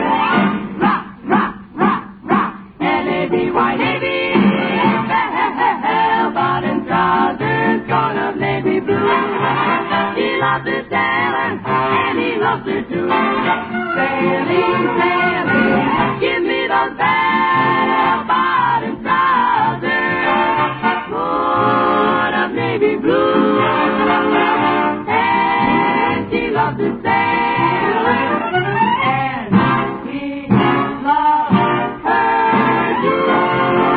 Loves her too, loves her too, loves her too. Do I?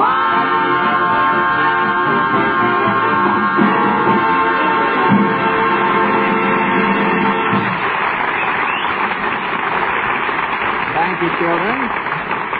And now, Kenny, with a word to the wives. You can trust Her Majesty, the American housewife, to be practical every time. She wants finer tea in its most convenient form. So she buys Tenderleaf brand tea balls. They outsell all other kinds in America because they're better in every way. Easy to handle, more convenient, more gracious. Above all, they make finer tea. Because the tea leaves inside the individual packets is famous for flavor Tenderleaf brand tea. Always supremely delicious. And the packets are made of tasteless filter paper, a vast improvement that filters your tea as it's being made. It comes out clear and sparkling, unmarred by specks. There's nothing but tea goodness in your cup. And tea goodness means quick comfort when you need it most. When you want the quick comfort of a bracing cup of delicious Tenderleaf tea, just drop a Tenderleaf tea ball in your cup, add boiling water, and it's ready. So for every good reason, ask your grocer for Tenderleaf brand tea balls.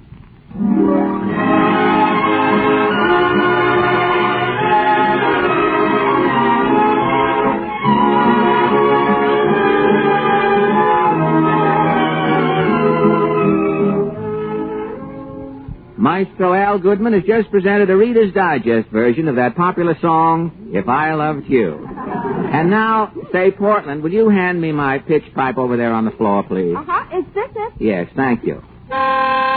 Any bonds today? Any bonds today? What are you doing, Mr. Allen? What does it sound as though I'm doing? Any bonds today? Bonds of freedom? Yeah. Well, you can laugh. Let me tell you, the Treasury Department, all the dealings I've had with them and can't pronounce the name. Heard me singing with Frank Sinatra last week. The Treasury Department? Uh-huh. You know, Barry Wood did all of the singing in the last bond drive. Well, the Treasury Department wants me to sing for the Victory Loan. Why, I may be another Lucy Monroe before I'm through. Any bonds today? Gosh, Mr. Allen, if you sing like that, you'll get $11 billion thrown at you. $11 billion in pennies is still $11 billion, Portland. Well, I'm singing on the Staten Island Ferry tomorrow at 11 o'clock. If the wind is right, they'll hear me all over Jersey. They think they have flats in Jersey. Wait till they hear me in the morning. Who is our guest tonight? Guess? Oh, I knew I had forgotten something, Portland. You know, I've been so busy. Yesterday I had to go down to the song publishers to get a copy of Any Bonds Today. Well, I got there early and nobody was around. I thought I'd wait in one of the rehearsal rooms, so I opened the door, and there was a quiet-looking young girl sitting there studying some lyrics. I passed by her window, I think was the name of the song. And as I came in, she looked up and said softly, Hiya, Faye, oh boy, Faye, hiya, Faye.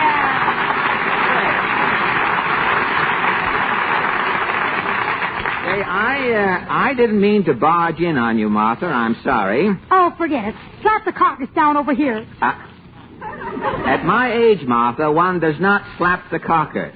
One lowers it gently. Well, lower it gently, Fred. The creaking won't bother me. You sure? You come across an occasional one as we go along. But Martha, you seem depressed. You look as though you had lost a friend. Fred, I just lost 1 million friends. What happened? The fleet left town. Now, don't tell me your boyfriend was the Romeo of the Big Mo. Oh, he was the cutest little sailor, Fred. A little sailor? He was so small, his dog tag was a Pekingese. Would you like to run over that again? Now, there's some... It may be with us. I'm not sure. So small, he's a sort of a sample sailor. Was he romantic in a miniature way? Romantic? When I smiled. Yes? He said it was like a landing barge opening up. Well, as long as you've missed your sailor friend, Martha, how about going out with me? Are you kidding? Well, you know the old Navy saying, any old port in a storm. It ain't that stormy, Fred. Martha, there are people, believe it or not, who think that I am not unpretty. Fred, at carnivals, I have thrown baseballs at better-looking faces. Martha, for your information, I have my own hair, I have my own teeth. No other radio comedian can make that statement.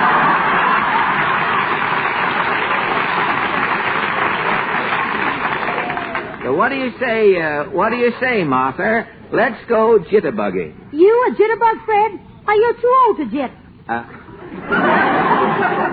A man is never too old to jit, Martha. I read about a jitterbug who was 97 years of age. The day he was buried, a voice was heard coming from within his coffin. What did the voice say? Dig me, brother, dig me.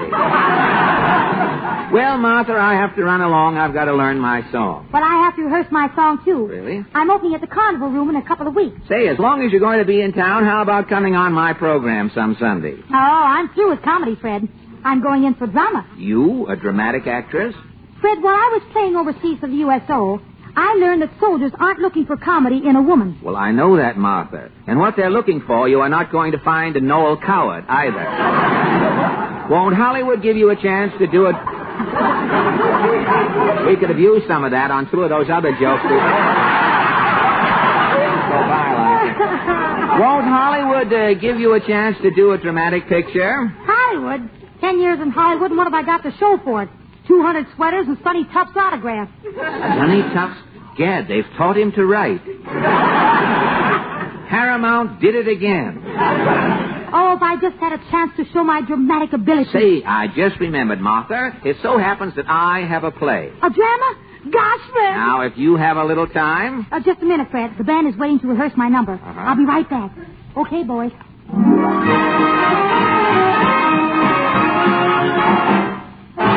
Tampico, Tampico, on the go for Mexico. Tampico, Tampico, that's the place to go. Tampico, Tampico, where banana boats all go. Tampico, Tampico, down to Mexico. Now when you're making the round, let me give you a tip. Don't think the ladies are square. They're very, very hip. Oh, Tampico, Tampico, on the Gulf of Mexico. Tampico, Tampico, that's the place to go. The temperature is very high, so when you're out courting a maid, don't try to get too romantic. And 101 in the shade. Tampico, Tampico, on the Gulf of Mexico. Tampico, Tampico, that's the place to go. You go down there to relax and get away from the time. A native greets you and says, Jackson, give me 5 Dukes. Tampico, Tampico, on the Gulf of Mexico. Tampico, Tampico, way down in Mexico.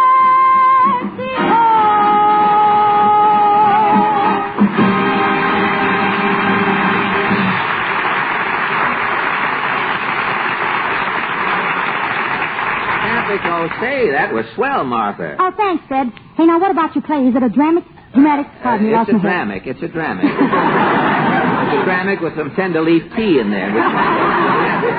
It's a sequel to that... It's a sequel. Let's read between the lines. I think it's a sequel to that new picture, Love Letters, Martha. Love Letters, that big hit Jennifer Jones and Joseph Cotton are starred in? Yes, Love Letters, but my play is called Mash Note. You are a girl like Jennifer Jones. You have lost your memory. And the way I play Joseph Cotton, you'll think a boll weevil has just gotten through it. Let's go, Fred. All right. Ladies and gentlemen, presenting the premiere performance of America's newest dramatic star, Miss Martha Raye, in Mash Note.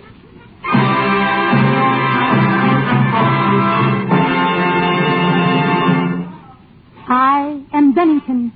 That is my name. I cannot remember my name. I cannot remember anything.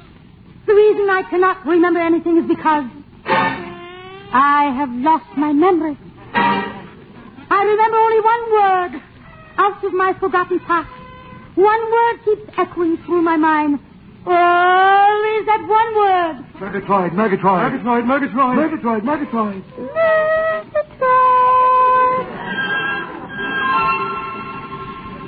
Murgatroyd. That word was the only link to my past. One day my empty life was brightened. I met him.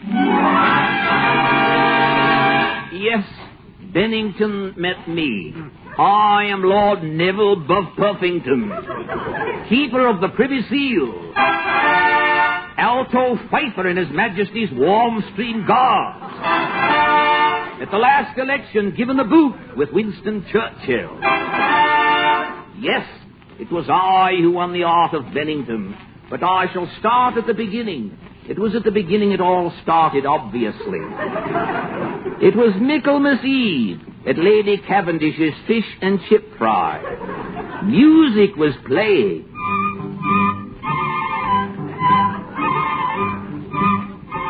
Rather. It was the social event of the season. A group of us young dandies had gathered. I was standing by the harpsichord. I was about to give it a bit of a tweak when I heard a chap say... I say, here comes Lady Cavendish, but you went out with her niece. Oh, gentlemen. How'd you do? You do. You do. You do. You do. You do. This is my niece, Bennington.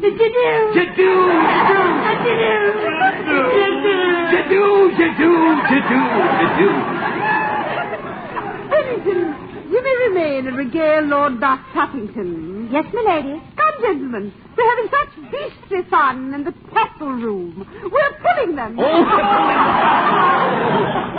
I say, Bennington. Yes, my lord. We Buff Puffingtons never beat about the bush, you know. Yes, my lord. If we have something to say, we jolly well out with it. Tippity-poo and all that sort of rot, you know. Yes, my lord. Bennington, will you marry me? Yes, my lord. Congratulations, old girl. Oh, thank you. Thank you. I was to be Lady Buff Puffington. He didn't know my mind was a blank. Only one word tied me to my forgotten past. Always the same word. Murgatroyd.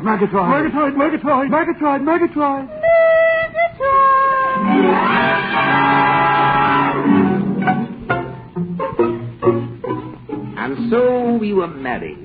It wasn't long before I sensed that something was wrong with Bennington. She was incessantly forgetting. Forever she seemed to be saying, I can't remember. When I would say, Bennington, I'm off for a bit of croquet. Where are my wickets? I can't remember. Bennington, I'm going frogging tonight. Where is my frog net with the short handle? I can't remember. Finally, it dawned on me. My wife had lost her memory.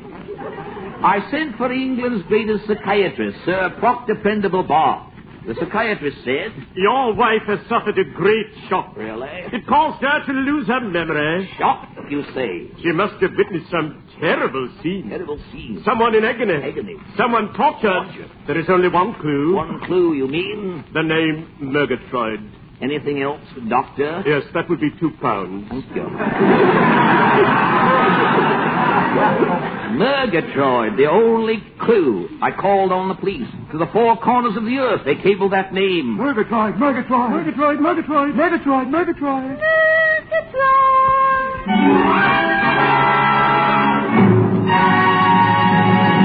Then success. Scotland Yard found the solution. Bit by bit, they pieced together my wife's tragic past. At last I knew. I summoned her. Bennington, I say, Bennington. Who are you? I am your mate, Lord Buff Puffington. I can't remember. Your memory will soon come back, old girl. Listen closely. You recall Murgatroyd? Murgatroyd.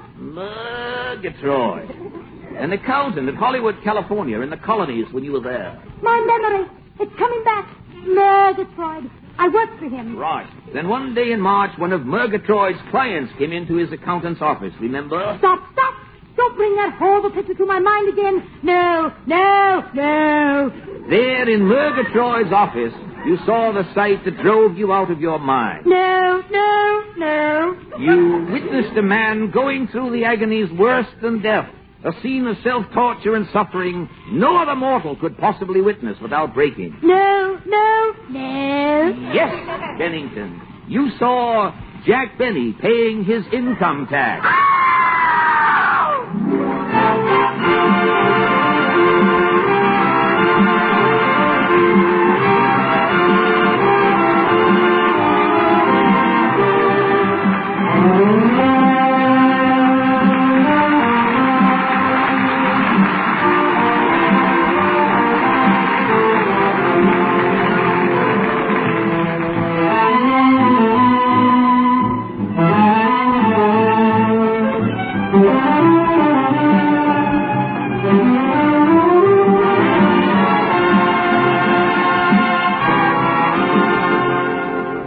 Kenny, with a parting reminder. A suggestion about something good to eat makes us all take notice.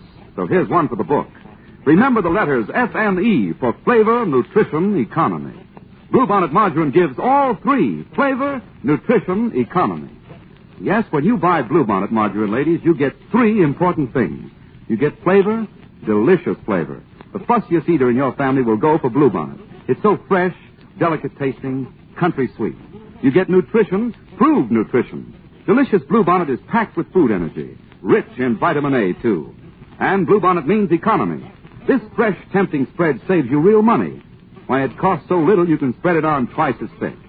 And remember, Bluebonnet margarine is a product of the makers of Fleischmann's yeast. Back of every pound stands the Fleischmann reputation for top quality foods. You can buy Bluebonnet with confidence and eat it with real delight.